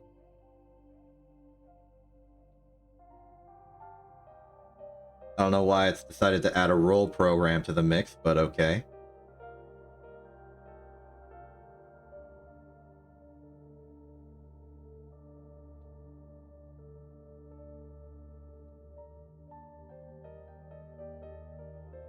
We might want to lower the thrust again. Maybe I overcorrected.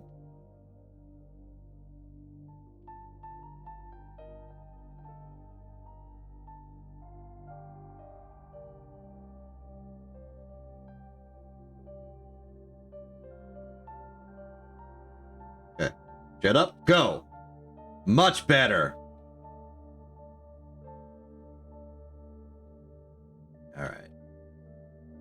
Got a lot of lateralizing to do. But this time we have the full tank.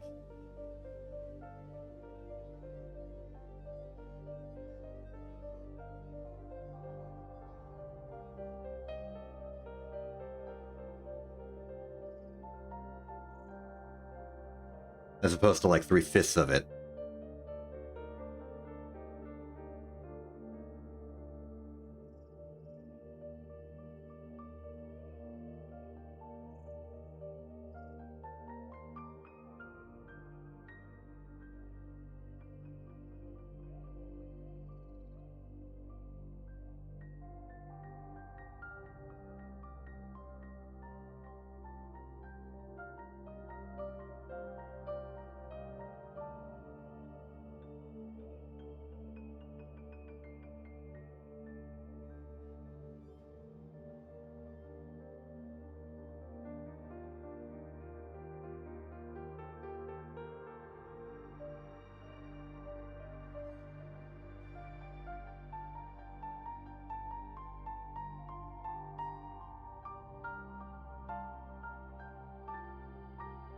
Okay, we proceed.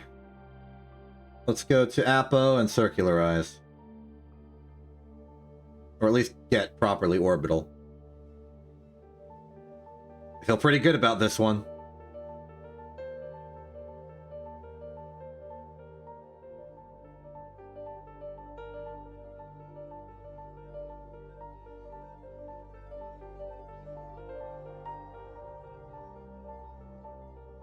We'll get to proper orbit, and then we'll evaluate our fuel reserves.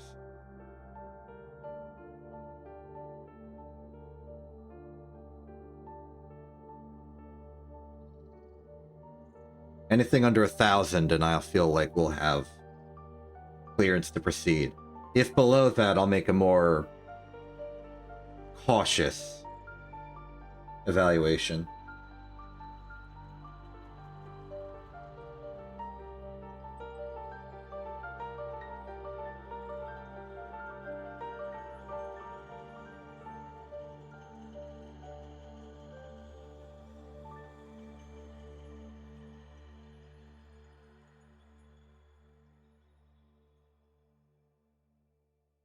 Okay.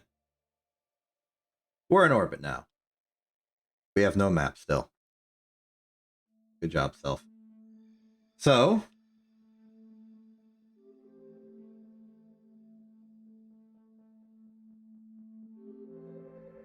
I guess we could do another round of measurements. What's our periapsis looking like?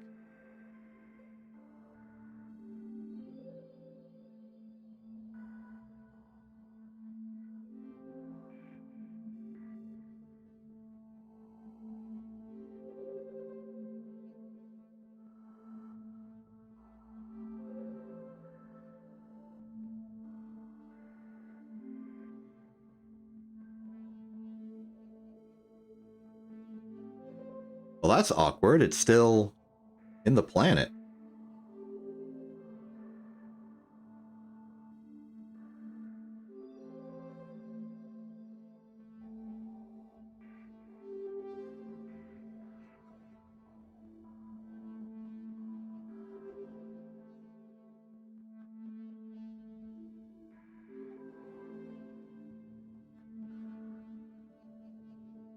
But I think we'll be able to rise back out.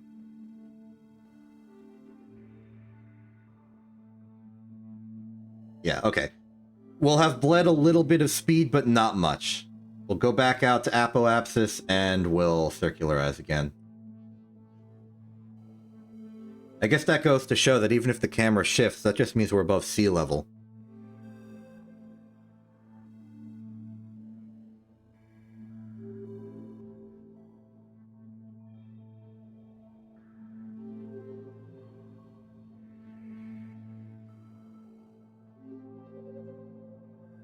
Given how close to the metaphorical Kármán line we were, I don't think it'll take much fuel to correct.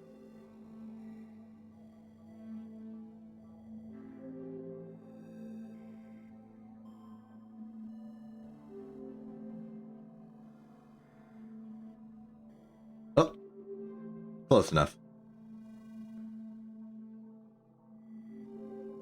There, solid 2,000, we should be fine. Okay. So,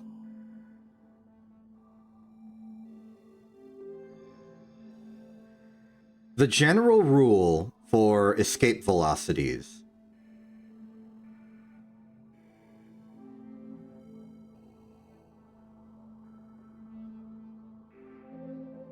is that they are the square root of 2 times your circular velocity for any given altitude of periapsis. So if we're at an orbital speed of about 2,000, this is the apoapsis, this is the worst case scenario. Let's go to peri.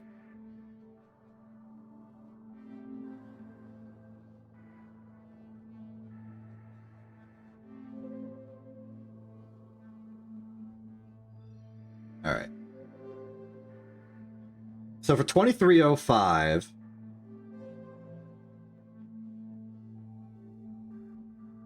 it'd be about like 0.6 times our current speed. is how much we'd have to add, which is more than 900. As a bonus, though, we don't actually care about going to escape velocity. We only care about getting into high orbit. It's pretty close to escape velocity, but not exactly. So I'm just going to boost up until we have 500 meters per second remaining. And then just run the numbers. Well, we'll check if we can do high science at that distance. At basically 300 meters per second. Will slingshot us much further out.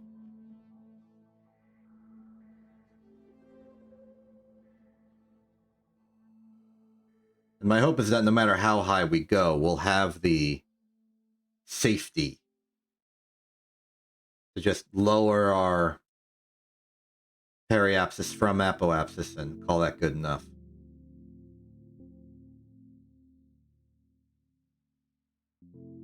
Oh, we're in the higher regime of numbers.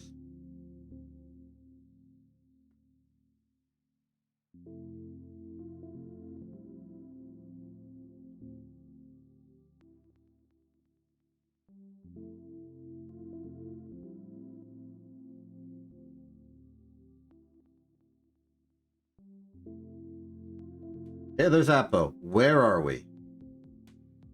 High over Kerbin. Excellent, we made it. Let's do our science.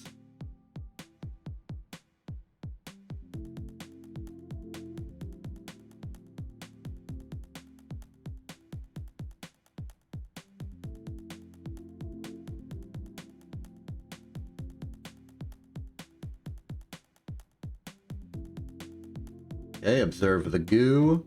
Observe the goo.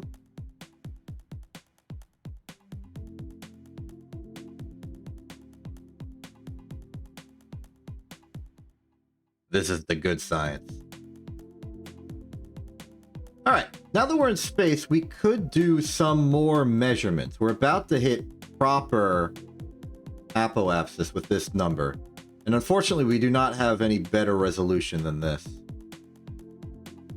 But let's call that good enough. Let's head to our log here. Now for this, we are going... I'm going to duplicate this.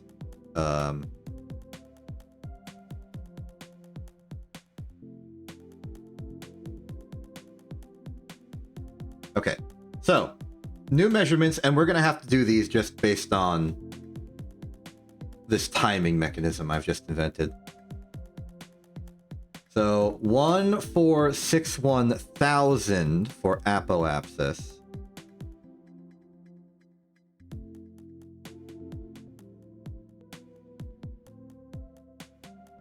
And tragically, a numerical error of, well, you know, error bounds of 500.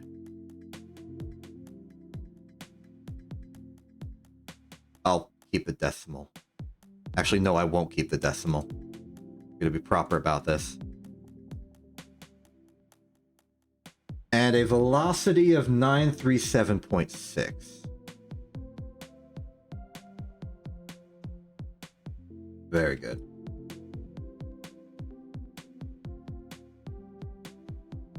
The numbers we're getting for the radius and all that are completely botched because we're in a different orbit, so we have to wait until we get to the periapsis and run the numbers there.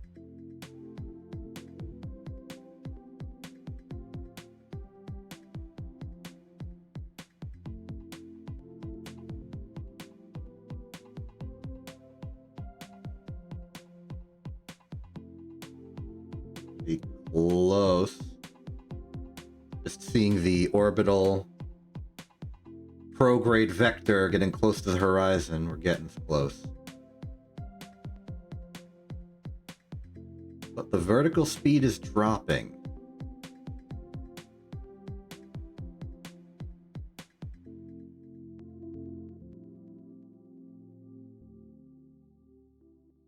All right, get ready on the vert speed radar.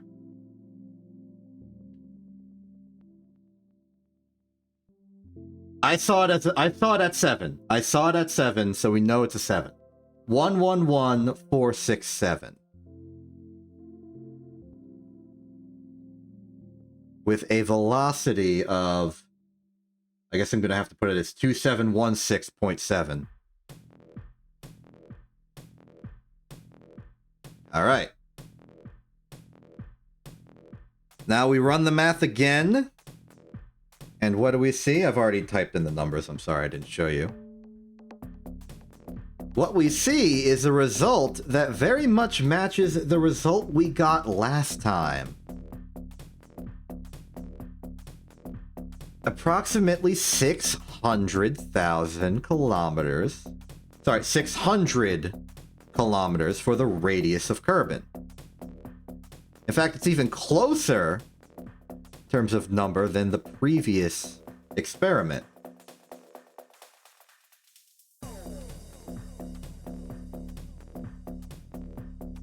Now, naturally, I haven't added in the error bounds to this calculation. It was just a scrappy little calculation I made with the literal numbers. The errors have not been accounted for.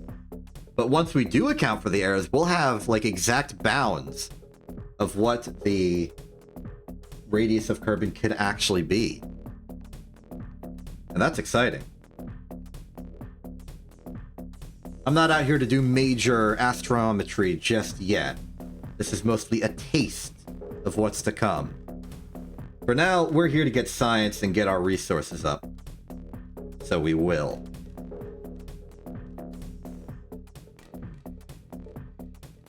So I suppose our next objective now is to get back home with all this delicious science. I forgot to do an EVA report. Let me just go back out into deep space real quick.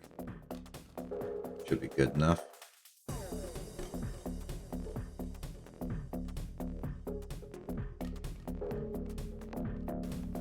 There we go.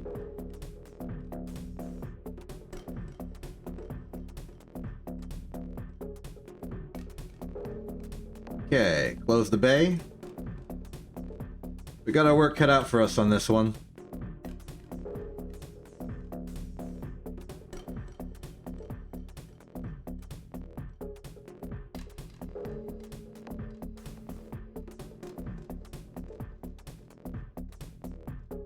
I just thought of something. I'm pretty sure we can use the measurements and data we've collected already to figure out where our periapsis is going to be.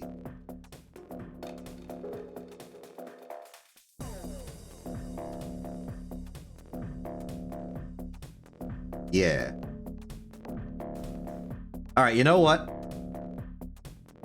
We're not going to use the error bounds.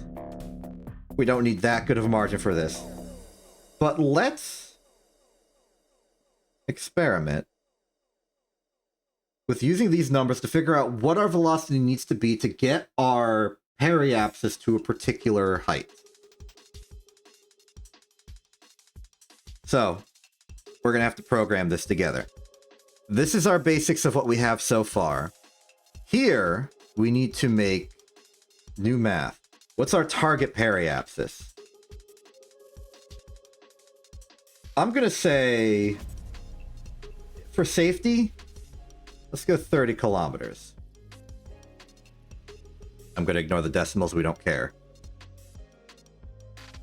So I'm also going to label these for periapsis, apoapsis.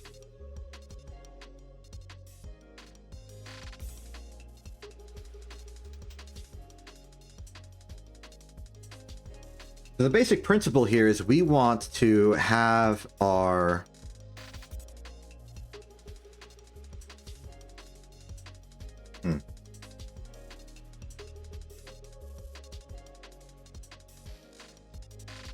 I'm not actually sure if I can figure this. No, it should be possible. No, wait, because there's also the unknown of our periapsis velocity.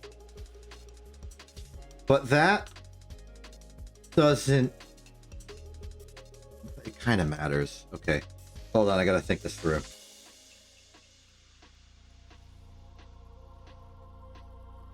So for a given orbit that we have, let's go in like this. It is a particular angular velocity.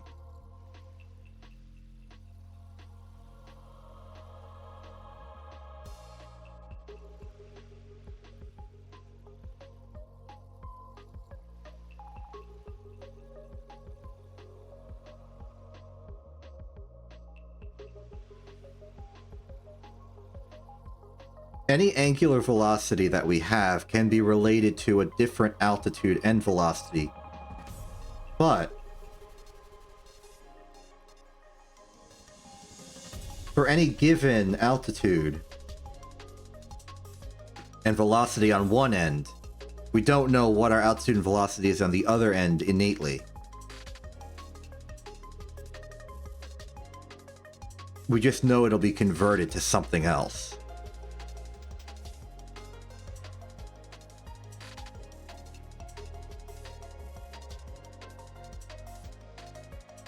But that means that the only way to get the conversion to lock to a particular one is to know the standard gravitational parameter. There's nothing stopping us from knowing the standard gravitational parameter. I even said we can calculate it already. In fact, I think we have to. This is an experiment of extremely loose precision, but I'm going to try it anyway. So,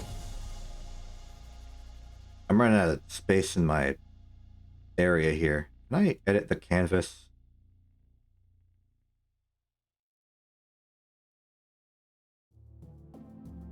Yeah, canvas properties. Let's just like double the height real quick. Well, that worked, kinda. You'll excuse me for a bit as I pierce the veil of how this works. Not particularly fancy, it's just...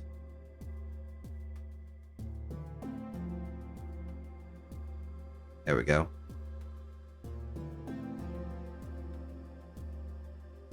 That back in. Zoom back in. And we are good. Okay. So, this comes from the equation for the orbital period of a thing. The orbital period of a thing is... It's usually a capital T. So, T... That's too big of a T. T is equal to, among other variations of this,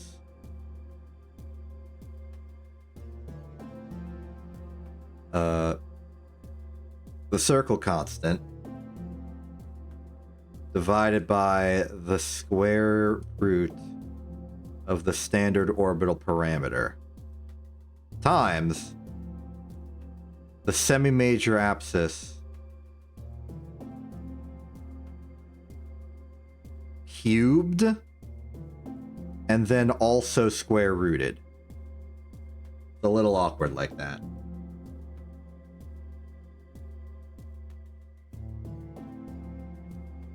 There's also a way to do it by like going through the eccentricity, but that's like completely unnecessary for our purposes. Point is, we can rearrange this to get the orbital parameter as the thing we're trying to get here. So that would be T divided by the circle constant.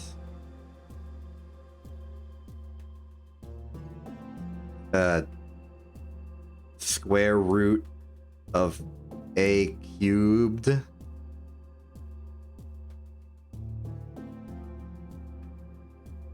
equals 1 over the square root of the standard gravitational parameter. So we do some basic just flipping.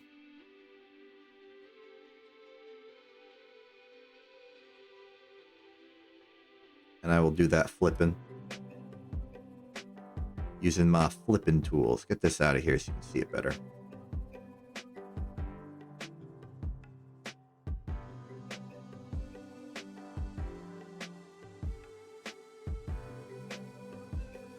Move you down.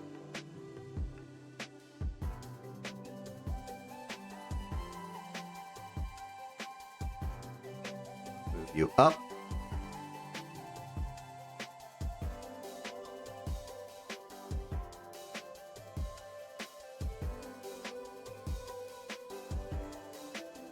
There we go.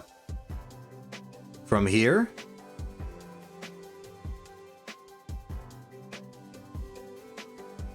we can do a little better.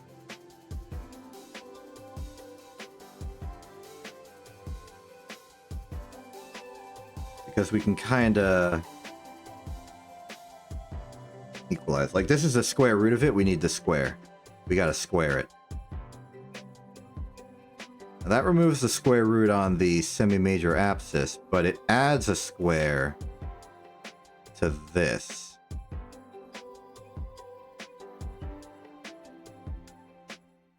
So, circle constant divided by the orbital period squared multiplied by the semi-major apsis cubed equals our lovely gravitational parameter. And this is important because this is how we're gonna figure out what our new semi-major apsis has to be.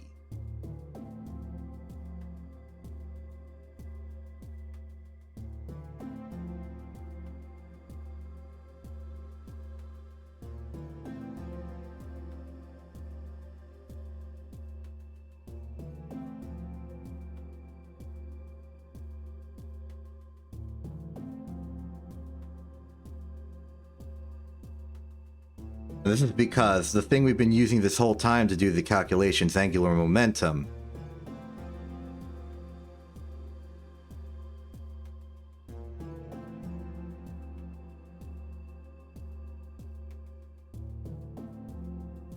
is another way you can get to this.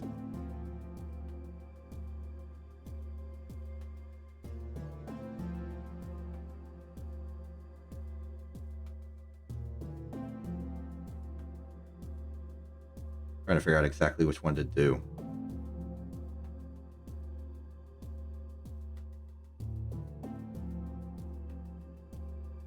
So I'm staring at a bunch of equations. I'm trying to figure out how to best combine them.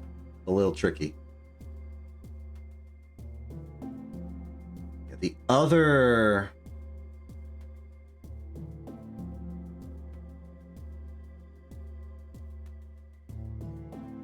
Yeah, okay.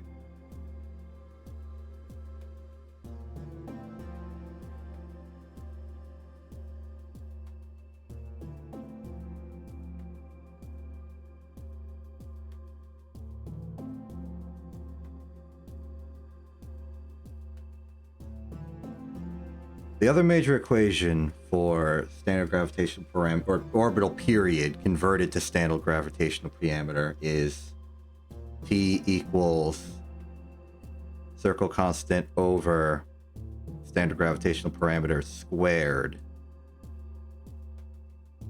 And then instead of the semi-major apsis, you take, in this case, our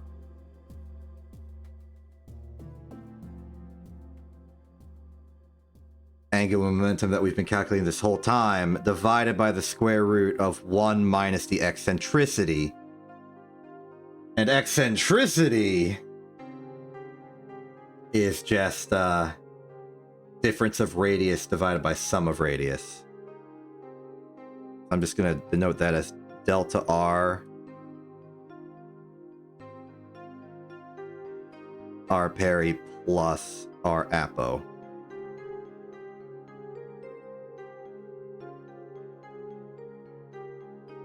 It's a little extreme. But for this one,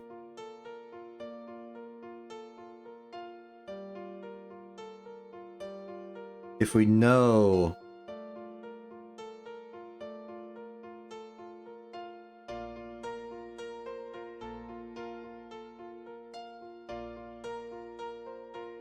certain aspects, there's a step on this I'm missing that would just make this like easily directly correlated.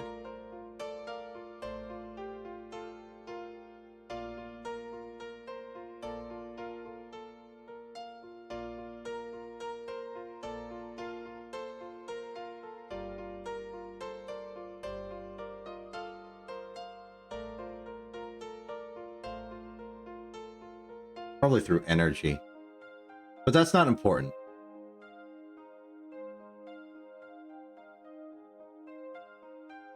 What's important is that first things first, let's get that standard gravitational parameter. We know from earlier, because we did it already, that the period of the orbit 1 that we had was 40 minutes and 12 seconds.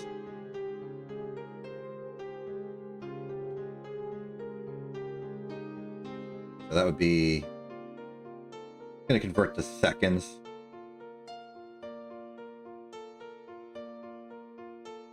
That's our orbital period. With that, we can do the rest of this. Okay, first the semi-major apsis, which we also need.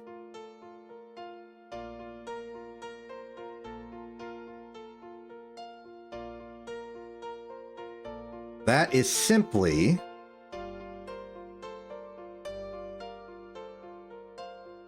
our periapsis plus our apoapsis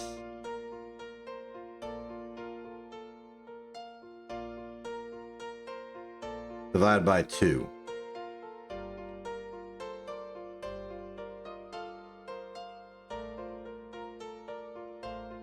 Plus the actual Kerbin radius.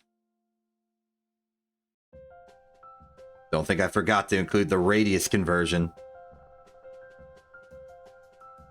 Okay, with that calculated radius, we now have... I mean, I could just put in the circle constant really quick. And over here where it doesn't matter.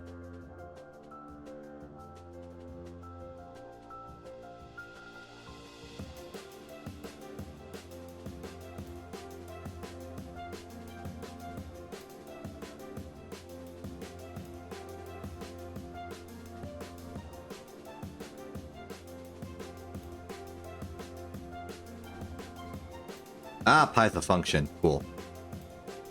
Well.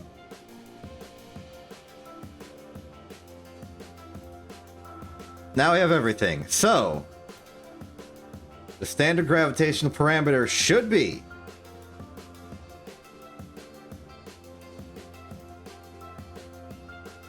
tau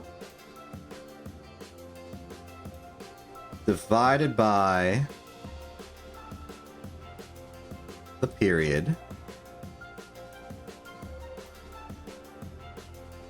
multiplied by, and I'm just gonna, I mean, I suppose I can just do power of 2, right? 2 multiplied by semi-major apsis, which is also being powered by 3. And we get a really huge number. There it is. There's the huge number.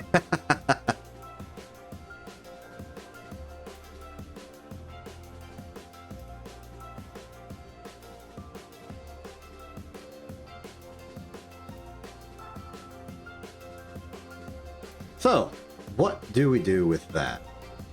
I'm just trying to find, like, the most convenient path here.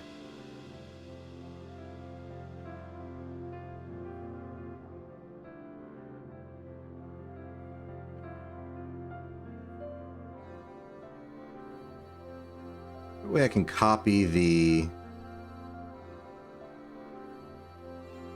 literal number itself, like render that number.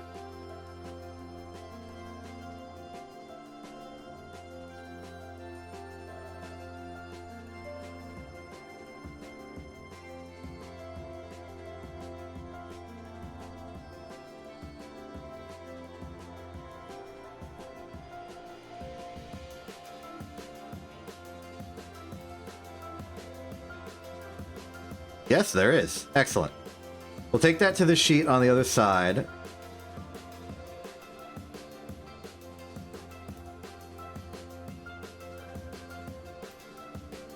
Oh, it doesn't port over.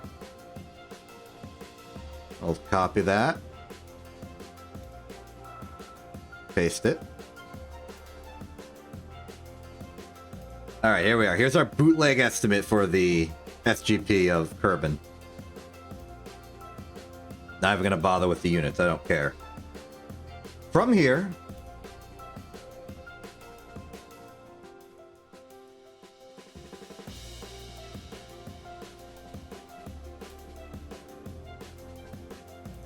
all right. I see our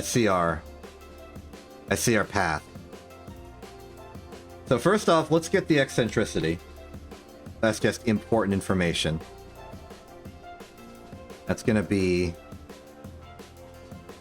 apoapsis minus periapsis. And because it's the difference, I don't have to care about the Kerbin radius. Don't you worry about that. Divided by apoapsis plus periapsis plus radius. Eccentricity of 0.49, that sounds about right, personally. Going from there, here's how we're going to do this.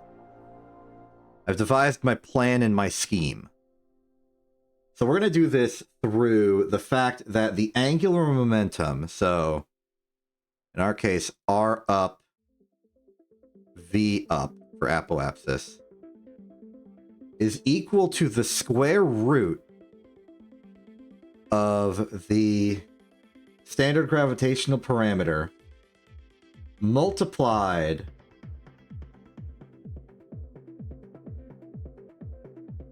by the semi-major axis times 1 minus eccentricity squared.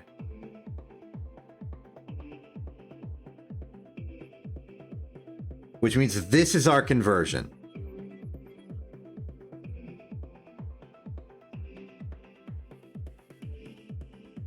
Get the semi-major as well.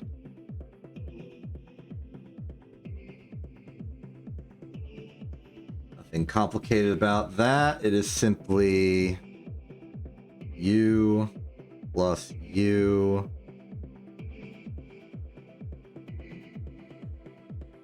plus U divided by 2. Now, don't forget your PEMDAS. Parentheticalize that.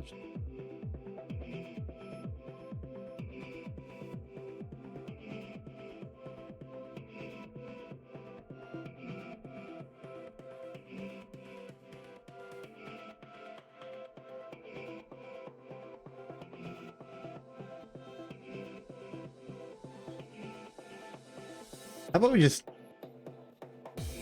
actually write down the radii so I don't have to keep calculating it.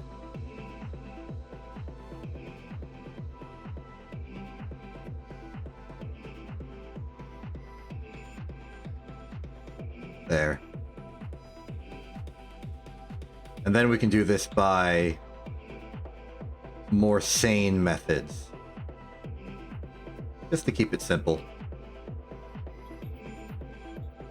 Go RA minus U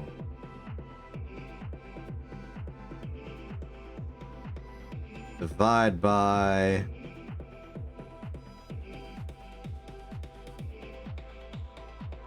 the addition of both of you, and it's still 0.49. The major axis, however, that's going to be a much easier case.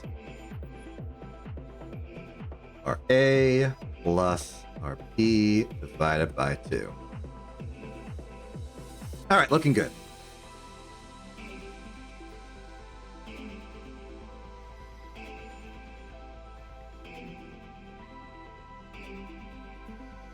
So what we want, instead of this, is we want to figure out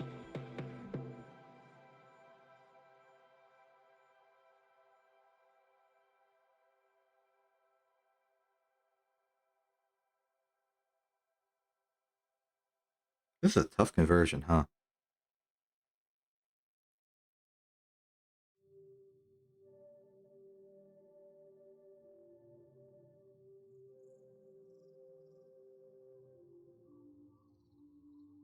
No, no, no, no, no, no, no, no. I see it. I see it. I see what needs to be done. It's simpler than that. What we're looking for a given radius. Okay, sorry. For a given apoapsis, a given standard gravitational parameter, and a target periapsis.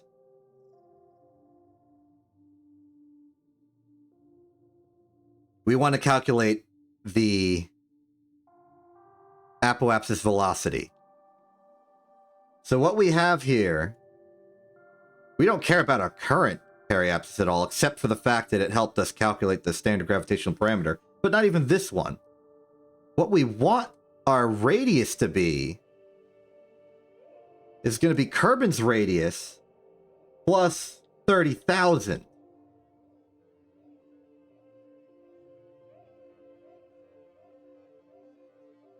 So that's what we want for these measurements.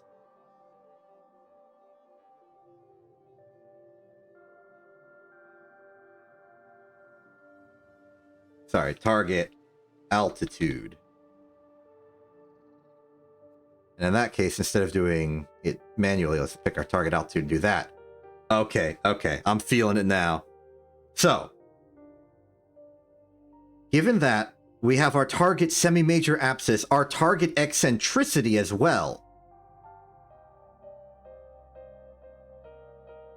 And that means that what we're looking for in truth is to calculate this. It's just that easy. Okay. Let's calculate our target velocity. This is going to be a big one. It is equal to the square root of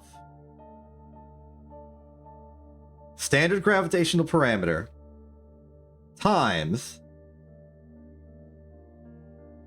target semi-major apsis times 1 minus the power of our target eccentricity given 2 divided by our current apoapsis, giving us a target velocity, assuming I haven't completely bungled this, of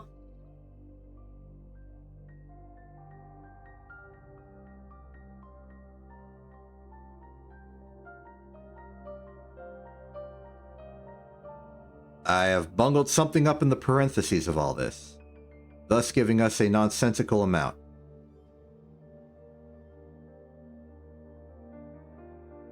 Ah, yes, yes, I understand. There we go. A target velocity of 895.25 meters per second. That's a little lower than I expected. I choose to trust it, though. And even if it's off by a little bit, I think this is a reasonable mathematical method to take. All right, this has been our first big calculation. I'm going to get better at automating these calculations by just having like dedicated sheets that I crunch in numbers for dedicated goals. But I wanted to make sure that the thought process of figuring it all out was available. But now we have a method with a particular apoapsis and a target periapsis, or even the reverse. We can calculate our desired velocity for like Hofmann transfers, and that's good. All right, so we're basically there. So to confirm, 895.25.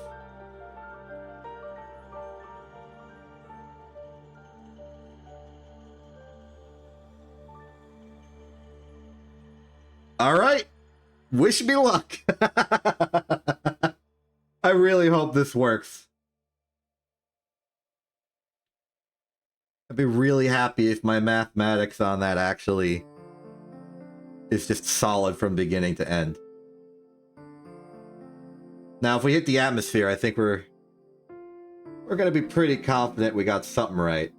But atmospheric effects means we won't actually be able to verify push come to shove.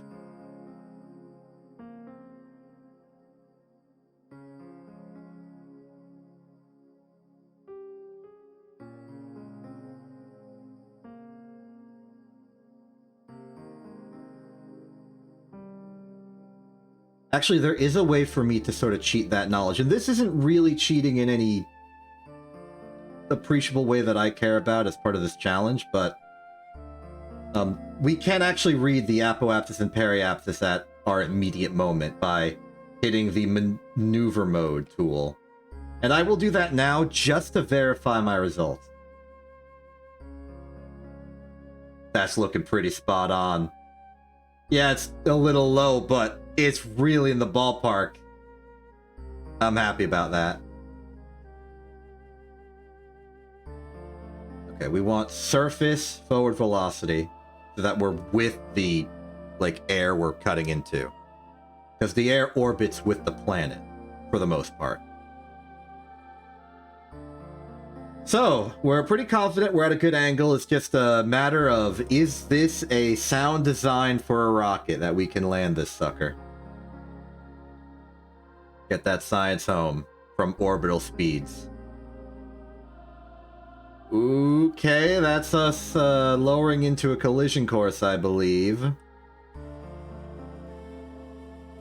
Heat shields ablatant as it's supposed to.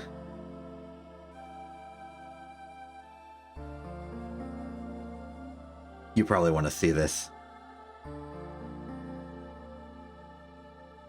I was just kind of running off instruments. I didn't care that much, but you probably want to see it.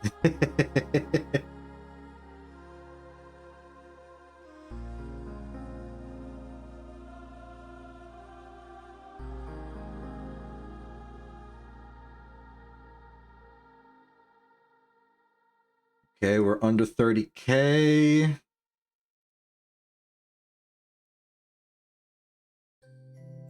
We're not descending all that fast. We're definitely suborbital velocities, though, so we're gonna maybe skip and just keep going down. We're not heading back to vacuum. Just a slow spiral inwards, which is exactly what we wanted. What I wanted.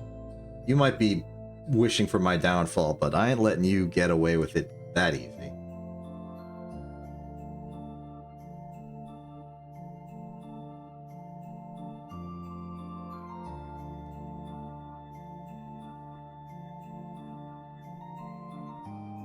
Okay, we're at like Mach 3. I estimate Mach 1 at being at 300 meters per second. I think that's right enough. Okay.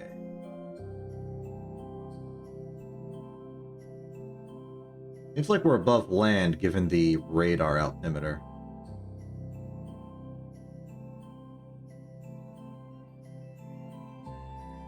Once again, heading in at nighttime. Unfortunate, but manageable. Okay, parachutes.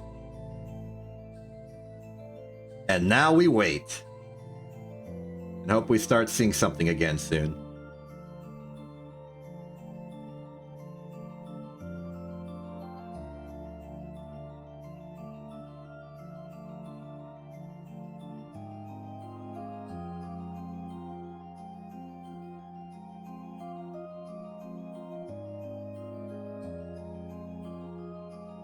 We know when radar will kick in. We know when drogue will kick in. 5, 4, 3, 2, 1. There we are. Oh, I can see land. I wonder what kind of land this is. Grasslands, I'm gonna assume.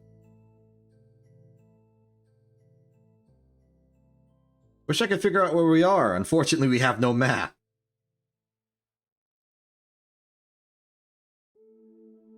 How would I set up like a GPS of some kind?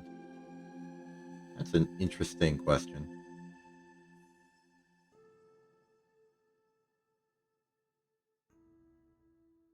Doesn't seem necessary to jettison the heat shield.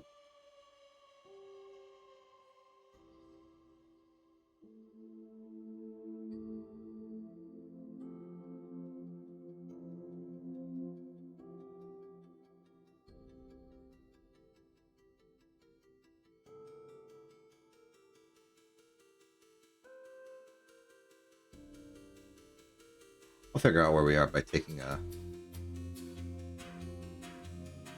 temperature reading. Other one. Oh, we're at the Highlands again. We've been here plenty enough already. Touchdown. Now this was a very successful mission. We got some good data.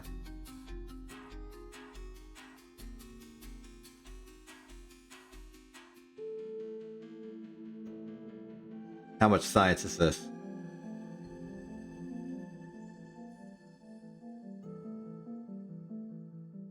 Oh, 106. Beautiful.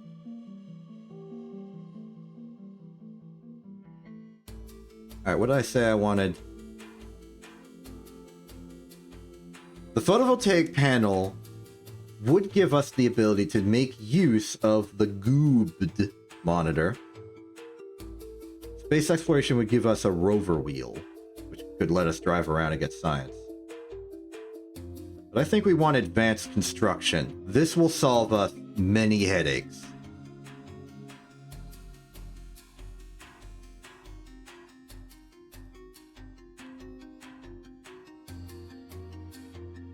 Good airstream.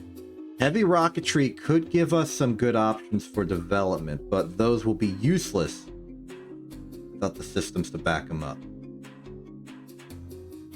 So I elect we get one step closer to specialized construction, get our servos, get our hinges, get our airstream protective shell fairings, get a lot more flags. I forgot to use the flags we already have. Oh well. There's going to be a lot of useful stuff. I'm committing. Good.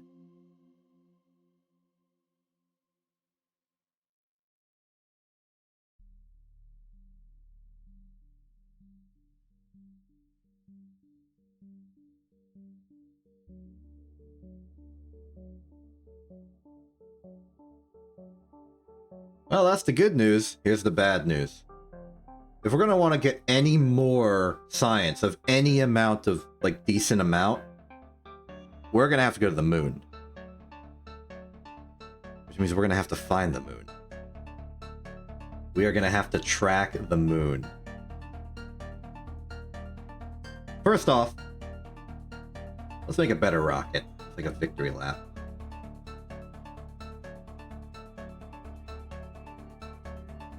All the new stuff we got. No engines. Still no command and control. That worries me. I want... Robotics is real. Excellent. Okay. Like a large engine plate will allow us to upgrade the upper engine to being short and wide, which I like better, especially if we're doing some orbital junk later.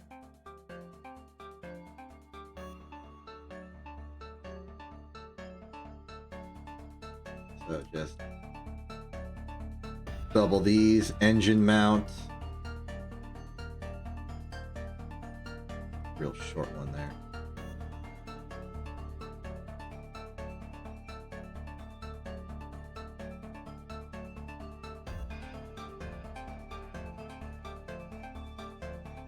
I think short's too short. Let's go medium short. much better.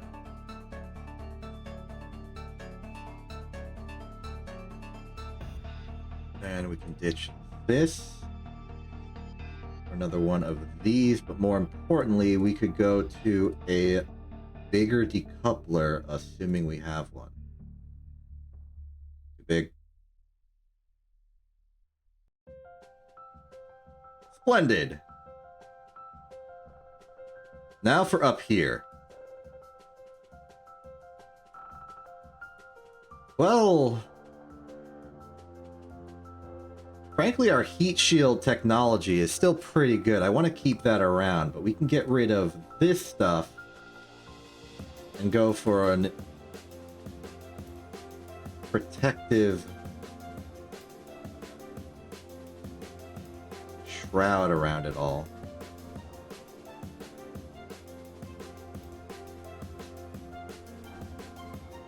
Like so. Should help us ascend a bit. And then overall, this rocket's looking pretty good. Principally, we could maybe...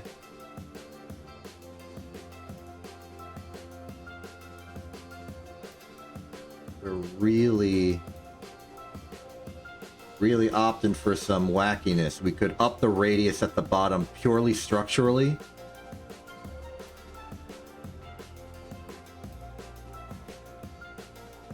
And then have more swivels. Then we could extend this a long ways and make a bigger rocket. But this is already looking pretty good.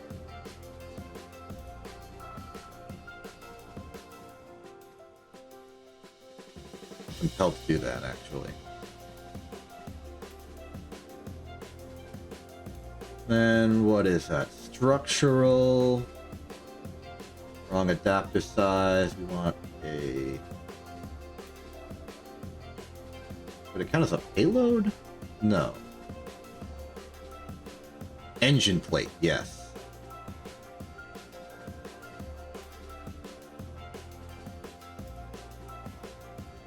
Oh, it's like a glove.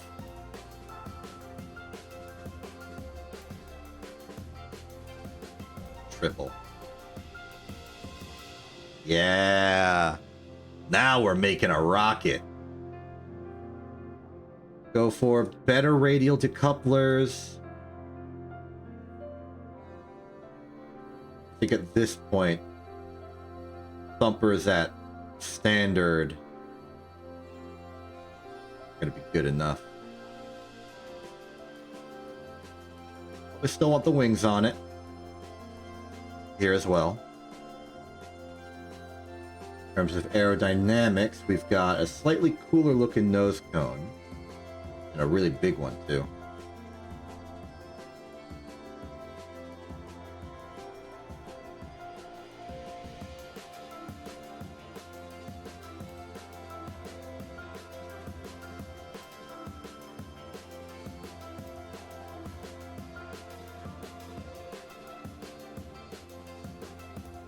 Hold on. Do some staging work quickly.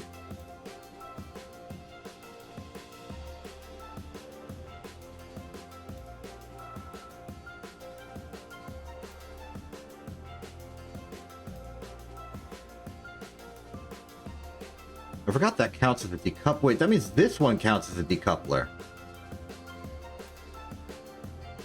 I don't even need this decoupler. That's just redundant.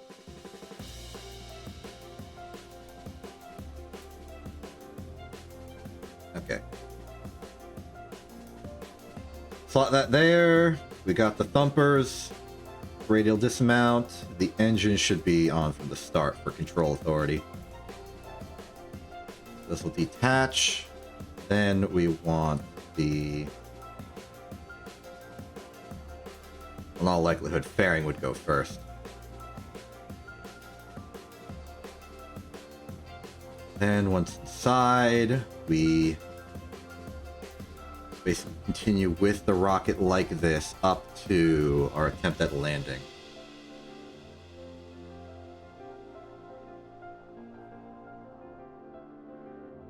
We don't have controllable wing authority, so I can't make something crazy like a plane.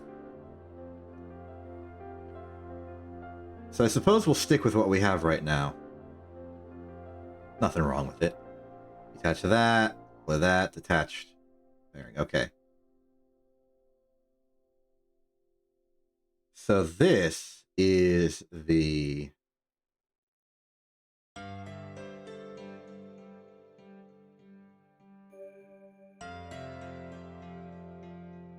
solid domain. Alright, I just want to check that its like orbital capabilities are good. If we happen to get to the moon, we happen to get to the moon. My plan for the moon is to actually just sort of reach it incidentally.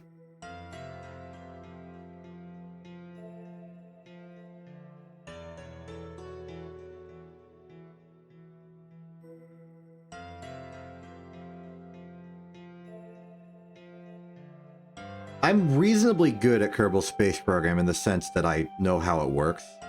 You could probably tell because I feel familiar with all the stuff I'm doing.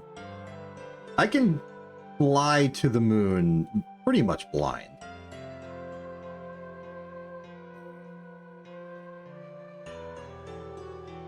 And especially if I'm not going for a landing, it shouldn't matter that much. So, let's try this. In 3, 2, 1, launch. TWR is still alright, given the fact that I've overloaded this thing's weight by... practically doubled the weight of the darn ship. The longer we hold off... I could actually go for reducing it even further.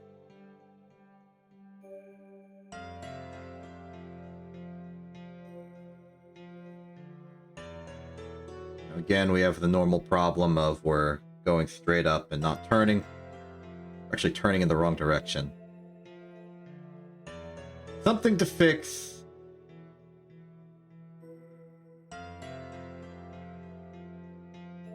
Now. Suddenly in control. Very in control.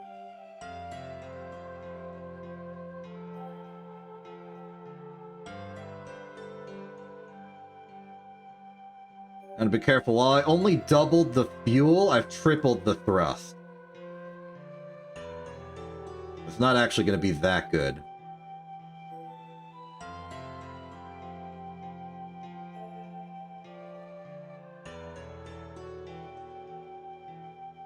Still though, this is starting to feel like a real and proper rocket.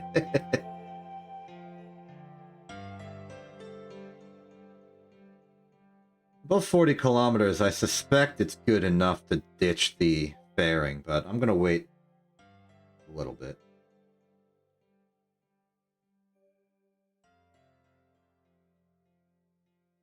There goes fairing.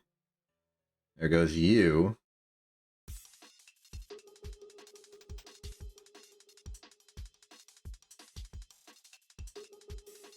Alright, let's see what we got.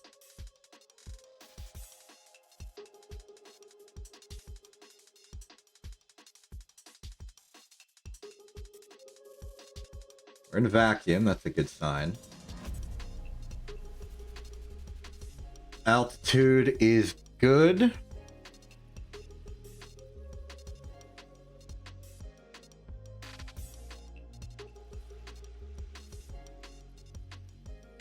I'm gonna be a little undergunned for this.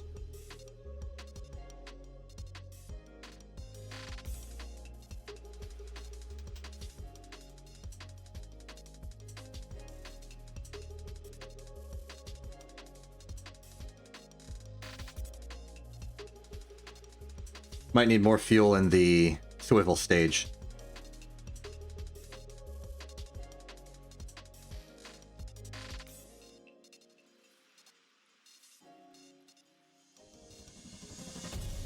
Still though, simple, reliable craft that can get to orbit.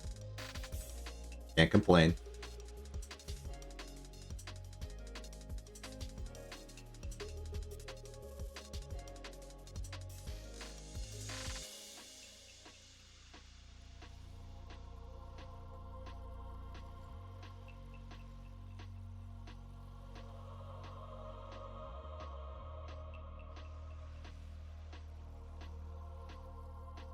Okay, I'm going to call that orbit.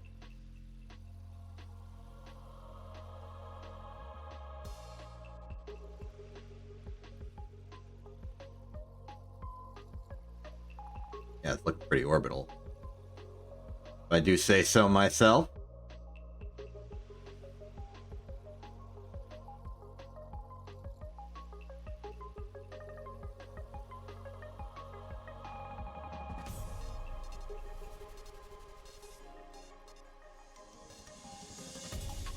Okay, so here's what I'm gonna do. I'm just gonna thrust towards the moon and we're gonna get the thing. Big question is, what should my velocity be to reach the moon?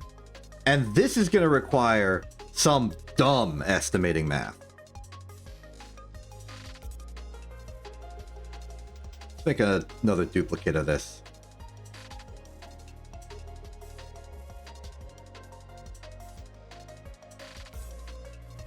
Alright, so let's get some more formal system here. This is going to be our,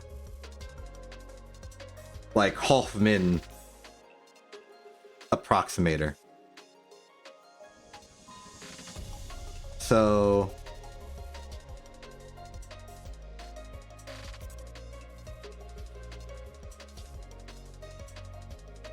going with the system we had before, with the illustration and this, here's the things we need. Let's make a list of givens. So given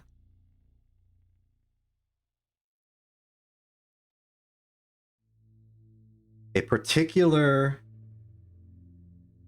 standard gravitational parameter, and for this I'm going to just copy over the value we got already.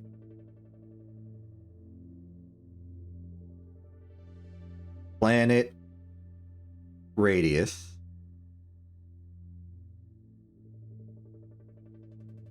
Now that's just going to be a convenience for calculating other stuff, but we'll have it. And I'll use this one just because it's the one we got. We can ditch pretty much the rest of this. Doesn't matter. We're doing our own math now. Even that, and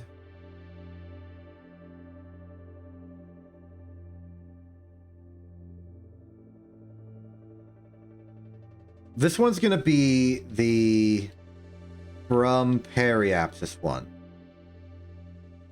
We'll make a duplicate of this that's from apoapsis, but the math is pretty darn similar. In fact, it might work for both, really. Whatever.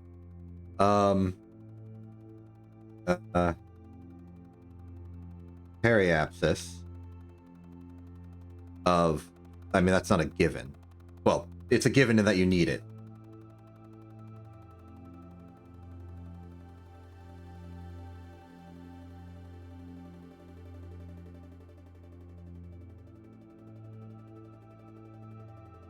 Get that plus this. So let's use our effective periapsis right now, which is 130326 of altitude. That'll give us our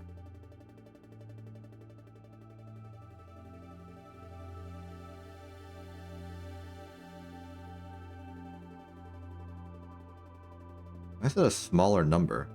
Oh, it's smaller because it's not as many decimals. Right. Let's standardize that. There we go. We have a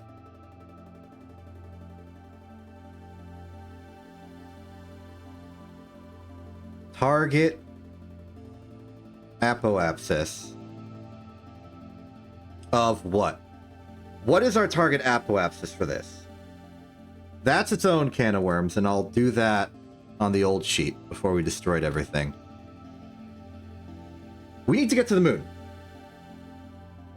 I'm going to make a very, very, very rough estimate and assume that the orbital period of the moon is 1 Kerbal month. And 1 Kerbal month would be 30 days. And a Kerbin day is actually 6 hours. Times 60 for minutes, times 60 per second. Yep, forgot to actually make this formula. So it's that many seconds. So I'm going to assume that the moon has an orbital period of basically that.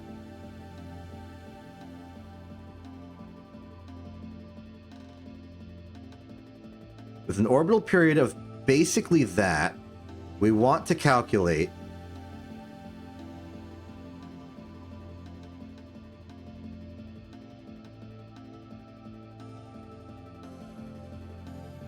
its semi-major axis, which in this case, we're assuming the moon's orbit is also circular. It means that the semi-major axis and the radius are the exact same. So what we want to do is reorganize this formula into something along the lines of, and just quickly looking at this. Period squared mu over circle constant equals radius circular, and then we cube root that. Fortunately, we have everything we need.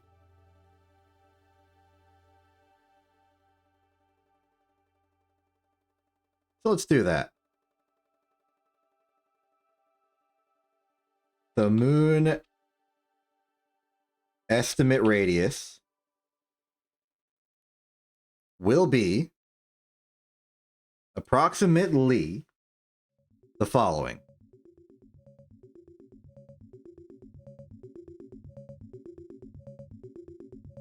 This is all going to be wrapped in a... Is there just a convenient cube root function? Root.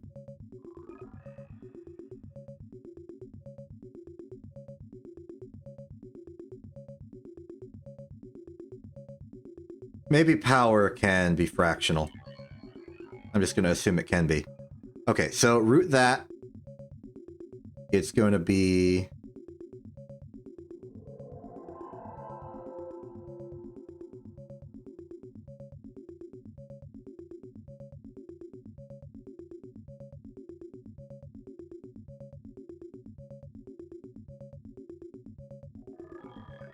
This should be squared as well.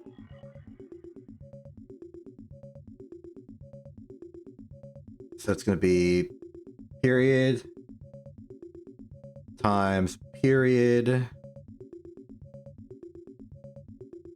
divided by constant divided by constant times standard gravitational parameter, comma 1/3. Conveniently, that gives us a proper radius. Kind of looks right. Let's copy that. Paste as value. Copy it. Paste as value. And now that we have that, we should have everything we need for this.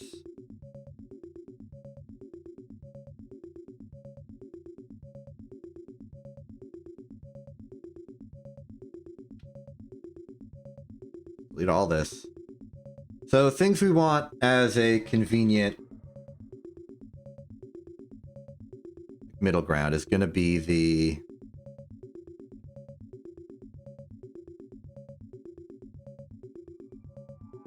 periapsis. No, we want the apoapsis.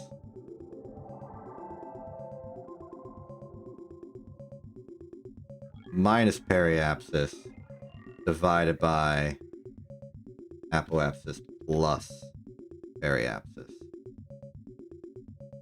That's going to be our eccentricity rating, which in this case is 0.96. Which, the fact it's very close to 1 makes sense to me. This is going to be a very elongated orbit. Anything else we need? Yeah, we need the semi-major. That is equal to apoapsis plus periapsis divided by 2. I could also just average them, but that don't matter. Finally, the target velocity is mentioned before.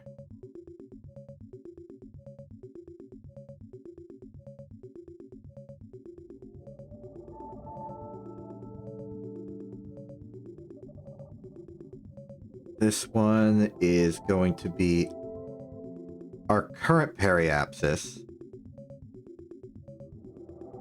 This one's going to be our standard gravitational parameter.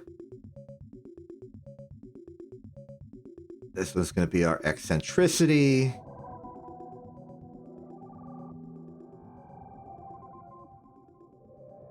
And this one's going to be our semi-major axis.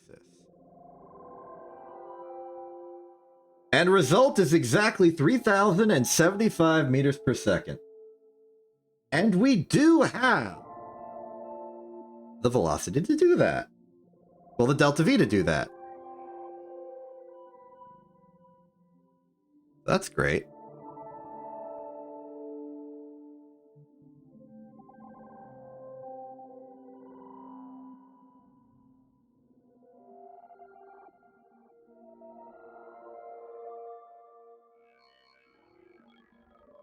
Okay, so target velocity is 3075.55.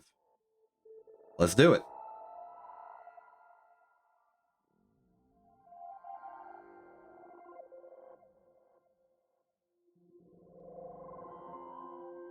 Get this back to our regular old metrics.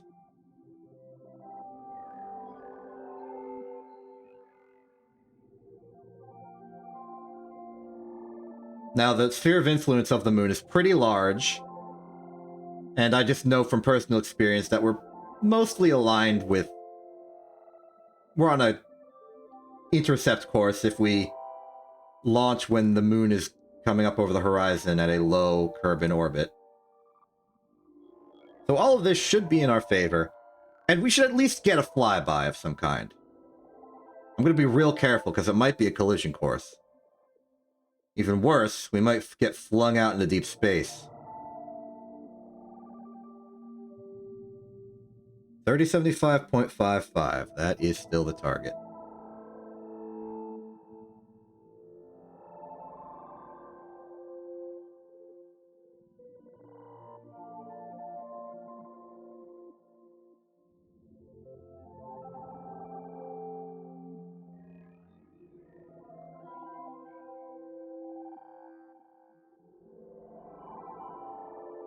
All right.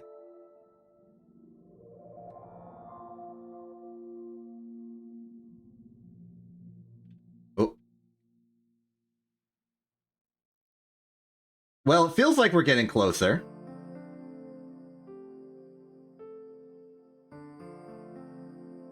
My estimates are good.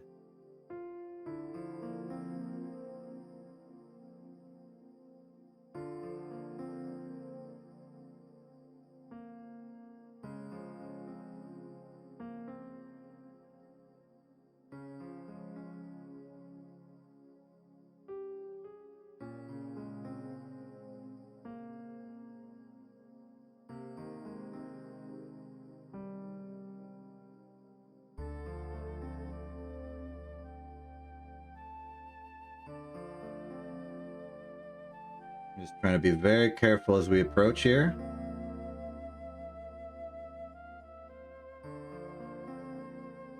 Orbit still seems to be relative to Kerbin, just based on our heading.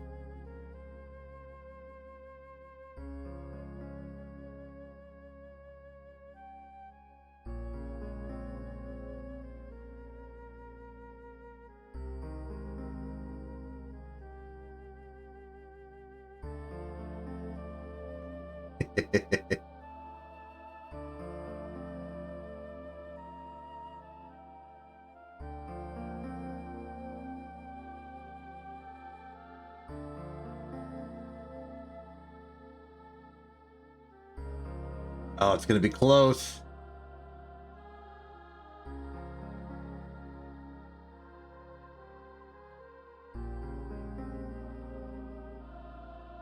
I'm starting to think we may have overshot it a bit. It's possible that my estimate for the orbital period of the moon was completely off base. And now my concern is that we're at escape velocity.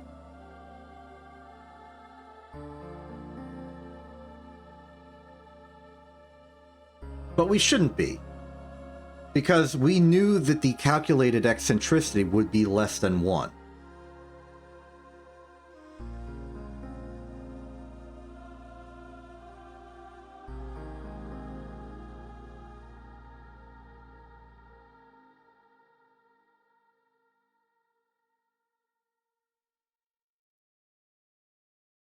We did, however, severely overshoot.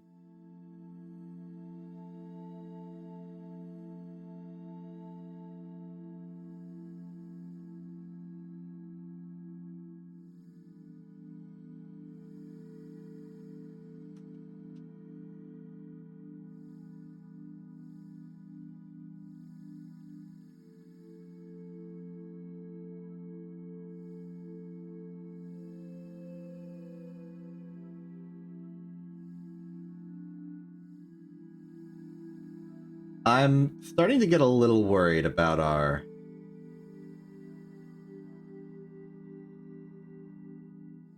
escape velocity prospects.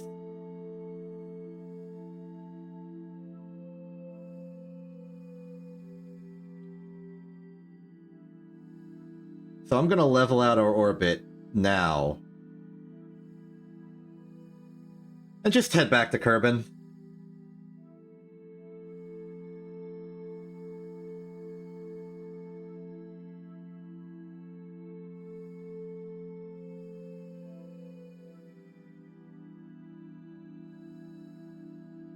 There we go.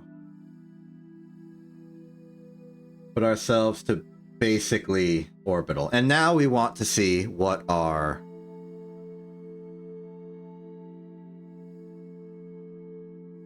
current orbital parameters are.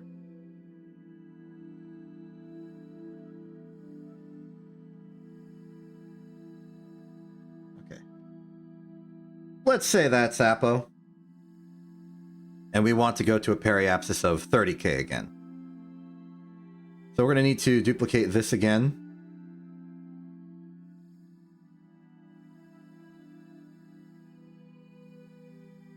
We're going to swap this out to being from apoapsis. So, given our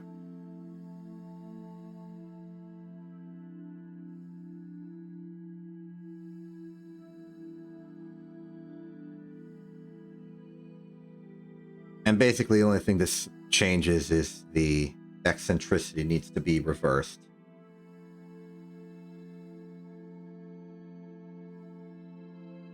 All right. As you can see. Technically it doesn't, I suppose, because the eccentricity is being squared in this equation. So what if we just let it be squared?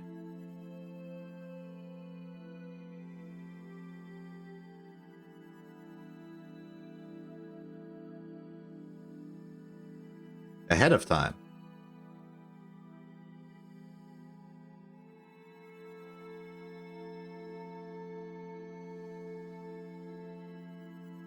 Then we can use it for both.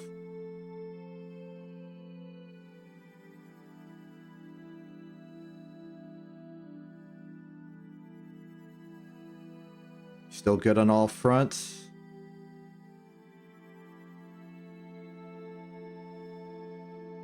Okay, so put in our goals. Target periapsis of 30,000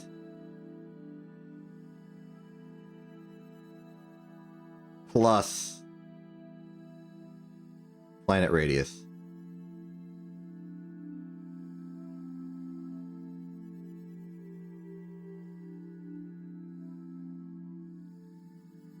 There we go. And a current apoapsis of 3521100. Oops, nope, sorry. Put that in the altitude slot. 3521000.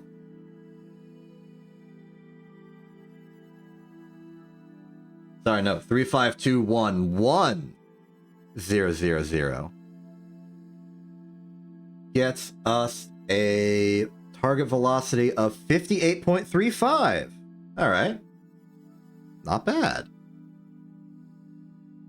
Look at this. Now we have some programmed, algorithmed tools that we can use. This stuff gets easier.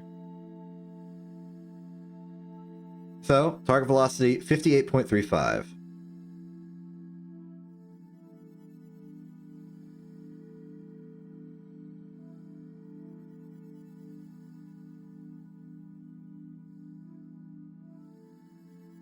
All right. Let's head in. Hope I don't accidentally hit the moon. My worry is that I might like slide with the moon and get stuck in orbit or escape velocity or something. I'm just gonna hope that doesn't happen.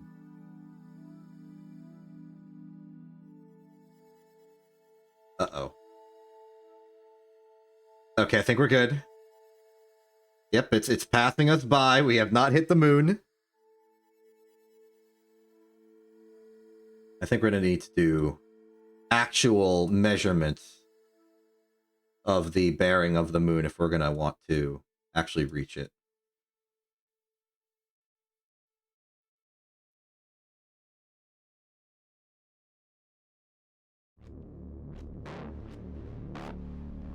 Here we go. And right before, I am going to do another bit of maneuver mode verification, simply because there's no possible way for us to verify without doing this.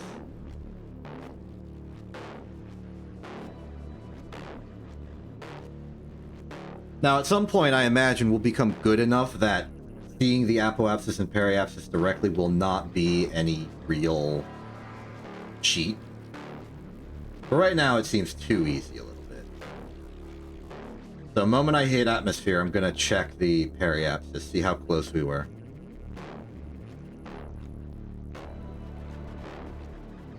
Well, periapsis is 50 kilometers. I suppose there's a lot of room for error in the decimal place. That's okay, though. If we lose the back of the ship to heating, I'm fine with that.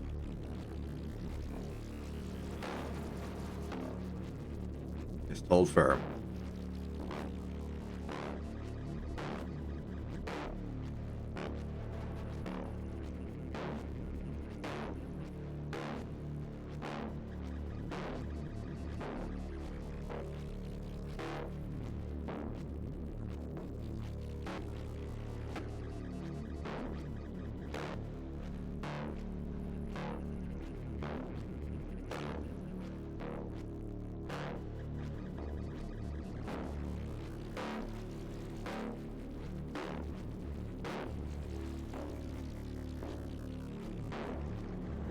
I just thought of a problem.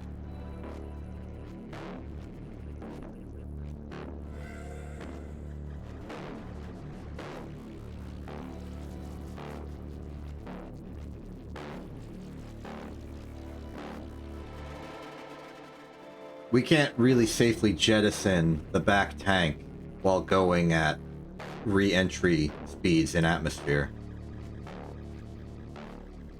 Another concern I have is that we might just hit the moon again.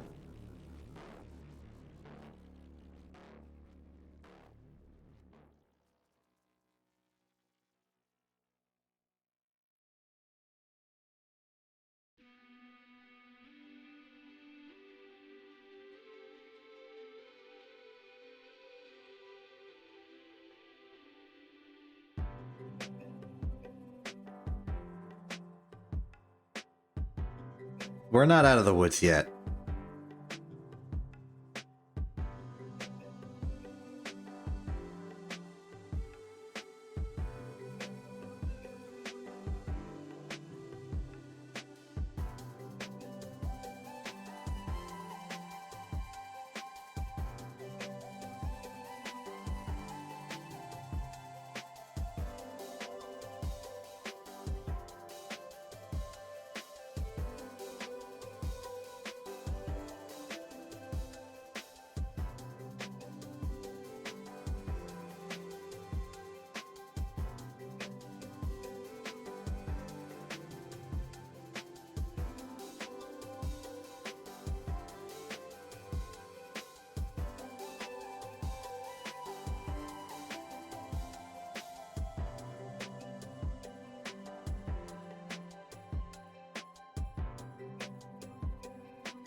We're out of atmosphere. Everything's looking good. Let's just...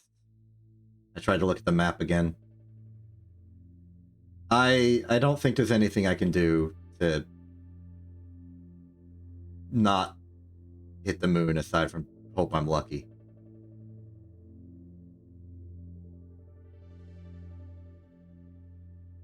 I'll just let my orbit be reduced slowly, steadily. I think if I were to use my orbital power at all, I should kill my speed as close to periapsis as possible without being in re-entry zone. That'll lower my periapsis a bit, not too extreme, and my apoapsis will fall like a rock, hopefully.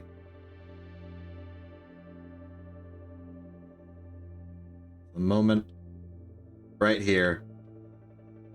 Basically burn to empty, then flare to normal and jettison.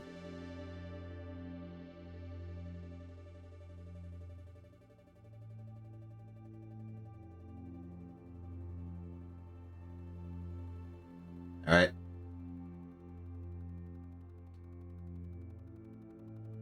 Away we go.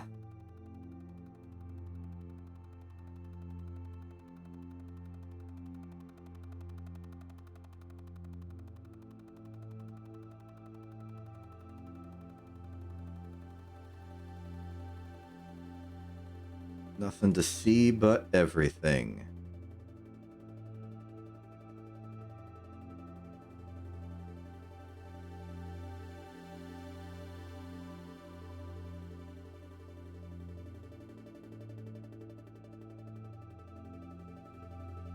I am totally making that the thumbnail.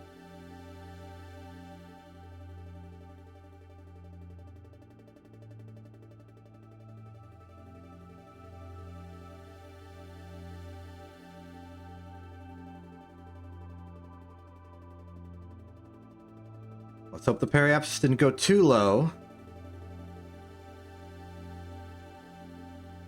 Actually, I prefer if it went a bit lower than probably what it is. At least we're in the 40s. Our speed's perpetually decreasing. This will just keep working. The moon's very much behind us. 47, 46. It's looking like we will start rising again. And definitely be keeping orbital speeds. But it's my hope that we're strictly below the moon's orbit right now, and so accidentally encountering it and getting flown off in who knows what direction shouldn't be an issue anymore.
I suspect this will be the last time we exit atmosphere on this re-entry.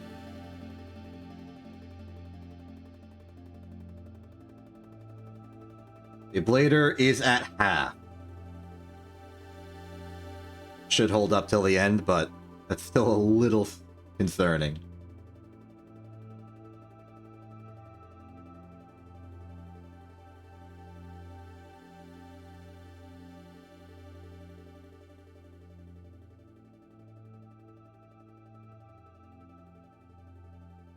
Okay, our apoapsis was actually a bit higher than I expected, but that's fine. Still below the moon, and it's just a matter of time now.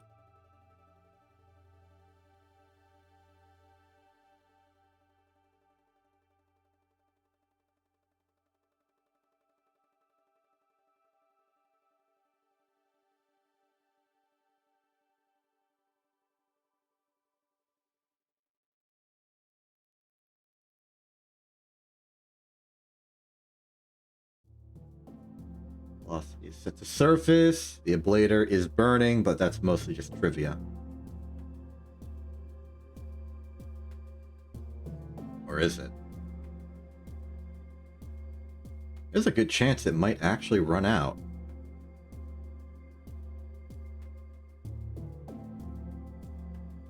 I'm worried about what happens when that happens.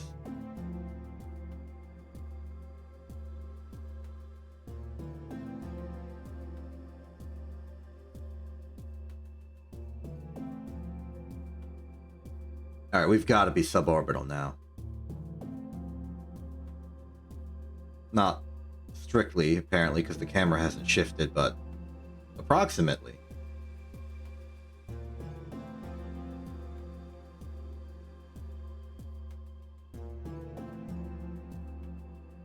Yeah, we're still rising.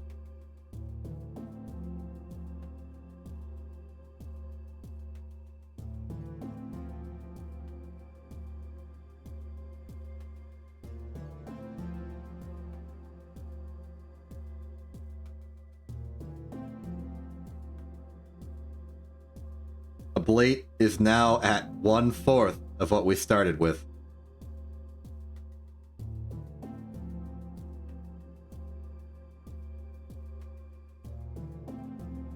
But what the? Oh, that was camera. I thought we like flipped over for a second. I was worried we ran out of battery power for the SAS. But no, we're good. We are officially suborbital, albeit we are rising.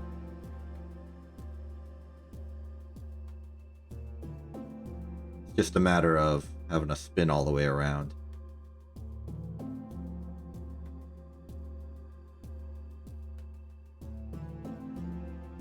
The ablate is still going.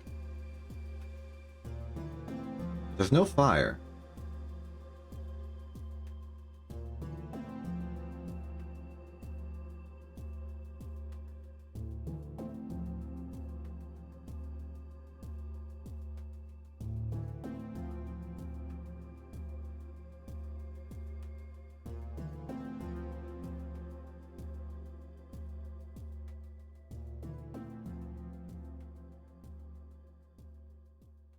Okay, welcome to Final Descent.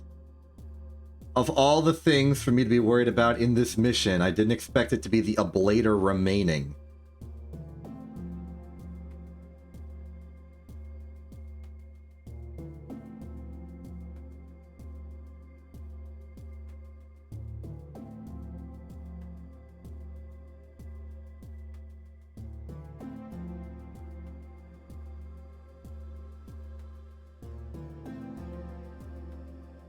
Just hope we get down to the surface quickly.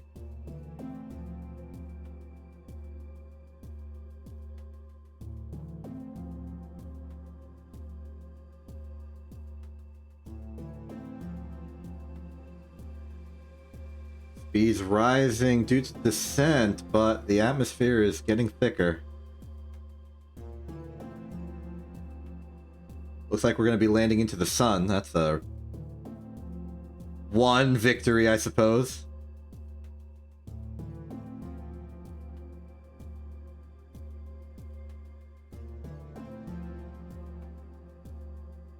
I shouldn't have looked at the ablator. I'm just worried about it now.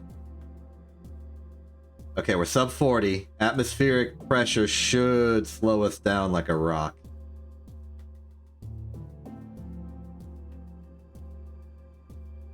Ablator. Ablator, live, please!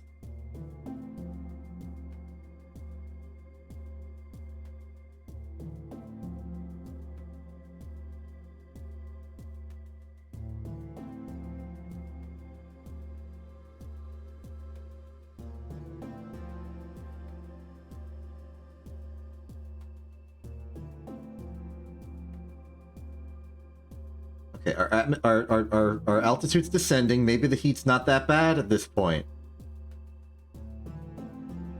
Yeah, we're getting down to Mach 3. That's... Okay, the ablator's slowing down.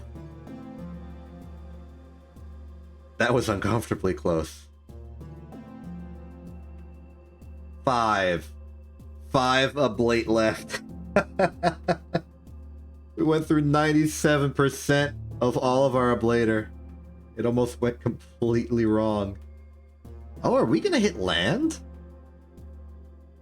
Cool, if this is new land, we might be able to get an experiment out of it.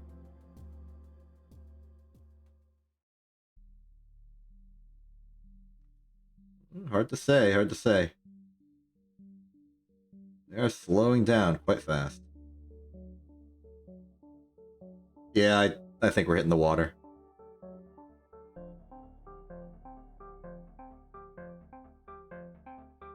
It's all good.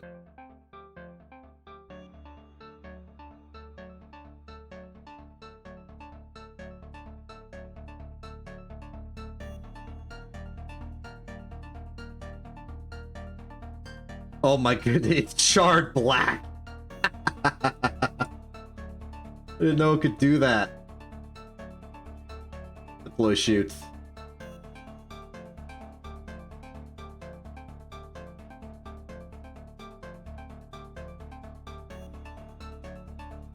I'm leaving it on as a trophy. I'm not jettisoning it. Where are we? Yep, just the waters.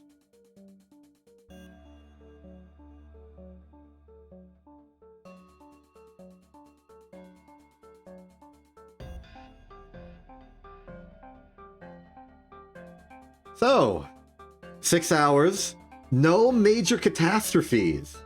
We had one very, very close call,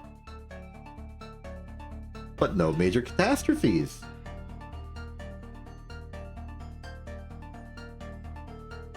And I did manage to get to do everything I was hoping to with introducing this. We collected science, we went about... Oh wait, maybe this might be an opportunity for me to get temperature reading above waters. No, we already did that. Alright.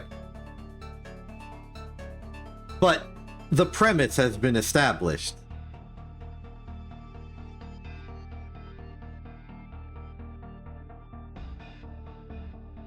Yes. We did Kerbin stuff, we did science stuff, and we did measurements.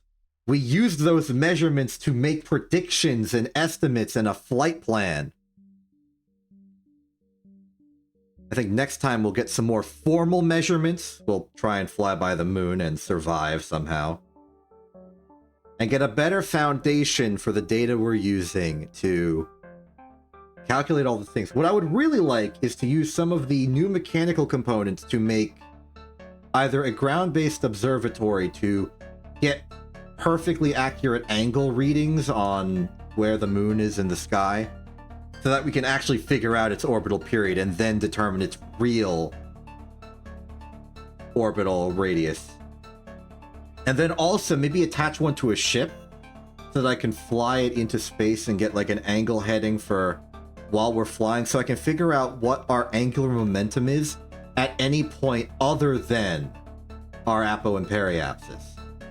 If I can do that, get a proper heading of the ship with the velocity, we'd be able to do some fun stuff like mid-course corrections. But I might need a pilot with a bit more experience, because in order to do that, the way I would make it stable in my mind is by pointing towards radial in surface. So we need radial control on Roncott, or whatever pilot we have for it. Which means the moon flyby will have to come first. But we get a big enough ship, enough fuel, enough boosters, we can make anything happen. Good stuff, good stuff. Let's just set it like this to end it. I'm Exception, this is In TV. Have a good day, and good night. Ah, oops. I was set to cut.